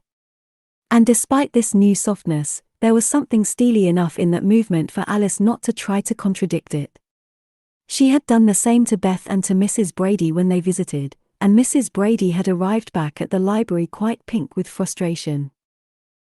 I was talking to my husband about the trial, and what happens afterwards, if things do not go the way we hope. He has some friends in the legal world, and apparently across state lines there are some places that allow the children to stay with the mother, and matrons to attend properly to the women. Some have quite good facilities all told. Marjorie had acted like she hadn't heard a word. We're all praying for you in church. You and Virginia. Isn't she the dearest thing? I just wondered whether you would like us to try to. Appreciate your thoughts, Mrs. Brady, but we'll be fine. And that was it, Mrs. Brady said, throwing her hands into the air. It's as if she's burying her head in the sand. Honestly, I don't think she can simply rely on the idea of getting out. She needs to plan. But Alice didn't feel that optimism was at the heart of Marjorie's behavior. It was one of the many reasons she felt increasingly anxious with every day that the trial grew closer. Exactly 1 week before the trial was due to start, newspapers began to speculate on its suspect. One had got hold of the picture of the women from the Nice-en-Quick, and cropped it so that only Marjorie's face was visible. The headline read, "The Librarian Killer, Did She Murder Innocent Man?" The nearest hotel, in Danvers Creek, swiftly found itself with every room booked, and there was talk that some neighbors had tidied up back rooms and put beds in them to house the reporters who were also coming to town. It seemed that Marjorie and McCullough were all anybody talked about, except within the confines of the library, where nobody talked about them at all. Sven headed to the jail in the height of the afternoon. It was an excessively warm day and he walked slowly, using his hat to fan himself, and raising a hand in greeting to those he passed, his outward demeanor revealing nothing of what he felt inside. He handed the tin of Alice's cornbread to Deputy Dulles, and checked his pockets for the clean vest and bib that Alice had folded neatly for him to bring. Marjorie was in the holding cell upstairs, feeding the baby, seated cross-legged on the bunk, and he waited to kiss her, knowing as he did how easily distracted the baby was. Usually she would raise a cheek for him, but this time she kept gazing down at the child, so after a moment he sat down on the stool nearby. "She's still feeding all night?" "Much as she can get." Mrs. Brady said she might be one of those babies needs solid food early. I got a book about it from the girls, just to read up a little. "Since when have you been chatting with Mrs. Brady about babies?" He looked at his boots. "Since I quit my job." When she stared at him, he added, "Don't worry. I've not been out of work since I was 14 years old. And Fred is letting me stay in his spare room, so I'm good. We'll be good." Marjorie didn't speak. Some days she was like this now. Would barely say a word the whole time he was there. Those days had grown fewer since Virginia arrived. It was as if she couldn't help but talk to the child, even if she was feeling down, but Sven still hated to see them. He rubbed at his head. "Alice said to tell you the chickens are doing fine. Winnie laid a double yoker. Charlie's getting fat. Quite enjoying the rest, far as I can see it. We've got him turned out this week with Fred's young ones and he's showing them who's boss." She looked down at Virginia, checking that she had finished, then adjusted her dress and placed the baby against her shoulder for winding. You know, I was thinking. Sven continued. Maybe when you come home we could get another dog.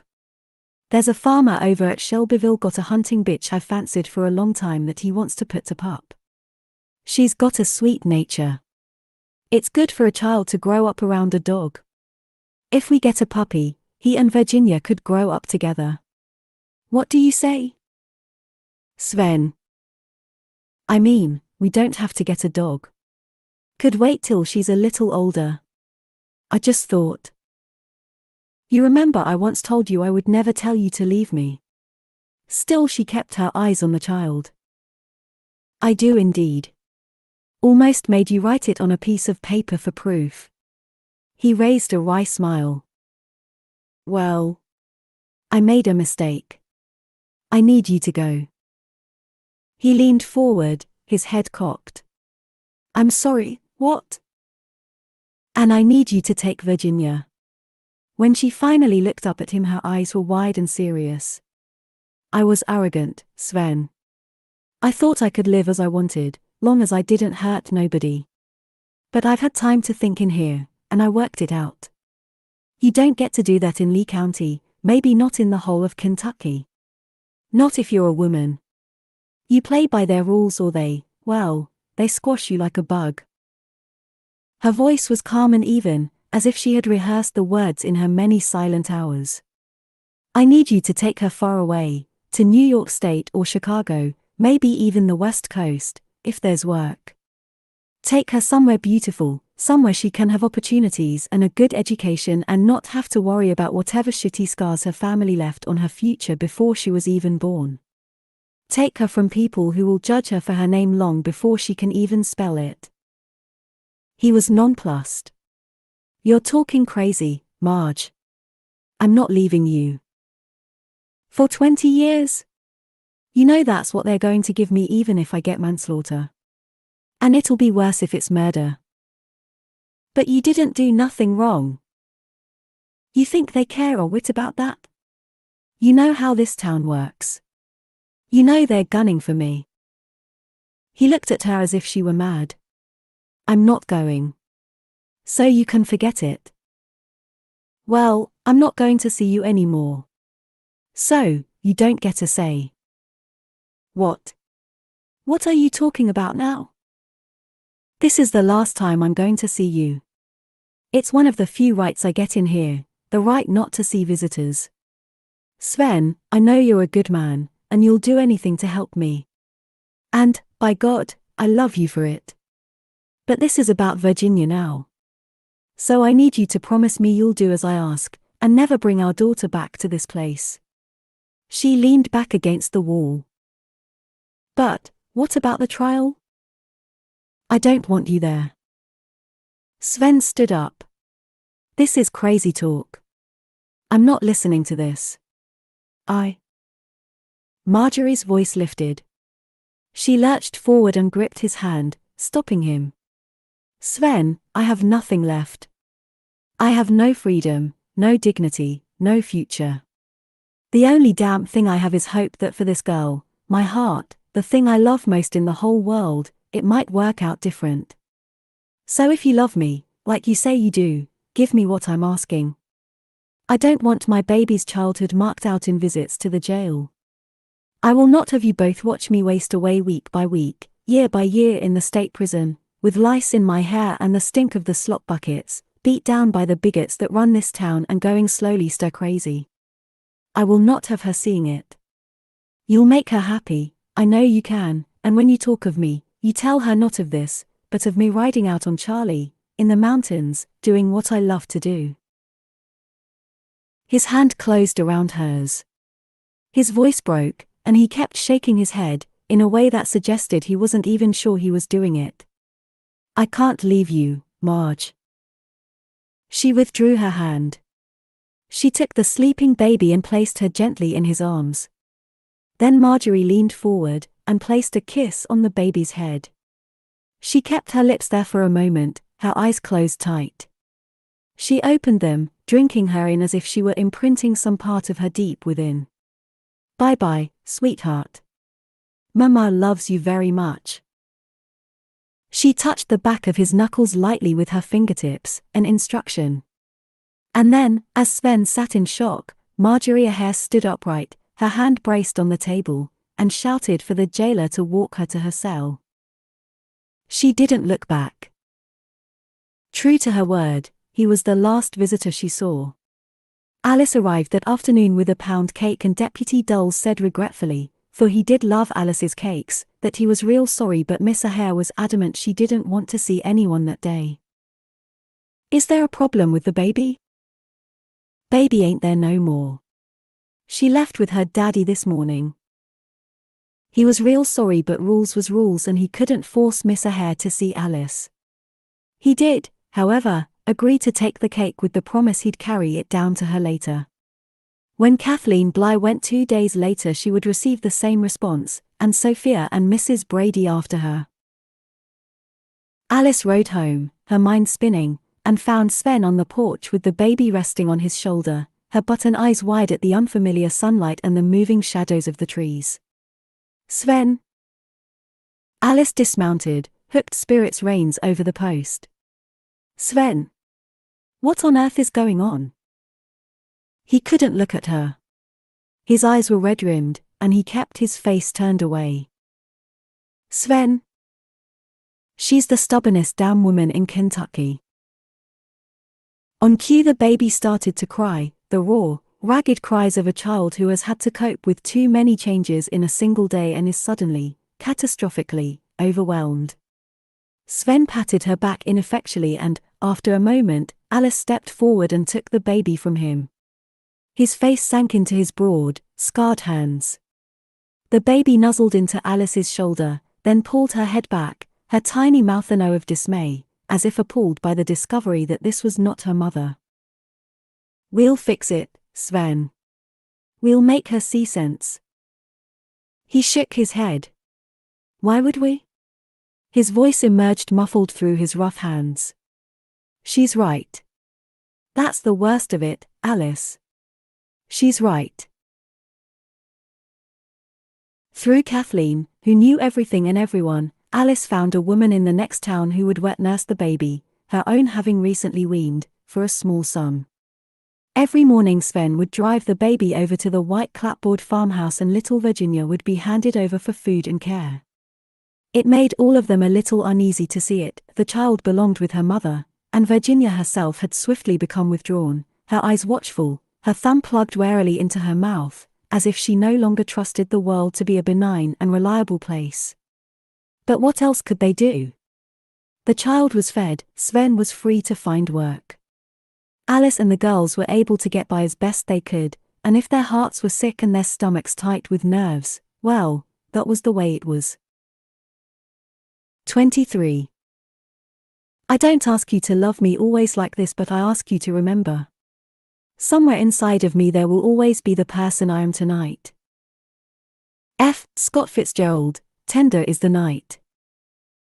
A near-circus atmosphere descended on Baylorville, the kind of commotion that made Tex Lafayette's appearance look like a Sunday school reunion. As news of the start date had broken across the town, the mood seemed to shift, and not necessarily in Marjorie's favor. The extended McCullough clan began to arrive from out of town, distant cousins from Tennessee, from Michigan and North Carolina, some of whom had barely seen McCullough in decades but who now found themselves highly invested in the idea of retribution for their beloved relative, and swiftly took to congregating outside either the jailhouse or the library, to shout abuse and threaten vengeance. Fred had come down twice from his house to try to calm things, and when that failed, to reveal his gun and announce that the women must be allowed to get on with their work. The town seemed split in two with their arrival, dividing between those who were disposed to see all the wrong in Marjorie's family as evidence of her own bad blood, and those who preferred to go on their own experience, and thanked her for bringing books and a little pleasantry into their lives. Twice Beth got into fistfights on the back of Marjorie's reputation, once in the store and once on the steps outside the library, and had taken to walking around with her hands bunched, as if permanently braced to throw a punch. Izzy wept frequently and silently, and would shake her head mutely if anyone spoke to her of it, as if the act of talking were too much. Kathleen and Sophia said little, but their somber faces told of which way they thought this would go. Alice could no longer visit the jail, in accordance with Marjorie's wishes, but felt her presence in the little concrete building as if they were connected by threads. She was eating a little, Deputy Dulles said, when she stopped by. Didn't speak much, though. Seemed to spend a lot of time sleeping. Sven left town. He bought a small wagon and a young horse, packed up what remained of his belongings and moved out of Fred's to a one-room cabin a short distance from the wet nurse on the eastern side of the Cumberland Gap. He could not stay in Baileyville, not with people saying what they were. Not with the prospect of seeing the woman he loved brought even lower, and the crying baby in earshot of her mother. His eyes were red with exhaustion, and new deep grooves ran down each side of his mouth that had nothing to do with the baby. Fred promised him at the first word of anything he would drive right over. I'll tell her. Fred began, then realized he had no idea what he would tell Marjorie. They exchanged a look, then slapped each other on the shoulder, in the way near silent men have of conveying emotion, and Sven drove off with his hat pulled low over his brow and his mouth set in a grim line. Alice also began to pack up. In the quiet of the little cabin she began to separate her clothes into those she might find some use for in England, in her future life, and those she could not imagine wearing again. She would hold up the fine silk blouses, the elegantly cut skirts, gossamer slips and nightwear and frown.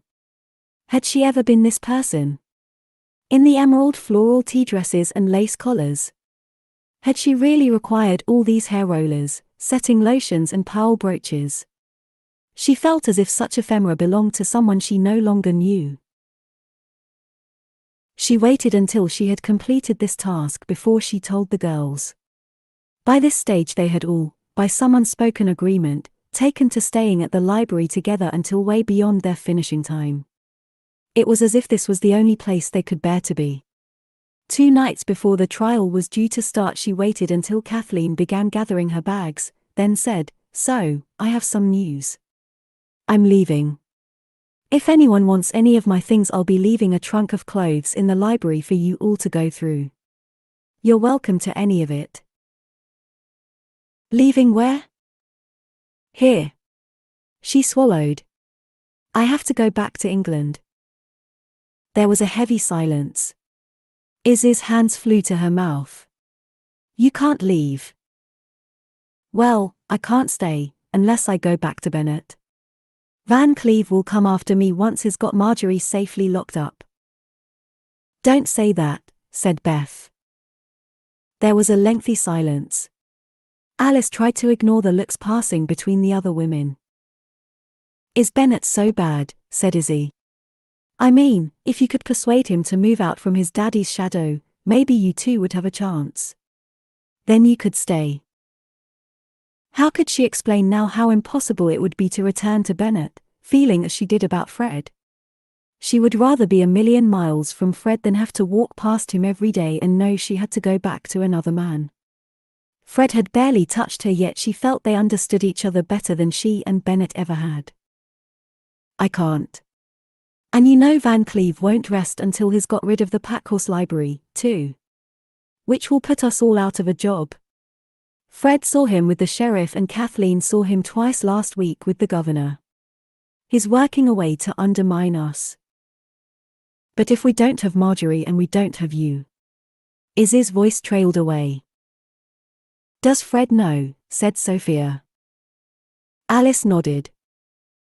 Sophia's eyes held hers, as if confirming something.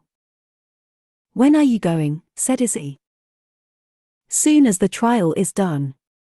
Fred had barely spoken the whole drive home.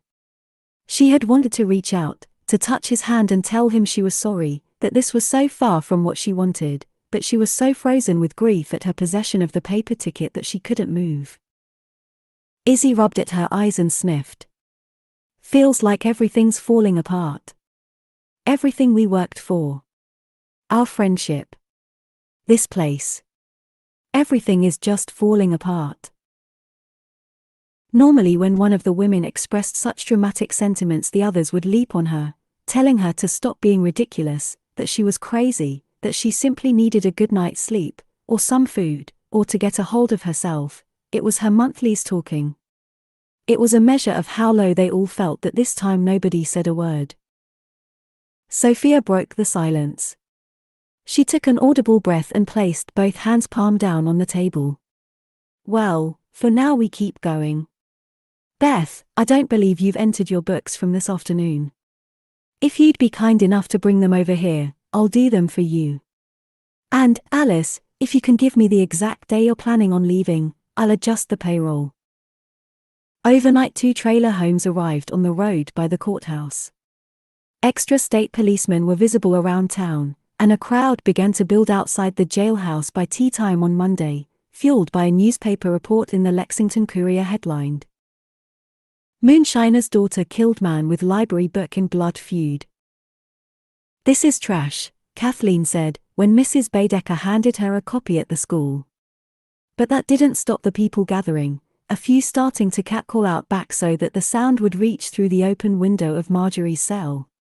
Deputy Dulles came out twice, his palms up, trying to calm them, but a tall mustachioed man in an ill-fitting suit, whom nobody had seen before and claimed to be Clem McCullough's cousin, said they were just exercising their God-given right to free speech.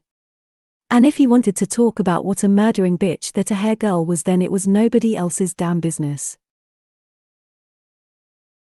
They jostled each other, fueling their bold claims with alcohol, and by dusk the yard outside the jailhouse was thick with people, some drunk, some shouting insults at Marjorie, others yelling back at them that they were not from round here and why didn't they keep their troublemaking ways to themselves.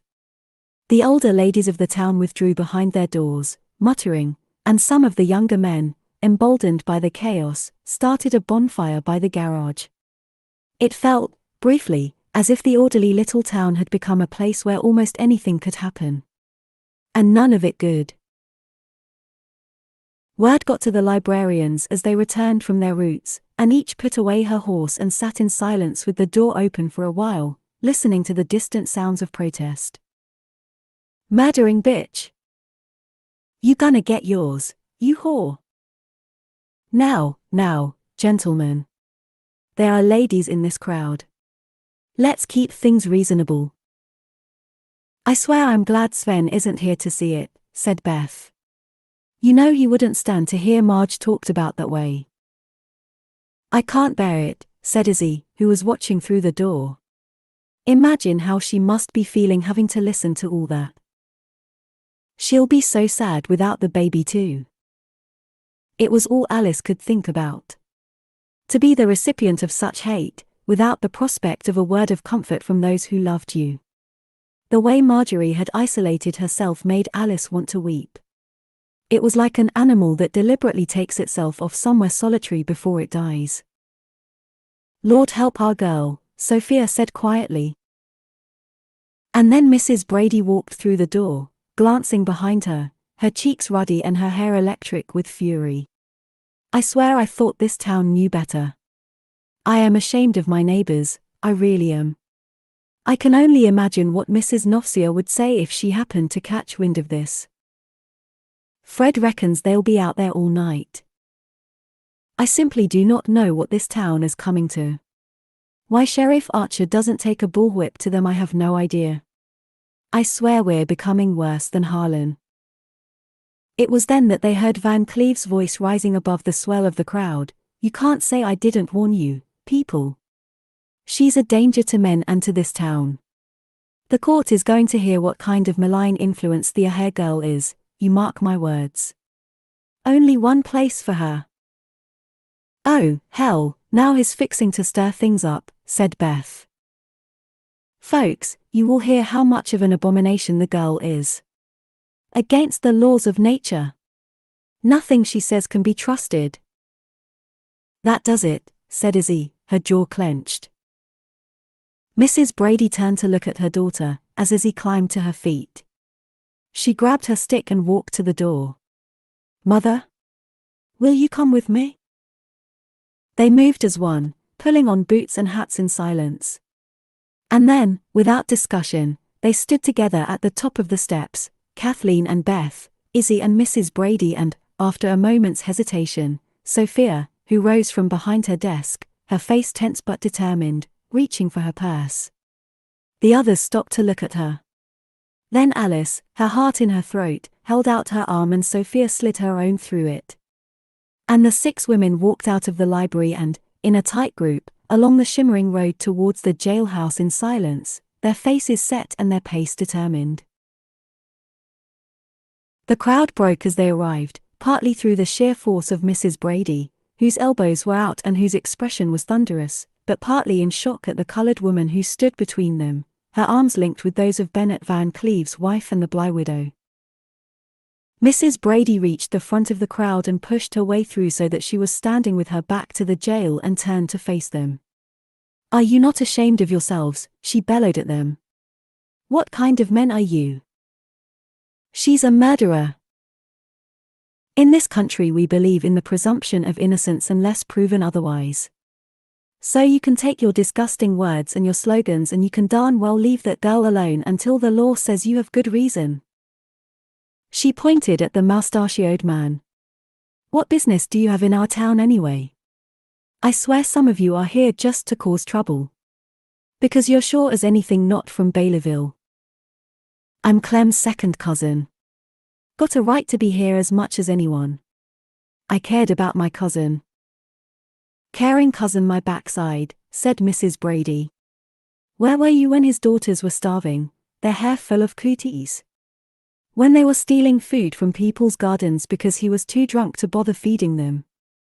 Where were you then, huh? You have no genuine feeling for that family. You're just sticking up for your own. We all know what them librarians have been up to." "You know nothing," retorted Mrs. Brady. "And you, Henry Porteous, why, I thought you were old enough to know better. As for this fool," she pointed at Van Cleve, "I honestly believed our neighbors would have more sense than to trust a man who has built an entire fortune on the back of misery and destruction, mostly at this town's cost. How many of you lost your homes to his slurry dam, huh? How many of you were given warning to save yourselves by Miss Hare there? And yet, given baseless rumor and gossip, you would rather castigate a woman than look at the true criminal around here. Those are slanderous words, Patricia. So sue me, Jeffrey." Van Cleve's skin flushed florid purple. "I've warned you all. She's a malign influence. You're the only malign influence around here. Why do you think your daughter-in-law would rather live in a cowshed than share one more night in your house? What kind of man beats up on his son's wife? And you stand there presenting yourself as some kind of moral arbiter. Why, the way we judge the behavior of men against women in this town is genuinely shocking." The crowd began to murmur. "What kind of woman kills a decent man with no provocation? This has nothing to do with McCullough and you know it. This is about getting back at a woman who showed you up for what you are. See, ladies and gentlemen. This is the true face of that so-called library.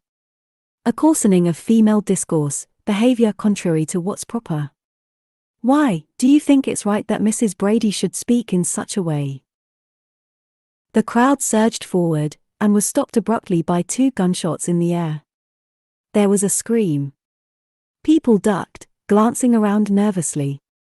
Sheriff Archer appeared in the back doorway to the jailhouse. He surveyed the crowd. "Now. I've been a patient man, but I do not want to hear one more word out here. The court will decide this case from tomorrow and due process will be followed.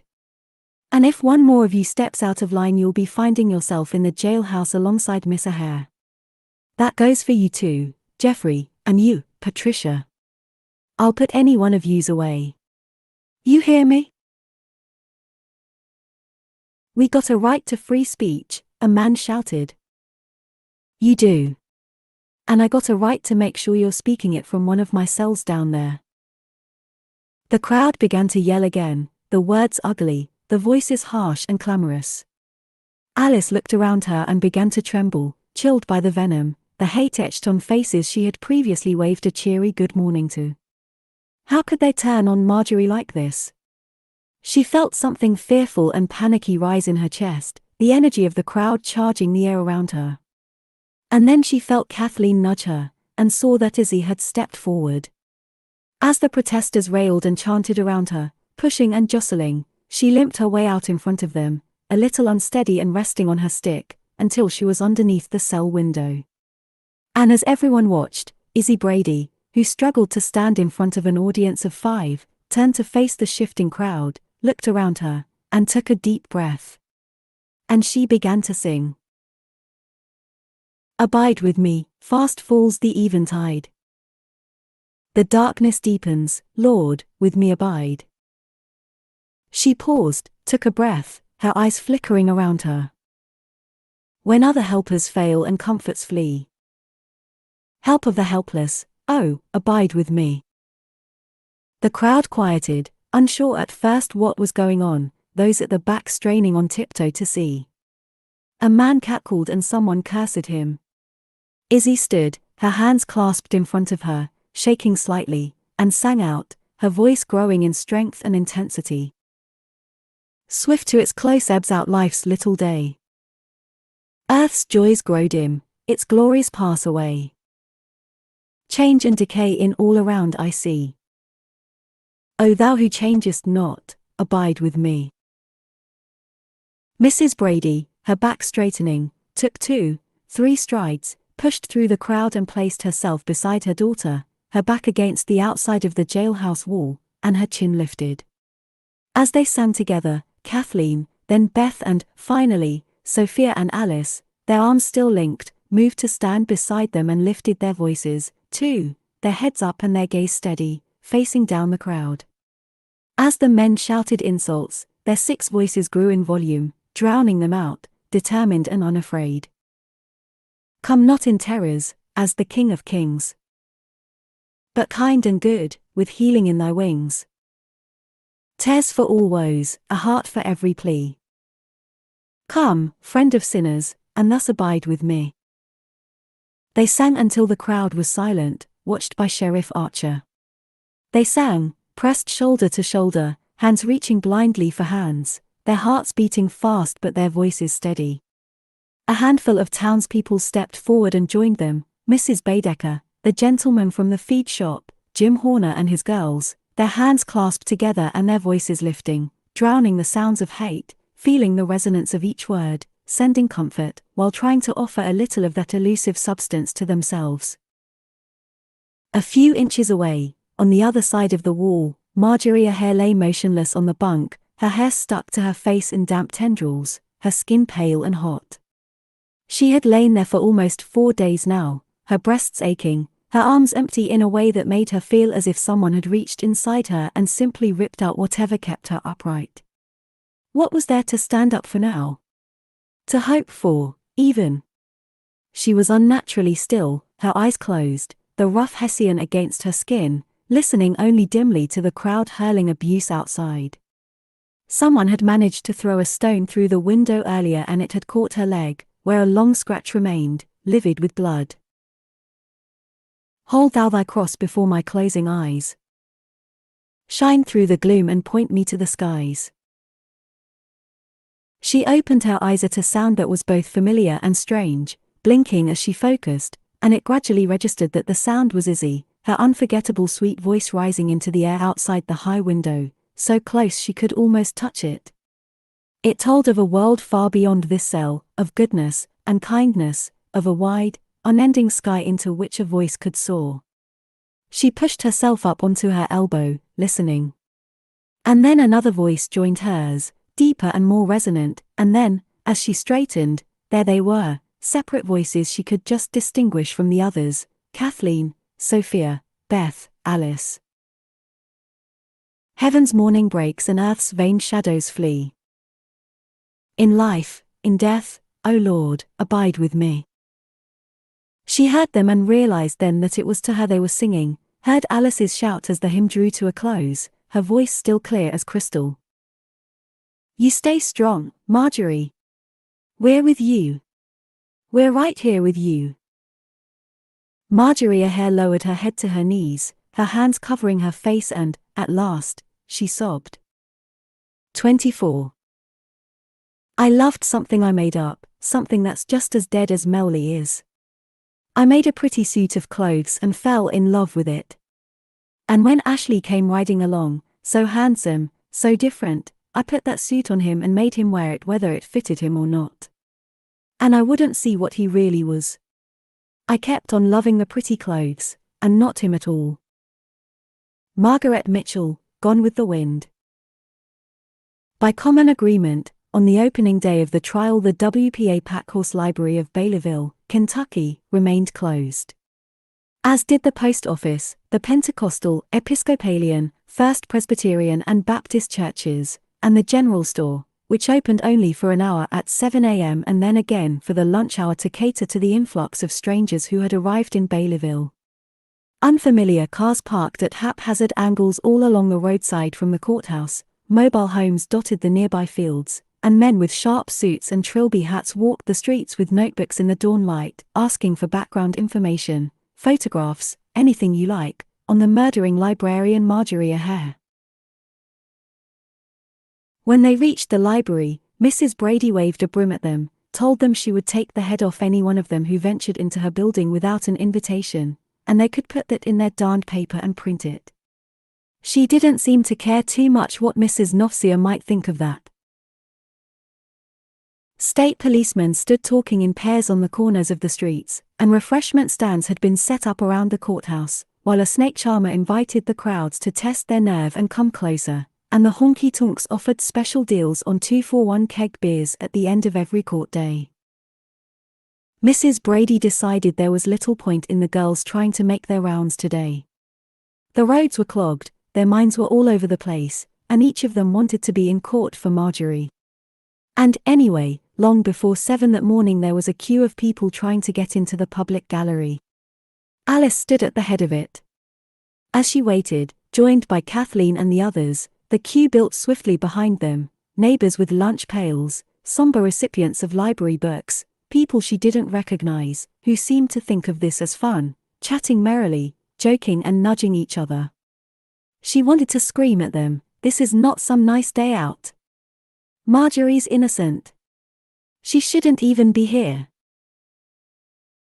Van Cleve arrived, pulling his car into the sheriff's parking slot, as if to let them all know just how close to the proceedings he was. He didn't acknowledge her, but marched straight into court, jaw-jutting, confident his own place had already been reserved. She didn't see Bennett, perhaps he was minding business at Hoffman. He had never been much of a gossip, unlike his father. Alice waited silently, her mouth dry and her stomach tight, as if it were she, not Marjorie, who was on trial. She guessed the others felt the same. They barely exchanged a word, just a nod of greeting, and a brief, tight clasp of hands. At 8:30 the doors opened, and the crowd flooded in. Sophia took a seat at the back with the other colored folk. Alice nodded at her. It felt wrong that she wasn't sitting with them, another example of a world out of kilter. Alice took her seat near the front of the public gallery on the wooden bench, flanked by her remaining friends, and wondered how they were meant to endure this for days. The jury was called, all men, mostly tobacco farmers judging by their clothes, Alice thought, and none likely to be sympathetic to a sharp-talking unmarried woman with a bad name. Women, the clerk announced, would be allowed to leave several minutes before the men at lunchtime and at the end of the day in order to prepare meals, a fact which caused Beth to roll her eyes. And then Marjorie was led into the dock with cuffs around her wrists, as if she were a danger to those present, her appearance in court accompanied by low murmurs and exclamations from the gallery. She sat pale and silent, apparently uninterested in her surroundings, and barely met Alice's eye. Her hair hung lank and unwashed and she looked impossibly weary, deep grey shadows under her eyes. Her arms lay in an unconscious loop, in a way that might have supported a baby, had Virginia still been there. She looked unkempt and uncaring. She looked, Alice thought, with dismay, like a criminal. Fred had said he would sit a row behind Alice, for appearance's sake, and she turned to him, anguished. His mouth tightened, as if to say he understood, but what could you do? And then Judge Arthur D. Arthurs arrived, chewing ruminatively on a wad of tobacco, and they all were standing on the instructions of the clerk. He sat, and Marjorie was asked to confirm that she was, indeed, Marjorie O'Hare, of the old cabin, Thompson's Pass, and the clerk read out the charge against her. How did she plead? Marjorie seemed to sway a little, and her eyes slid towards the public gallery. Not guilty, she answered quietly, and there was a loud scoffing sound from the right-hand side of the court, followed by the loud banging of the judge's gavel. He would not, repeat not, have an unruly court, and nobody here was to so much as sniff without his permission. Did he make himself understood? The crowd settled, albeit with an air of vaguely suppressed mutiny. Marjorie looked up at the judge and, after a moment, he nodded at her to sit down again, and that would be the extent of her animation until she was allowed to leave the courtroom. The morning crept forward in legal increments, women fanning themselves and small children fidgeting in their seats, as the prosecuting counsel outlined the case against Marjorie O'Hare. It would be clear to all, he announced, in a somewhat nasal, showman's voice, that before them was a woman brought up without morals, without concern for the decent, rightful way of doing things, without faith. Even her most visible enterprise, the so-called Packhorse Library, had proven to be a front for less savory preoccupations, and the state would show evidence of these through evidence from witnesses shaken by examples of her moral laxity. These deficiencies in both character and behavior had found their apotheosis one afternoon up on Arnott's Ridge when the accused had come across the sworn enemy of her late father, and taken advantage of the isolated position and inebriation of Mr. Clem McCullough to finish what their feuding descendants had started. While this went on, and it did go on, for the prosecuting counsel loved the sound of his own voice, the reporters from Lexington and Louisville scribbled furiously in small-lined notebooks, shielding their work from each other and looking up intently at every new piece of information. When he came to the bit about moral laxity, Beth called out bullcrap, earning herself a cuff from her father, who sat behind her, and a stern rebuke from the judge, who announced that one more word from her and she would be sitting outside in the dust for the rest of the trial. She listened to the remainder of the statement with her arms folded and the kind of expression that made Alice fear for the prosecution lawyer's tires. You watch. Those reporters will write that these mountains run red with blood feuds and such nonsense, muttered Mrs. Brady, from behind her. They always do.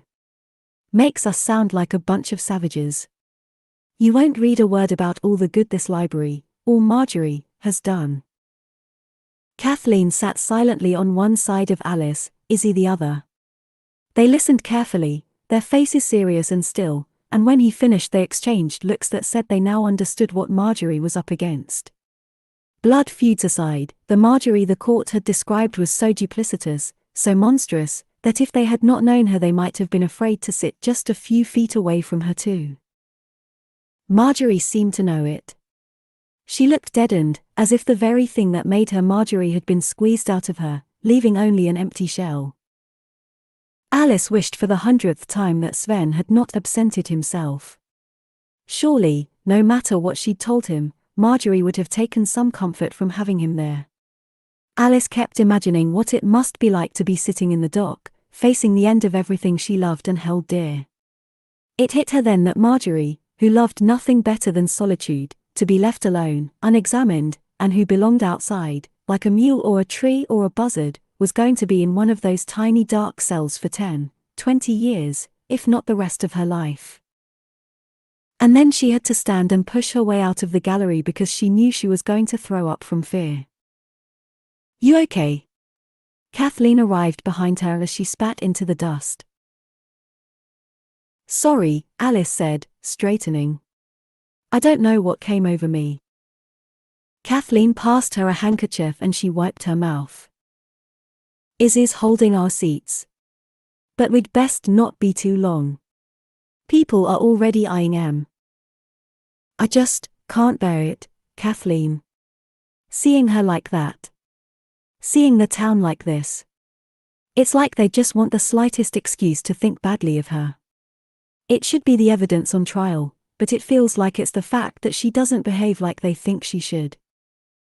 It's ugly, that's for sure. Alice stopped for a minute. What did you just say? Kathleen frowned. I said it's ugly. Seeing the town close against her like this. Kathleen looked at her. What? What did I say? Ugly. Alice kicked at a stone on the ground, digging her toe in until it dislodged. There is always a way out of a situation. Might be ugly. Might leave you feeling like the earth has gone and shifted under your feet. When she looked up, her face had cleared. Nothing. Just something Marge once said to me. Just. She shook her head. Nothing. Kathleen held out her arm and they walked back in. There were lengthy lawyers' arguments behind the scenes, and these blurred into a break at lunchtime, and when the women left the courtroom they didn't know quite what to do with themselves, so ended up walking slowly back towards the library in a clump, followed by Fred and Mrs. Brady, deep in conversation. You don't have to go back in this afternoon, you know, said Izzy, who was still a little appalled by the idea of Alice throwing up in public. If it's too much for you. It was just nerves getting the better of me, said Alice. I was the same when I was a little girl. Should have made myself eat some breakfast. They walked on in silence. It'll probably be better once our side gets to speak, Izzy said. Yeah. Sven's fancy lawyer will put them straight, said Beth. Of course he will, said Alice. But none of them sounded convinced. Day 2, it turned out, was not much better. The prosecution team outlined the autopsy report on Clem McCullough. The victim, a 57-year-old man, had died from a traumatic head injury consistent with a blunt instrument to the back of the head. He also had suffered facial bruising. Such as, for example, could be caused by a heavy hard-backed book. That could be the case, yes, said the physician who had conducted the autopsy. Or a bar fight, suggested Mr. Turner, the defense lawyer. The physician thought for a moment. Well, yes, that too. But he was some way from a bar. The area around the body had not been carefully examined, given the remoteness of the trail. 2 of the sheriff's men had carried it down the mountain track, a journey that had taken several hours, and a late snowfall had covered the ground where it had lain, but there was photographic evidence of blood, and possibly hoofprints. Mr. McCullough had not owned a horse or mule. The prosecution counsel then interviewed their witnesses. There was old Nancy, who was pushed again and again to confirm that her first statement had stated clearly that she had heard Marjorie up on the ridge, followed by the sound of an altercation. But I didn't say it like you've made it sound, she protested, her hand reaching for her hair. She turned to look at the judge. They twisted my words all this way and that. I know Marjorie. I know she would no more murder a man in cold blood than she would. I don't know, bake a cake. This prompted laughter in the courtroom and a furious outburst from the judge, and Nancy put both hands to her face, guessing, probably correctly, that even that simile would add to the idea that Marjorie was somehow transgressive, that in her non-baking habits she went against the laws of nature. The prosecution counsel got her to talk some more, about how isolated the route was, how often she saw anyone up there, rarely, and how many people regularly made the trip. Only Marjorie, or the odd hunter. No further questions, Your Honor. Well, I would like to add one thing, Nancy announced, as the court clerk made to lead her out of the witness box. She turned to point at the dock. That there is a good, kindly girl. She's brought us reading books through rain and shine, both for me and my sister who ain't left her bed since 1933, and you so-called Christian folk judging her might want to think hard about how much you do for your fellow man. Because you're none of you so high and mighty that you're beyond judgment. She's a good girl, and this is a terrible wrong you're doing her. Oh, and, Mr. Judge? My sister has a message for you too. That would be Phyllis Stone, older sister of the witness. She is apparently bedridden and could not make it down the mountain, murmured the clerk to the judge. Judge Arthurs leaned back. There may have been a faint roll of his eyes. Go ahead, Mrs. Stone. She wanted me to tell you. You can go to hell, because who's going to bring us our Mac Maguire books now? She said loudly. Then she nodded. Yup, you can go to hell. That was it. And as the judge began to bang his gavel again, Beth and Kathleen, on each side of Alice, couldn't help but let out a small burst of laughter. Despite that moment of cheer, the librarians left the building that evening in muted mood, their faces drawn, as if the verdict could only be a formality. Alice and Fred walked together at the rear, their elbows bumping occasionally, both deep in thought.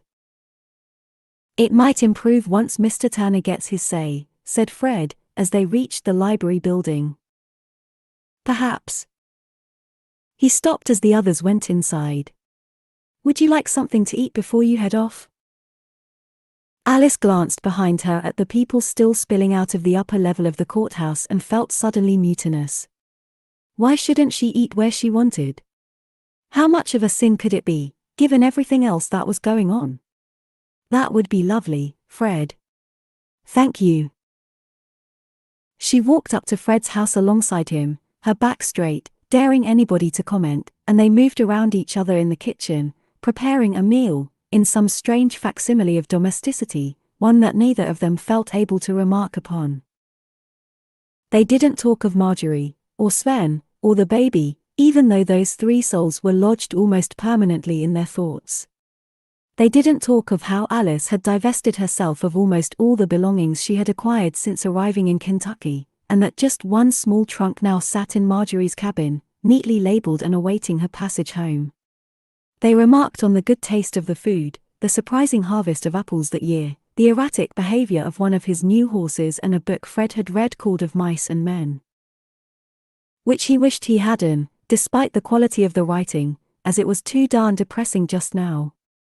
And 2 hours later, Alice set off for the cabin and, while she smiled at Fred as she left, because it was almost impossible for her not to smile at Fred, within minutes of her departure she found that, behind her benign exterior, she was filled with a now semi-permanent rage, at a world where she could sit alongside the man she loved for only a matter of days more, and at a small town where 3 lives were about to be ruined forever because of a crime a woman had not committed. The weeks slid forward in fury-inducing fits and starts. Every day the librarians took their seats at the front of the public gallery, and every day they listened to various expert witnesses expounding and dissecting the facts of the case, that the blood on the edition of Little Women matched that of Clem McCullough, that the bruising to the front of his face and forehead was consistent with a blow from the same. As the week drew on, the court heard from the so-called character witnesses, the purse-mouthed wife who announced that Marjorie Ahern had pressed upon her a book she and her husband could only describe as obscene. The fact that Marjorie had just had a baby out of wedlock, and with no visible shame whatsoever. There were the various older men, Henry Porteous for one, who felt able to testify to the length of the Aher's feud with the McCullers, and the capacity for meanness and vengeance in both families. The defense counsel tried to pick apart these testimonies in the interests of balance. Sheriff, isn't it true that Miss Ahern has never been arrested once in her 38 years for any crime whatsoever?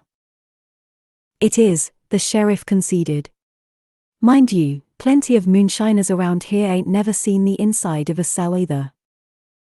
Objection. I'm just saying, Your Honor. Just because a person ain't been arrested don't mean they behave like an angel. You know how things work around these parts. The judge ordered the statement expunged from the record. But it had done what the sheriff had known it would, and stained Marjorie's name in some vague, unformed way, and Alice watched the jurors frowning and making little notes on their pads and saw Van Cleve's slow, satisfied smile along the bench. Fred had noted that the sheriff now smoked the same brand of fancy cigar as Van Cleve, imported all the way from France. How was that for a coincidence? By Friday evening the librarians were despondent. Lurid headline had followed lurid headline, the crowds, while having thinned a little, at least to the point where baskets of food and drink were no longer having to be raised and lowered from the second floor, were still transfixed by the bloodthirsty girl librarian from the hills, and when Fred had driven over to see Sven on Friday afternoon after the court had gone into recess for the weekend to give him a report from inside the court, Sven had put his head in his hands and not spoken for a full 5 minutes. That day the women walked down to the library and sat in silence, not having anything to say, but none of them wanting to leave for home either. Finally Alice, who had begun to find the silence oppressive, announced that she was going to head to the store to get some drinks. "I reckon we've earned them." "You don't mind being seen buying alcohol," said Beth. "'Cause I can go get some shine from my daddy's cousin Bert, if you'd prefer. I know it's hard for you with." But Alice was already at the door. "To hell with them. I'll most likely be gone within the week," she said. "They can gossip about me all they like by then." She walked down the dusty street, weaving in and out of the strangers who, having exhausted the day's entertainments at the courthouse, were now zigzagging to the honky-tonks or the nice and quick, all of which were struggling to feel too bad for Marjorie O'Hare, given the roaring trade. She walked briskly, her head down and her elbows slightly out, not wanting to exchange small talk or even acknowledge any of those neighbors to whom she and Marjorie had brought books over the past year, and who now appeared traitorous enough to be enjoying the week's events. They could go to hell, too. She pushed her way into the store, stopping in her tracks and sighing inwardly as she realized there would be at least 15 people in the queue before her, and glanced behind her, wondering if it was worth heading to one of the bars to see if they would sell her something instead. What kind of a crowd would be in there? She was so full of anger, these days, that she felt like a tinderbox, as if it would take only one wrong comment from one of these fools for her to. She felt a tap on her shoulder. "Alice." She turned. And there, by the preserves and canned goods, dressed in his shirt sleeves and his good blue trousers, without a speck of cold dust on him, stood Bennett. He had probably just finished work, but looked, as ever, as fresh as if he'd stepped out of the pages of a Sears catalogue. "Bennett," she said, blinked and looked away. It wasn't as if she was physically moved by him anymore, she realized, searching for the reason for her sudden discomfort. There was only the vaguest hint of residual affection. What she felt was mostly disbelief that this man, standing here, was someone she had wrapped herself around, skin to skin, kissed and pleaded for physical contact with. This strange, unbalanced intimacy made her feel vaguely ashamed now. I heard you were leaving town."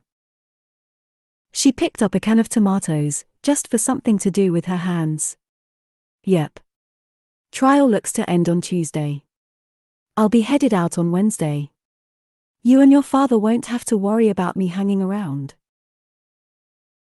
Bennett glanced behind him, perhaps conscious that people might be watching, but all the customers were out-of-towners, and nobody saw anything gossip-worthy in a man and a woman exchanging a few words in the corner of the store. "Alice.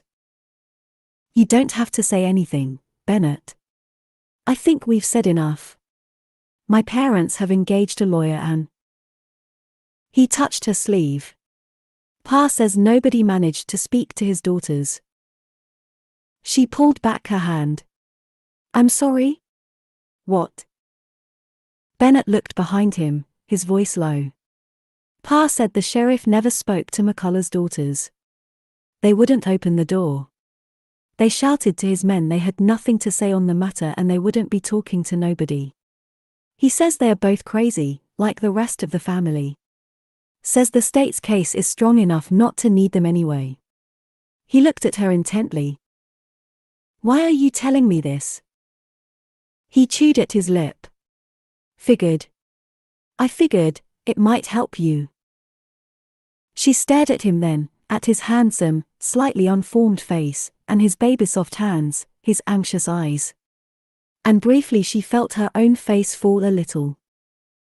"I'm sorry," he said quietly. "I'm sorry too, Bennett." He took a step back, ran a hand down his face. They stood for a moment longer, shifting a little on their feet.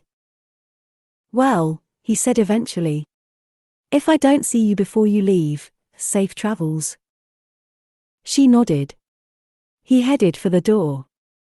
As he reached it he turned, his voice lifting a little to be heard. "Oh.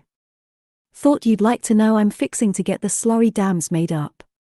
With proper housing and a cement base. So they can't burst again.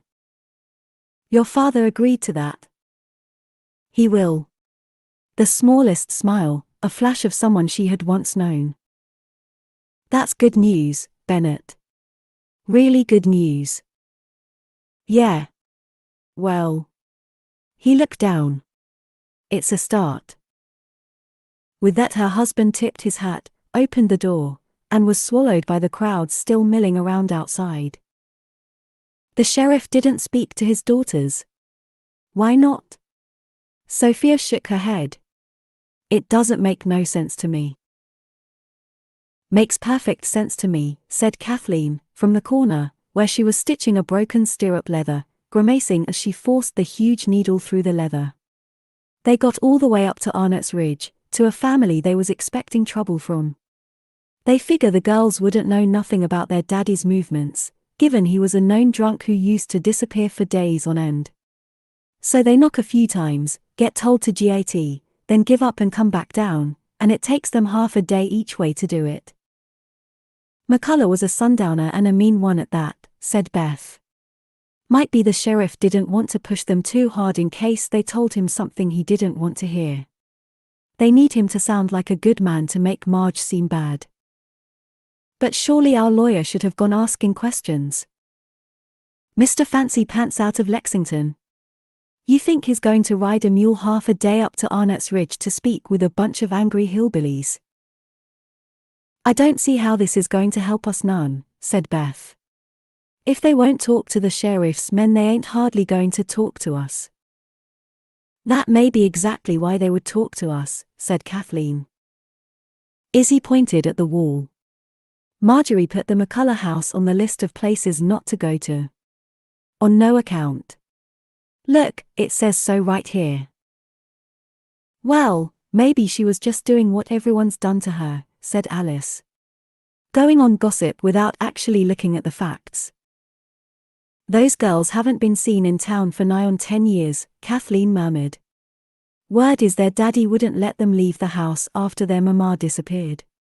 One of those families that just stays in the shadows." Alice thought of Marjorie's words that had rung through her head for days. There is always a way out of a situation. Might be ugly. Might leave you feeling like the earth has gone and shifted under your feet. But there is always a way around. "I'm going to ride up there," said Alice. "I can't see what we have to lose." "Your head," said Sophia. "Right now, the way my head is, it wouldn't make that much difference. You know the stories come out of that family. And you know how much they hate us right now. You just fixing to get yourself killed. You want to tell me what other chance Marjorie has right now?" Alice said. Sophia gave Alice a hard look but didn't answer. "Right. Does anyone have the map for that route?" For a moment Sophia didn't move. Then she opened the drawer wordlessly and flicked through the assembled papers until she found it and handed it over. "Thank you, Sophia." "I'm coming with you," said Beth.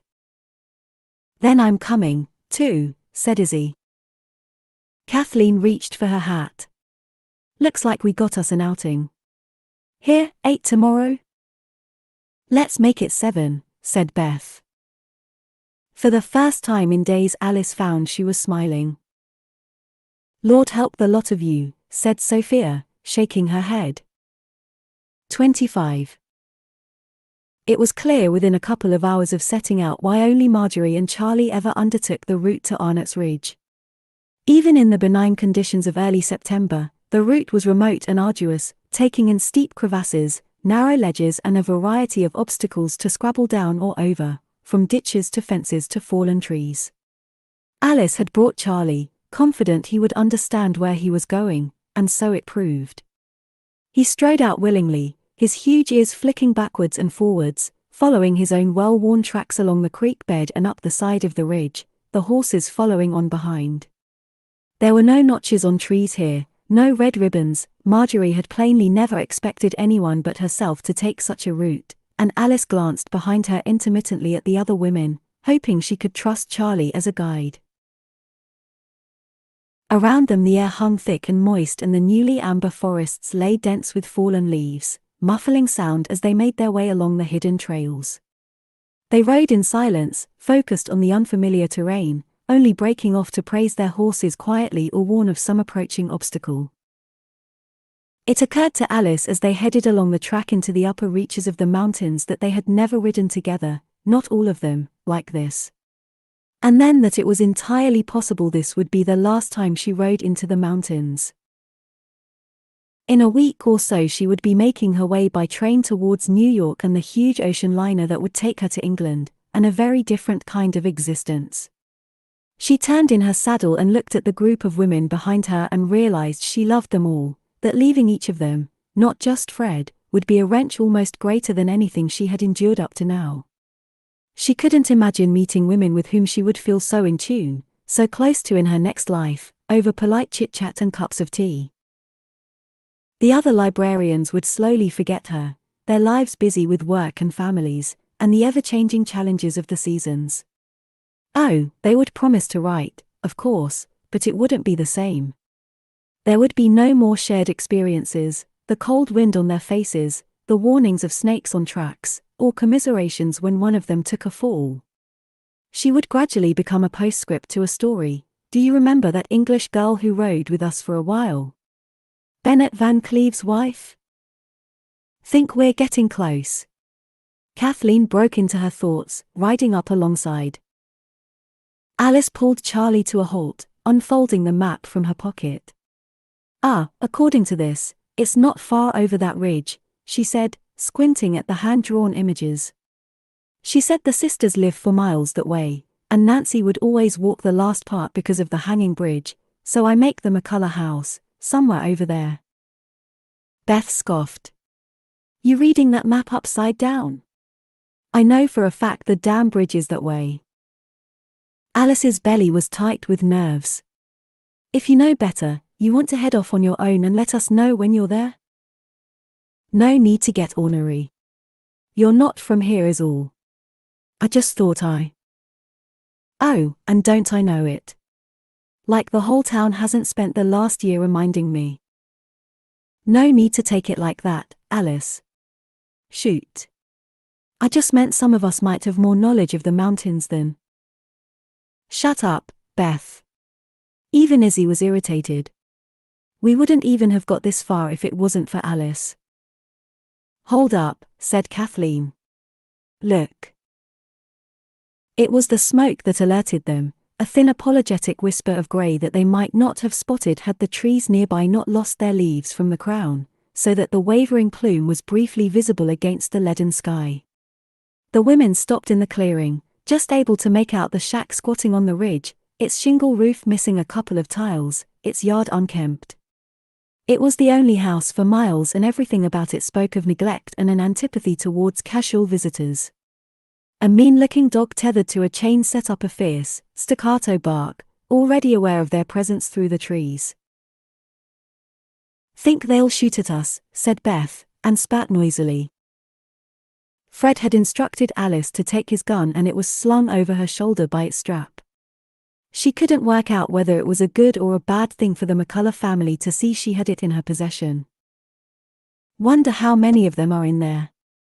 Someone told my eldest brother that none of the out-of-town McCulloughs even came up this far. Yeah. Like Mrs. Brady said, they most likely just came for the circus, said Kathleen, squinting as she tried to see better. Ain't like they were coming for the McCullough riches, is it? What did your mama say about you coming up here, anyway, said Beth to Izzy. I'm surprised she let you.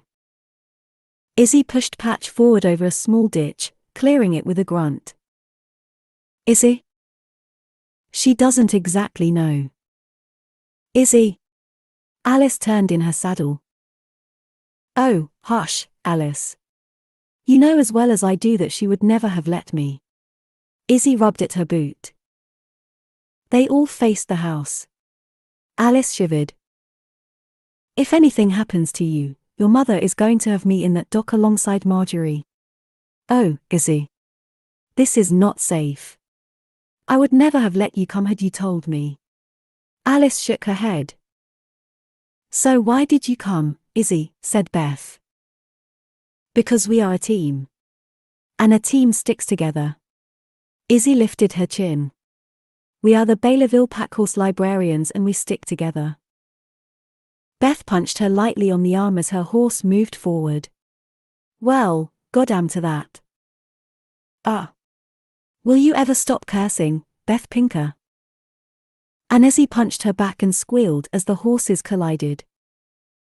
In the end it was Alice who went first. They walked up as far as the snarling dog on the chain would allow, and Alice dismounted, handing her reins to Kathleen. She took a few steps towards the door, staying wide of the dog, its teeth bared and its hackles lifted in little spikes. She eyed the chain nervously, hoping that the other end was pinned securely. Hello? Two windows at the front, thick with dirt, stared back blankly at them. If it hadn't been for the trickle of smoke, she might have been certain that nobody was home. Alice took a step closer, her voice lifting.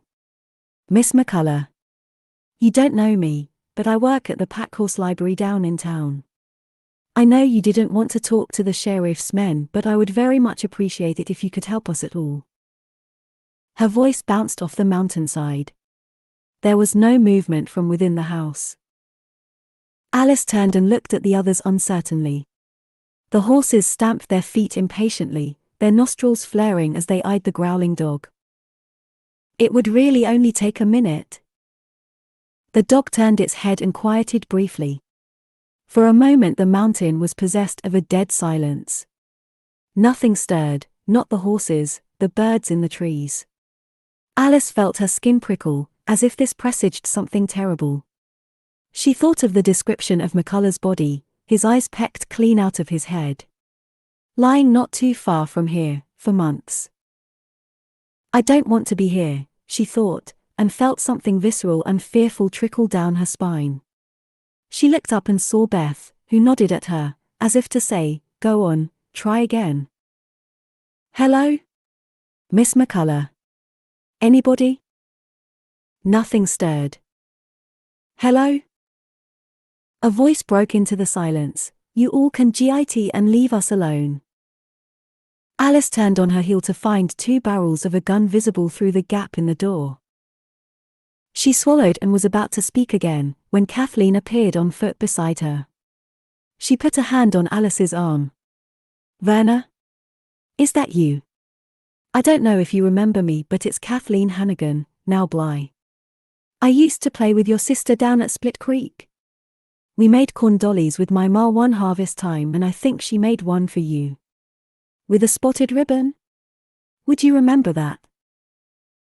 The dog was eyeing Kathleen now, its lips pulled back over its teeth. We're not here to cause no trouble, she said, her palms up.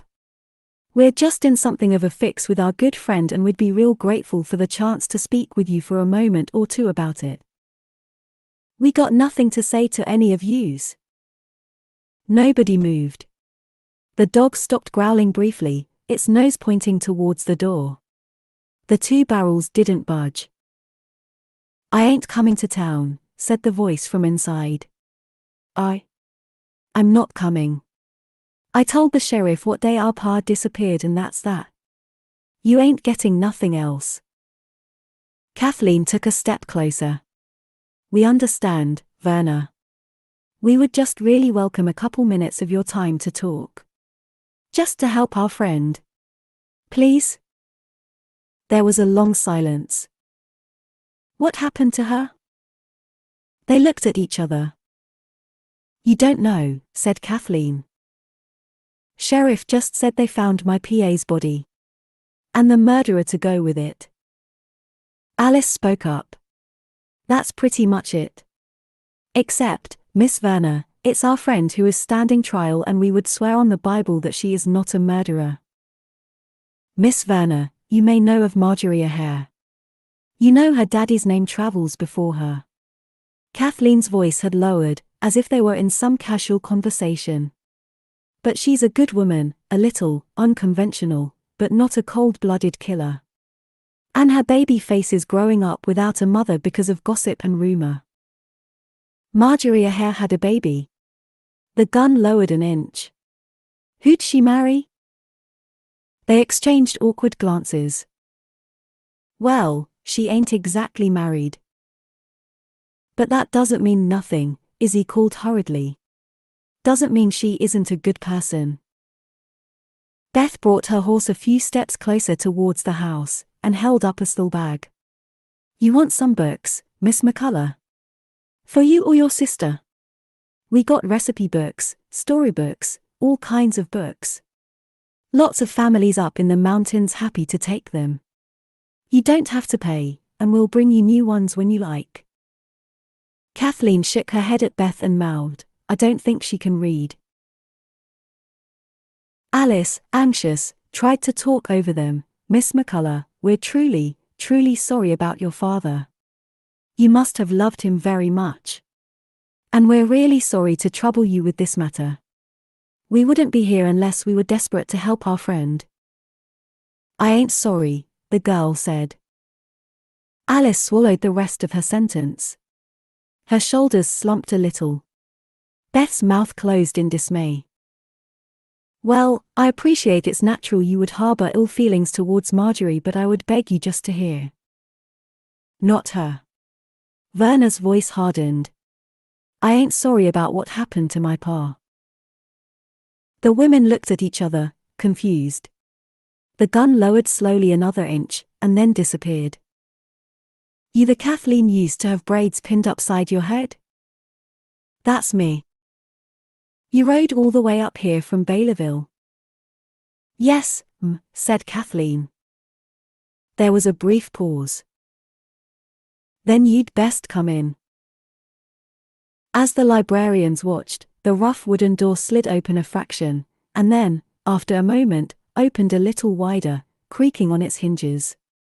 And there, for the first time, in the gloom, they saw the 20-year-old figure of Verna McCullough, dressed in a faded blue dress with patches on the pockets and a headscarf knotted over her hair, her sister moving in the shadows behind her. There was a short silence while they all took in what was in front of them. Well, shit, said Izzy, under her breath. 26. Alice was first in the queue for the courthouse on Monday morning.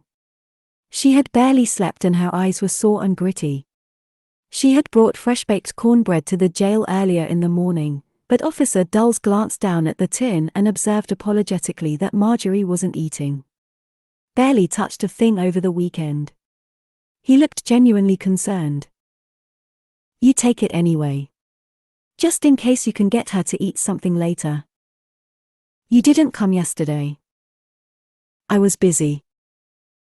He frowned at the abruptness of her answer, but plainly decided that things were off-kilter enough in the town that week without him questioning it further, and headed back down to his cells. Alice took her place at the front of the public gallery and regarded the crowd. No Kathleen, no Fred. Izzy slid in beside her, then Beth, smoking the tail end of a cigarette that she stubbed out under her feet.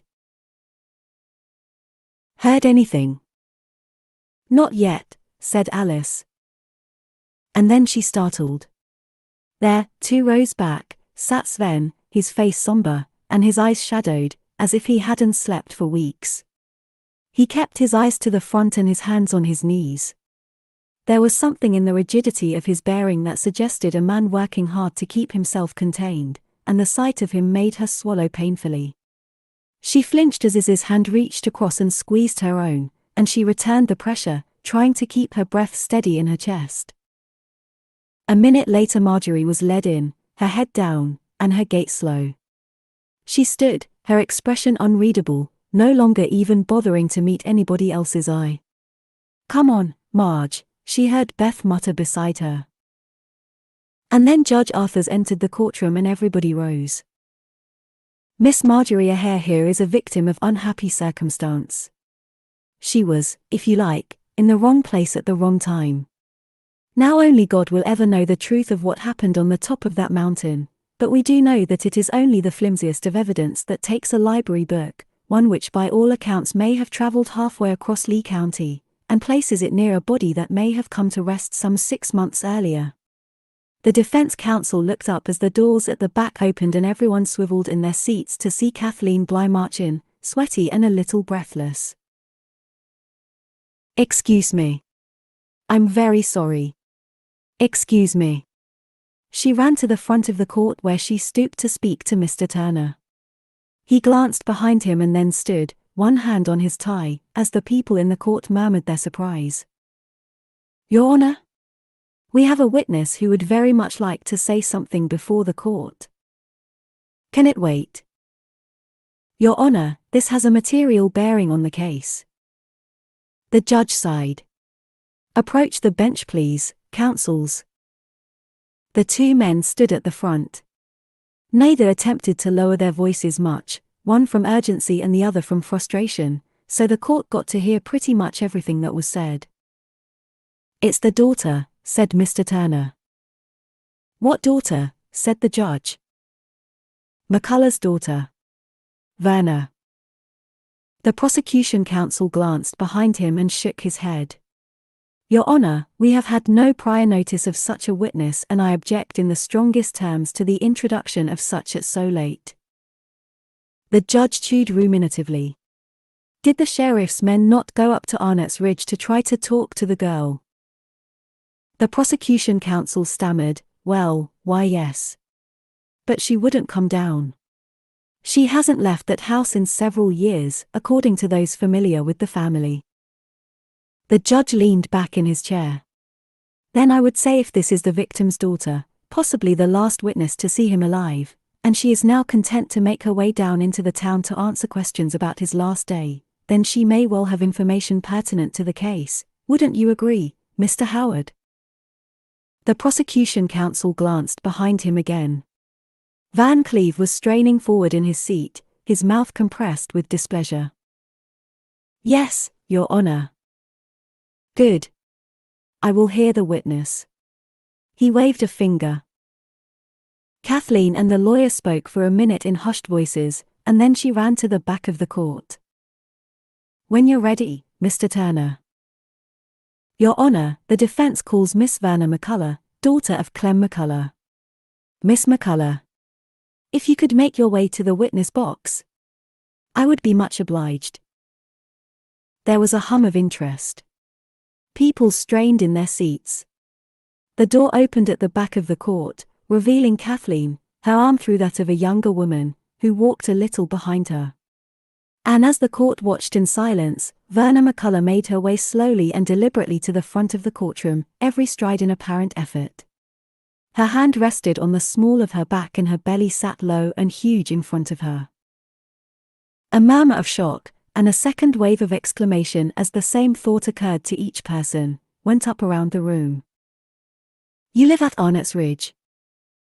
Verna had held her hair back with a bobby pin and now fiddled with it, as if it were out of place. Her voice emerged as a hoarse whisper. "Yes, sir. With my sister. And before that our father." "Can you speak up, please?" said the judge. The lawyer continued. "And it's just the three of you?" She held onto the lip of the witness box and gazed around her, as if she had only just noticed how many people were in the room. Her voice faltered for a moment. "Miss McCullough." Yes. Our mama went when I was 8 and it's been us 3 since then." "Your mama died?" "I don't know, sir. We woke up one morning and my daddy said she was gone. And that was it." "I see. So you are unsure as to her fate?" "Oh, I believe her to be dead. Because she always said my daddy would kill her one day."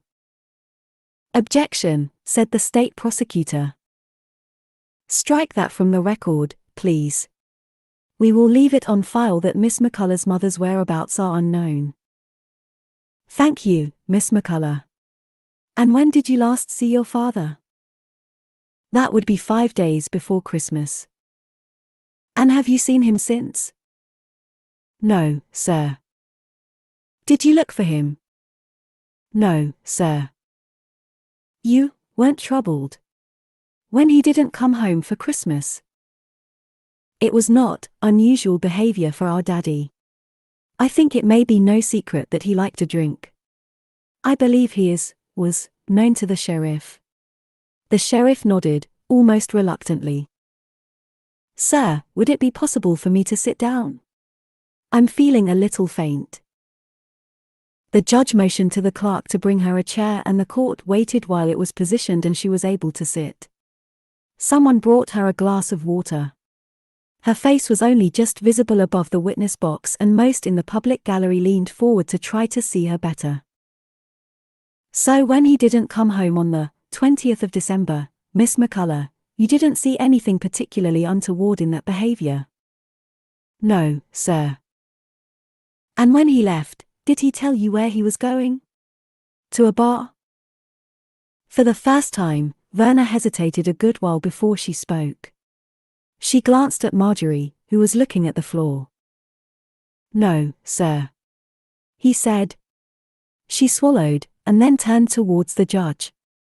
He said he was going to return his library book.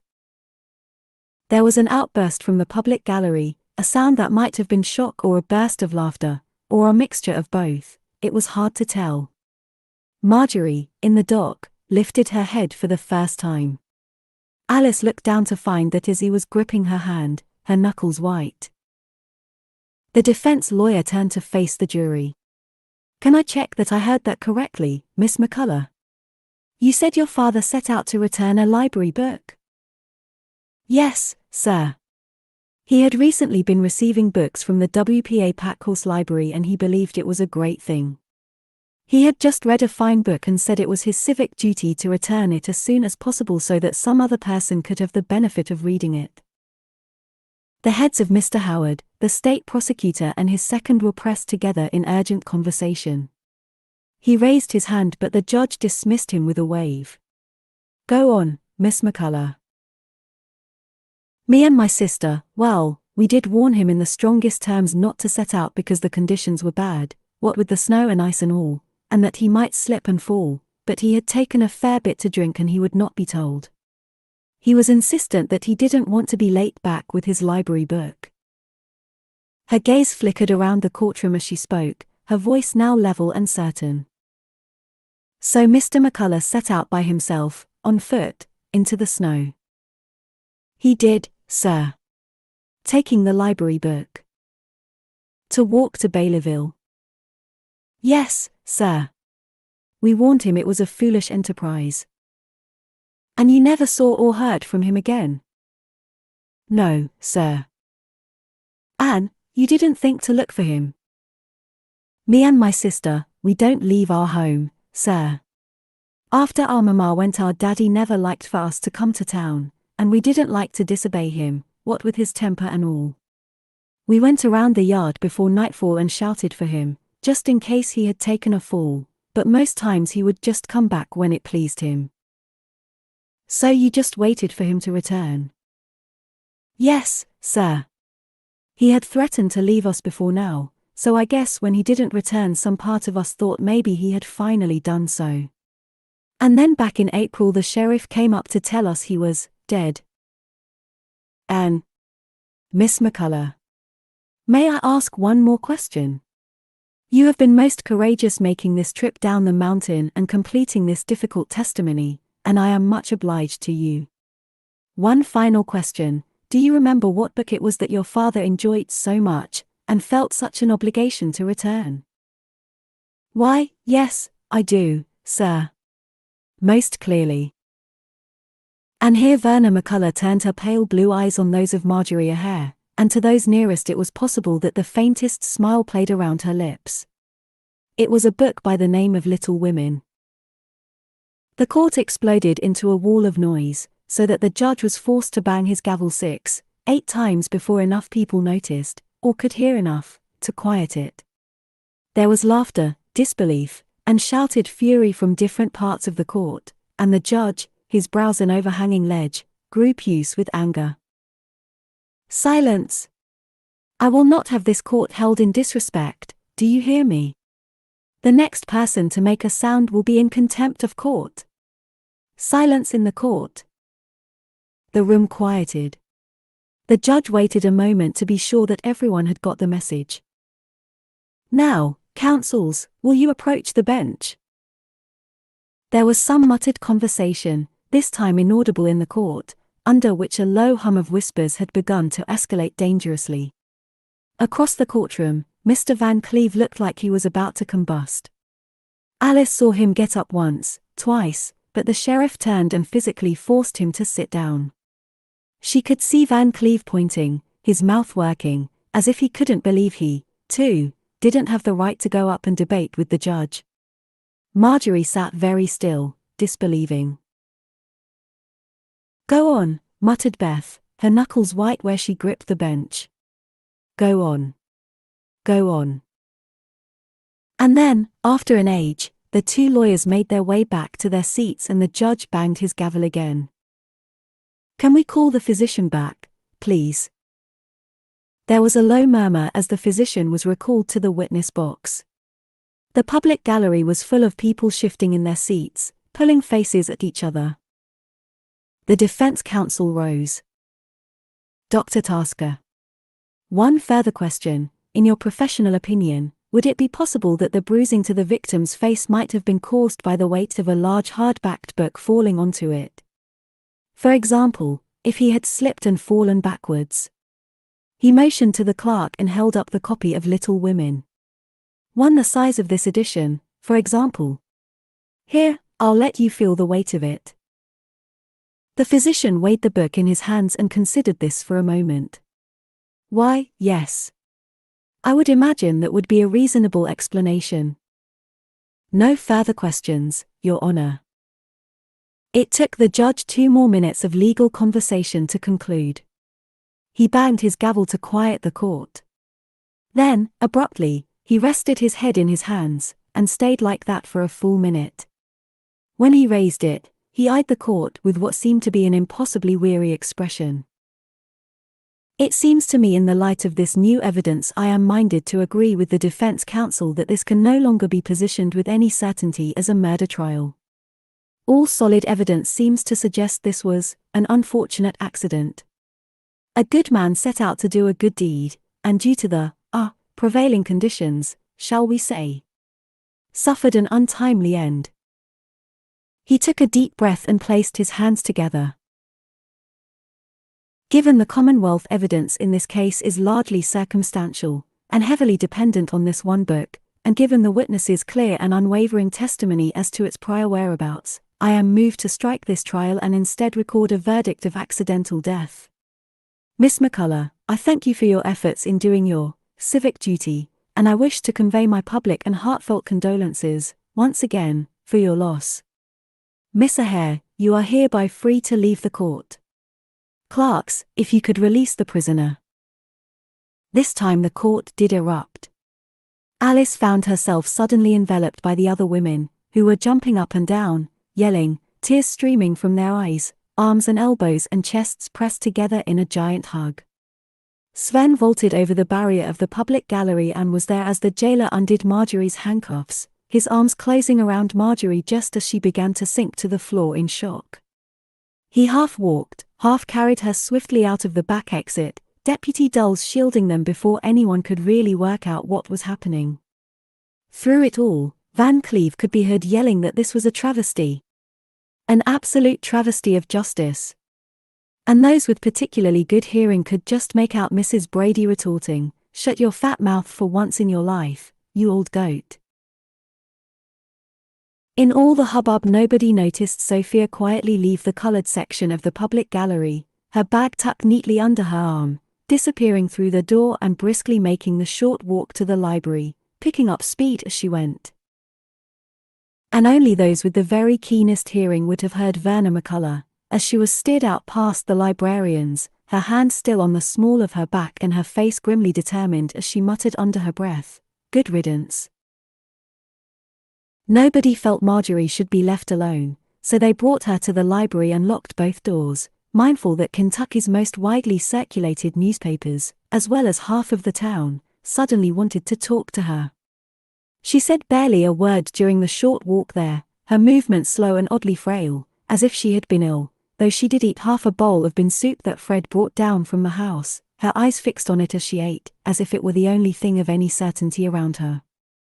The women exclaimed among themselves about the shock of the verdict, Van Cleve's impotent fury, the fact that young Werner had indeed done as she had promised. She had spent the previous night at Kathleen's cabin, having been walked down on Patch, and even then she had been so nervous at the prospect of facing all those townspeople that Kathleen had been afraid she would find her gone when she awoke. It was only when Fred arrived in the morning with his truck to bring them to court that Kathleen believed they might be in with a chance, and even then the girl was so odd and unpredictable that they had no idea what she was going to say. Marjorie listened to all this as if from a distance, her expression oddly blank and distracted, as if she found the noise and commotion too much after the months of near silence. Alice wanted to hug her, and yet something about Marjorie's demeanor forbade it. None of them knew what to say to her and found themselves talking as if to a near stranger. Did she want some more water? Was there anything they could get for her? Really, Marjorie should only say. And then, almost an hour after they arrived, there was a short rap at the door and Fred, hearing a familiar low voice, moved to unlock it. He opened it a fraction, then his eyes fixed on something unseen and his smile widened. He stepped back, and up the 2 short steps walked Sven, holding the baby, who was wearing a pale yellow dress and bloomers, her eyes button bright and her hands gripping his sleeve tightly in her tiny fist. Marjorie's head lifted and her hands moved slowly to her mouth as she saw her. Her eyes filled with tears and she rose slowly to her feet. "Virginia," she said, her voice cracking as if she could barely trust what she was seeing. Sven moved to her, and handed the baby to her mother, and Marjorie and the child gazed into each other's eyes, the child scanning her mother's as if to reassure herself of something. And then, as they watched, the tiny girl took a moment, then let her head come to rest in the space under her mother's chin, her thumb plugged into her mouth, and as she did Marjorie closed her eyes and began to sob, silently, her chest heaving violently as if some terrible pain was exorcising itself, her face contorted. Sven stepped forward and placed his arms around the 2 of them, holding them close to him, his head lowered, and mindful that they were now privy to something that felt beyond the realms of what was decent. Fred and the librarians tiptoed out of the library and made their way silently up the path to Fred's house. The Baylorville WPA Packhorse librarians were a team, yes, and a team stuck together. But there were some times when it was only right to be alone. It would be several days before the other librarians noticed the ledger the sheriff had believed missing, disappeared in the great floods, stacked neatly with the others in the shelf to the left of the door. Under the date of the 15th of December 1937, it showed a loan to Mr. C. McCullough, Arnott's Ridge, of 1 hardback edition of Little Women, by Louisa May Alcott, 1 page ripped, back cover slightly damaged. Only someone who looked terribly hard might have noticed how the entry sat between 2 lines, its ink a very faintly different shade from those around it. And only if you were very cynical indeed might you wonder why there was a 1-word entry beside it, written in that same ink, unreturned. 27. Up in this air you breathed easily, drawing in a vital assurance and lightness of heart. In the highlands you woke up in the morning and thought, here I am, where I ought to be. Karen Blixen, Out of Africa. Much to the disappointment of the traders and bartenders, it took less than a day for Baylorville to empty. After the not guilty, shock verdict headlines had been reduced to firelighters and draft proofing, and the last of the mobile homes had rattled their way back across county lines, and the prosecution lawyer with the 3 inexplicably slashed tires had managed to get a spare set sent over from Lexington. Baylorville swiftly returned to normal, leaving nothing but muddy tracks and empty food wrappers dotted along the verges to show that a trial had ever taken place. Kathleen, Beth and Izzy escorted Werner back to her cabin, taking turns to walk while Werner rode the sturdy Patch. The journey took the best part of a day, and they parted with promises that Nita, Werner's sister, would come and find them if she needed help with her laboring. Nobody ever spoke of the paternity of the child, and Werner had once again grown silent by the time they reached the door, as if exhausted by all the unfamiliar contact. They did not expect to hear from her again. That first night Marjorie Hare lay in her own bed facing Sven Gustafsson in the near dark. Her hair was soft and clean from her bath and her belly was full, and out of the open window she could hear the owls and the crickets calling into the darkness of the mountainside, a sound that made the blood slow in her veins, and her heart beat with an easy rhythm. They watched the tiny girl who lay between them, her arms thrown back in sleep, her mouth making soft shapes as she dreamed. Sven's hand rested on the swell of Marjorie's hip and Marjorie relished the weight of it, the prospect of the nights to come. "We can still leave, you know," he said quietly. She lifted the child's cotton blanket, tucking it under her chin. "Leave where?" "Here. I mean, what you said about your mother's warning, and getting a fresh start. I've been reading up on places in Northern California where they're seeking farmers and homesteaders. Think you'd like it up there. We could make a good life." When she said nothing he added, "Doesn't have to be in a city. It's a big old state. People go to California from all over so nobody looks twice at someone from elsewhere. I got a friend with a cantaloupe farm says he'll give me work while we find our feet." Marjorie pushed her hair back from her face. "I don't think so." "Well, we could look at Montana, if you prefer the sound of it." "Sven, I want to stay. Here." Sven propped himself up on his elbow. He studied her expression as best he could in the dim light. "You said you wanted Virginia to have freedom. To live however she wanted." "I know I did," said Marjorie. "And I do. But it turns out we have real friends here, Sven. People who have our backs. I've thought about it, and as long as she's got those, she'll be okay. We'll be okay." When he didn't speak, she added, "Would that be agreeable to you? If we just stayed?" "Any place that has you and Virginia is agreeable to me." There was a long silence. "I love you, Sven Gustafsson," she said. He turned towards her in the dark. "You're not getting sentimental on me, are you, Marge?" "Didn't say I was going to say it twice." He smiled and lay back against the bolster. After a moment he reached his hand across and she took it and held it tight in her own, and that was how they slept, for a couple of hours at least, until the baby woke again.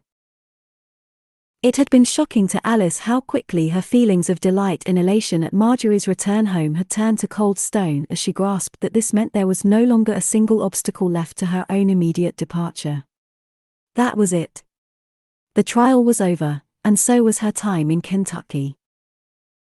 She had stood among the librarians and watched Sven drive Marjorie and Virginia up the road towards the old cabin and felt herself begin to calcify by inches as she realized what it meant.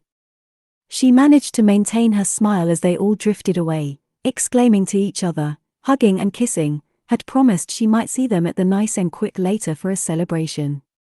But the effort was too great, and even as Beth kicked her cigarette butt into the road and gave a cheery wave, she could feel something hard settling in her chest. Only Fred caught it, something in his expression mirroring her own. "Would you care for a bourbon?" said Fred, as they locked the library door and walked slowly up to his house. Alice nodded. She had just a matter of hours left in the town. He poured 2 tumblers and handed her one, and she sat down on his good settle with the buttoned cushions and the patchwork quilt over the back, the one his mother had made. It had grown dark outside and the balmy weather had given way to a brisk wind and fine, spitting rain, and Alice was already dreading heading out in it again. Fred reheated the rest of the soup, but she had no appetite, and, she realized, nothing to say. Alice tried not to look at his hands, both of them conscious of the clock ticking on the mantel and what it meant. They talked of the trial, but even though they painted it in bright colors, Alice knew that Van Cleve would be even more furious now, would no doubt redouble his efforts to ruin the library, or make sure her life was as uncomfortable as it could be. Besides, no matter what Marjorie had said, she couldn't stay in the cabin any longer. They all knew that Sven and Marjorie would need time alone, and it was telling that when she told them she had been invited to stay at Izzy's that evening, their protests had been half-hearted. "So what time is your train?" said Fred. 10:15. "You want me to drive you to the station?" "That would be kind, Fred. If it's no trouble." He nodded awkwardly and tried to raise a smile, which slid away as quickly as it arrived.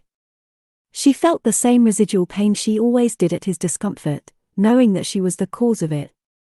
What right had she had to make any claim on this man anyway, knowing it was impossible?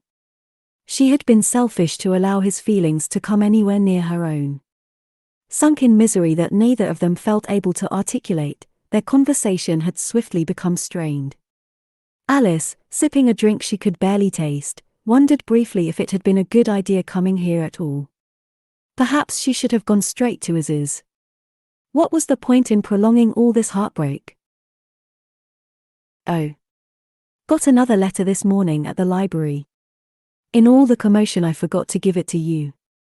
Fred pulled the envelope from his pocket and handed it to her. She recognized the writing immediately and let it fall to the table. "You not going to read it?" "It'll just be about me coming back. Plans and such like." "You read it. It's fine." While he cleared the plates, she opened the envelope, feeling his eyes on her. She scanned it swiftly and shoved it back inside. "What?" She looked up. "Why do you wince like that?" She sighed. "Just my mother's manner of talking." He walked back around the table and sat down, taking the letter from the envelope. "Don't." He pushed her hand away. "Let me." She turned away as he read it, frowning. "What's this?" "We will endeavor to forget your latest efforts to embarrass our family." What is that supposed to mean? It's just how she is. "Did you tell them Van Cleve beat you?" "No," she rubbed at her face. "They would probably have assumed it was my own fault." "How could it be your fault? A grown man and a bunch of dolls. Geez. Never heard anything like it." "It wasn't just the dolls." Fred looked up. He thought I had tried to corrupt his son." He thought, what? She was already regretting having spoken. "Come on, Alice. We can tell each other anything." "I can't." She felt her cheeks color. "I can't tell you." She took another sip, feeling his gaze rest on her, as if to work something out. Oh, what was the point of hiding it? After today she would never see him again. Finally she blurted out, "I brought home a book that Marjorie gave me. About married love."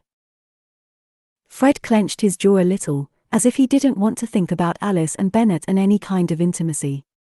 It took a moment before he spoke. What would he have to mind about that?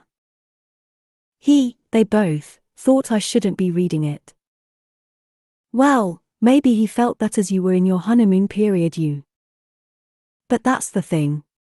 There was no honeymoon period. I wanted to see if. To see. She swallowed, if we had. You had what? Done it, she whispered. To see if you had done what? She threw her hands up to her face and wailed, "Oh, why are you making me say this?" Just trying to understand the facts of it, Alice. If we had done it. Married love. Fred put down his glass. A long, painful moment passed before he spoke. You don't know? No, she said miserably. Whoa. Hold on. You don't know if you and Bennett consummated your marriage? No. And he wouldn't talk about it. So I have no way of knowing. And the book told me some things, but, to be honest, I still couldn't be sure. There was a lot of stuff about wafting and rapture. And then it all blew up anyway, and it's not as if we ever discussed it, so I'm still not sure. Fred ran his hand over the back of his head. Well, Alice, I mean, it's, pretty hard to miss. What is? Oh, forget it. He leaned forward. You really think you might not have? She felt anguished, already regretting that this would be the last thing he remembered of her. I don't think so. Oh, Lord, you think I'm ridiculous, don't you? I can't believe I'm telling you this. You must think. Fred stood up from the table abruptly. No, Alice. This is great news. She stared at him. What? This is wonderful. He grabbed her hand, began to waltz her around the room. Fred. What? What are you doing? Get your coat. We're going to the library. 5 minutes later they were in the little cabin, 2 oil lamps burning as Fred scanned the shelves. He quickly found what he was looking for and asked her to hold the lamp while he flicked through the heavy leather-bound book. See, he said, jabbing at the page. If you haven't consummated your marriage, then you're not married in the eyes of God. Meaning? Meaning you can have the marriage annulled. And marry who the hell you like. And there's nothing Van Cleave can do about it. She stared at the book, read the words that his finger underlined. She looked up at him, disbelieving. Really? It doesn't count. Yes. Hang on, we'll find another of those legal books, and double-check. That'll show you. Look. Look, here it is. You're free to stay, Alice. See? You don't have to go anywhere. Look. Oh, that poor damn fool Bennett, I could kiss him. Alice put down the book and looked at him steadily. I'd rather you kissed me. And so he did. 40 minutes later they lay on the floor of the library on Fred's jacket, both of them breathing hard and a little in shock at what had just transpired. He turned to her, his eyes searching her face, then took her hand and raised it to his lips. Fred? Sweetheart? Alice smiled, the slowest, sweetest smile, and when she spoke it was as if her voice dripped honey and was shot through with happiness. I have definitely never done that. 28.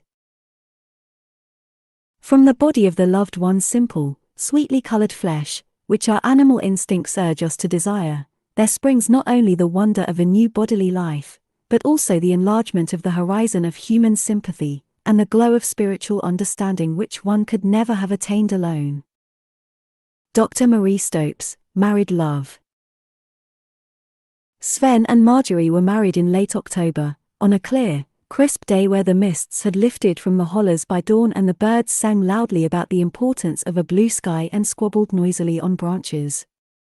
Marjorie had told him she would agree under sufferance because she didn't want Sophia yammering on at her till the end of time, and only if they told nobody and Sven didn't make a thing of it.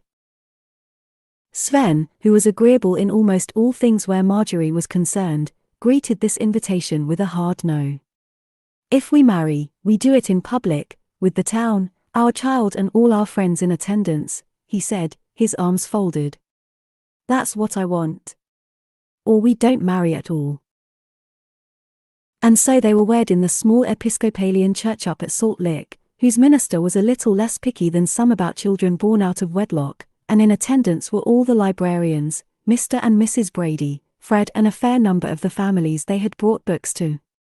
Afterwards they held a reception at Fred's house, and Mrs. Brady presented the couple with a wedding quilt that her quilting circle had embroidered, and a smaller one for Virginia's cot to match it, and Marjorie, despite looking somewhat awkward in her oyster-colored dress, borrowed from Alice, the seams let out by Sophia, wore an expression of embarrassed pride and managed not to change back into her breeches until the following day, even though it clearly pained her.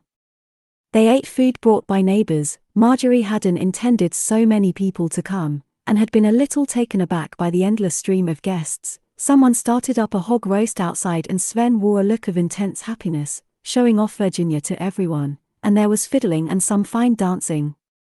At 6, just as dusk was falling, it was Alice who left the wedding party and finally located the bride sitting alone on the library steps, gazing up at the darkening mountain. "Are you all right?" Alice said, sitting down beside her. Marjorie didn't turn her head. She stared up at the tips of the trees, sniffed loudly, then let her gaze slide sideways towards Alice. "Feels kind of weird to be this happy," she said, and it was the most unsettled Alice had ever seen her. Alice considered this, then nodded. "I understand," she said. And she gave her friend a nudge. "You'll get used to it." 2 months later, after the Gustafsons had acquired a dog, a wall-eyed runt of a puppy, unwanted, some way from the quality hound Sven had suggested, he was, of course, crazy about it, Marjorie went back to work at the library. Virginia was minded 4 days a week by Verna McCullough, along with her own baby, a rather frail, freckled child by the name of Peter. Sven and Fred, aided by Jim Horner and a couple of the others, raised a small cabin a short walk from Marjorie's, with 2 separate rooms, a chimney and a working WC outside, and the McCullough sisters moved into it willingly. They returned to their old home only to bring back a jute bag of clothing, 2 pans and the mean dog. "The rest of it stunk of our daddy," Verna said, and never spoke of it again. Verna had begun to make the walk down into town once a week, mostly just to buy provisions with her wages, but also to have a look around, and people generally tipped their hat or left her alone, and her presence swiftly became unremarkable. Nita, her sister, was still not much inclined to leave the house, but they both doted on the babies and seemed to enjoy a little socializing, and over time passers-by, who were not many in number, would remark that the dilapidated cabin up on Arnott's Ridge had begun to collapse, roof shingles first, then the chimney, and then, as the high wind caught the loose weatherboarding, the house itself, broken window by broken window, until it was half reclaimed by nature, shoots and brambles clawing it back to the earth, as they had so nearly done with its owner. Frederick Gisler and Alice were married a month after Marjorie and Sven, and if anybody noticed how much time they seemed to spend alone in Fred's house before they were legally tied, nobody seemed much inclined to comment on it. Alice's first marriage had been annulled quietly, and with little fuss, once Fred had explained the bones of it to Mr. Van Cleve who, for once, did not seem to feel the need to shout, but engaged a lawyer who was able to facilitate such things swiftly and with, perhaps, a little greasing of the wheels to ensure confidentiality. The prospect of his son's name being associated publicly with the word annulment seemed to stay his habitual temper, and after that meeting he barely mentioned the library publicly again. Under the agreement they let Bennett marry again first. The librarians felt they owed the younger Van Cleve for the help he had given them, and as he even attended the day with her parents and said it was lovely, all things considered, and that Peggy made a beautiful and very contented bride. Alice barely noticed. She was so ridiculously happy that most days she didn't know how to contain it. Every morning before dawn she would unwrap her long limbs reluctantly from those of her husband, drink the coffee he insisted on making for her, then walk down to open the library and get the stove going, ready for the others to arrive. Despite the cold and the brutal hour, she was almost always to be found smiling. If Peggy Van Cleve's friends chose to remark that Alice Gisler had let herself go something awful since she'd started up at that library, what with her UN-set hair and her mannish outfits, and to think her so refined and well-dressed when she came, and all, then Fred couldn't have noticed less. He was married to the most beautiful woman in the world, and every night after they had each finished work, and put away the dishes side by side, he made sure to pay homage. In the still air of Split Creek it was not unusual for those who were walking past in the darkness to shake an amused head at the breathless and joyous sounds emanating from the house behind the library. In Baylorville, in winter, there was not much to do after the sun went down, after all. Sophia and William moved back to Louisville. She did not want to leave the library, she told the other women, but she had been offered a job back at the Louisville Free Public Library, Colored Branch, and, given their cabin hadn't been the same since the floods, and William's chances of work were limited, they figured they would do better in the city, especially a city where there were large populations of people like themselves. Professional people.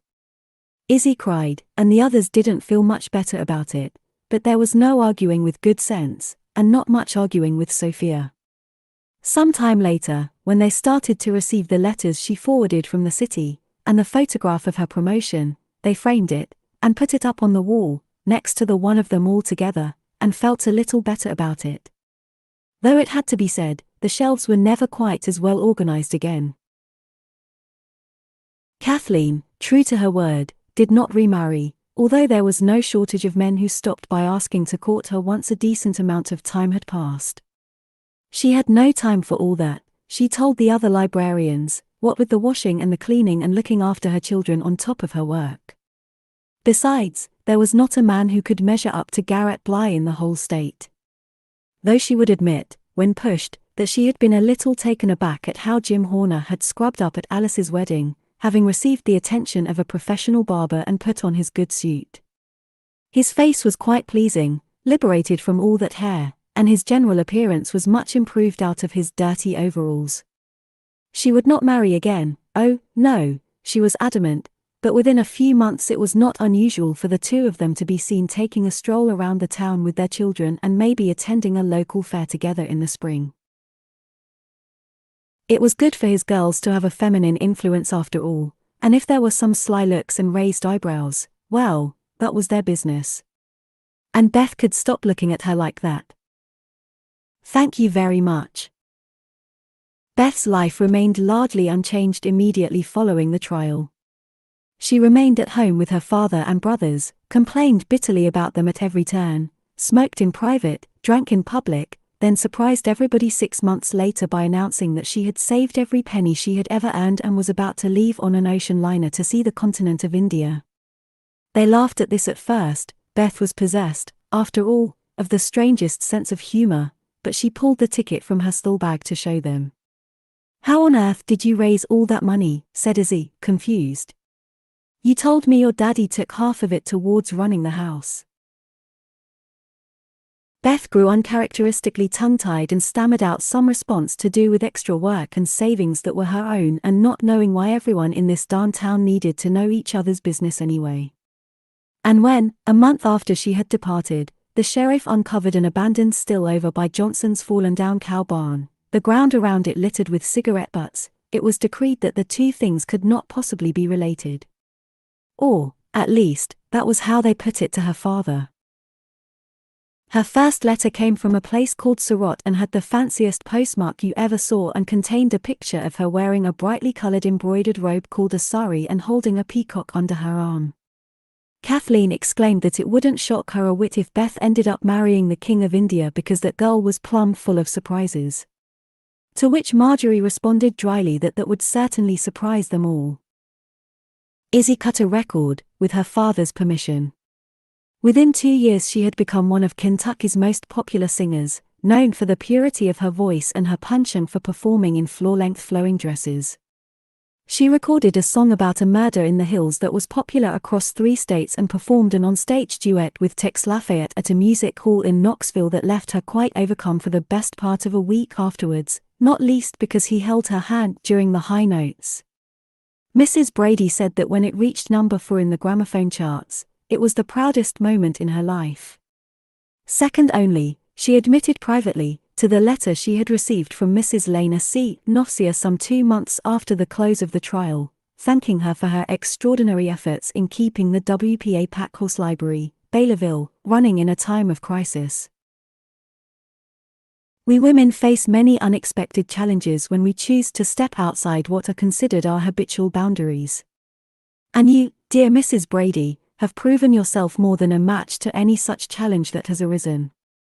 I look forward to discussing this and many other pertinent issues in person with you one day. Mrs. Nofsia had not yet made it as far as Baylorville, but Mrs. Brady was pretty sure it was going to happen. The library opened 5 days a week, its management split between Alice and Marjorie, and during that time the women continued to lend every possible kind of novel, manual, recipe book and magazine. Memories of the trial faded quickly, especially among those who realized they might like to continue to borrow books after all, and life in Baileyville returned to its normal rhythms. Only the Van Cleve men seemed at pains to avoid the library, driving their cars at speed up and down Split Creek, and mostly taking a route some way around town to avoid that building altogether. So when, several months into 1939, Peggy Van Cleve stopped by, it came as something of a surprise. Marjorie watched her spend some moments loitering outside as if searching for something vitally important in her purse, then peering through the window to check if Marjorie was on her own. She wasn't known to be the most voracious of readers, after all. Marjorie Ahare was a busy woman, what with Virginia, the dog and her husband, and all the many distractions her home seemed to hold, these days. But that evening she would break off what she was doing and smile to herself, wondering whether to tell Alice Gisler how the new Mrs. Van Cleve had stepped inside, lowered her voice, and after some prevarication and a lot of theatrical scanning of random titles on the shelves, asked whether there was truth in the rumor that there was a book here that advised ladies regarding certain sensitive matters relating to the bedroom. Or how Marjorie had kept a straight face and said, "Why, yes, of course. It was just the facts, after all." She would still be thinking about it, and still trying not to smile, when they all arrived back at the library the following day. Postscript. The WPA's Horseback Librarian program ran from 1935 to 1943. At its height it brought books to more than 100,000 rural inhabitants. No program like it has ever been set up since. Eastern Kentucky remains one of the poorest, and most beautiful, places in the United States. The end.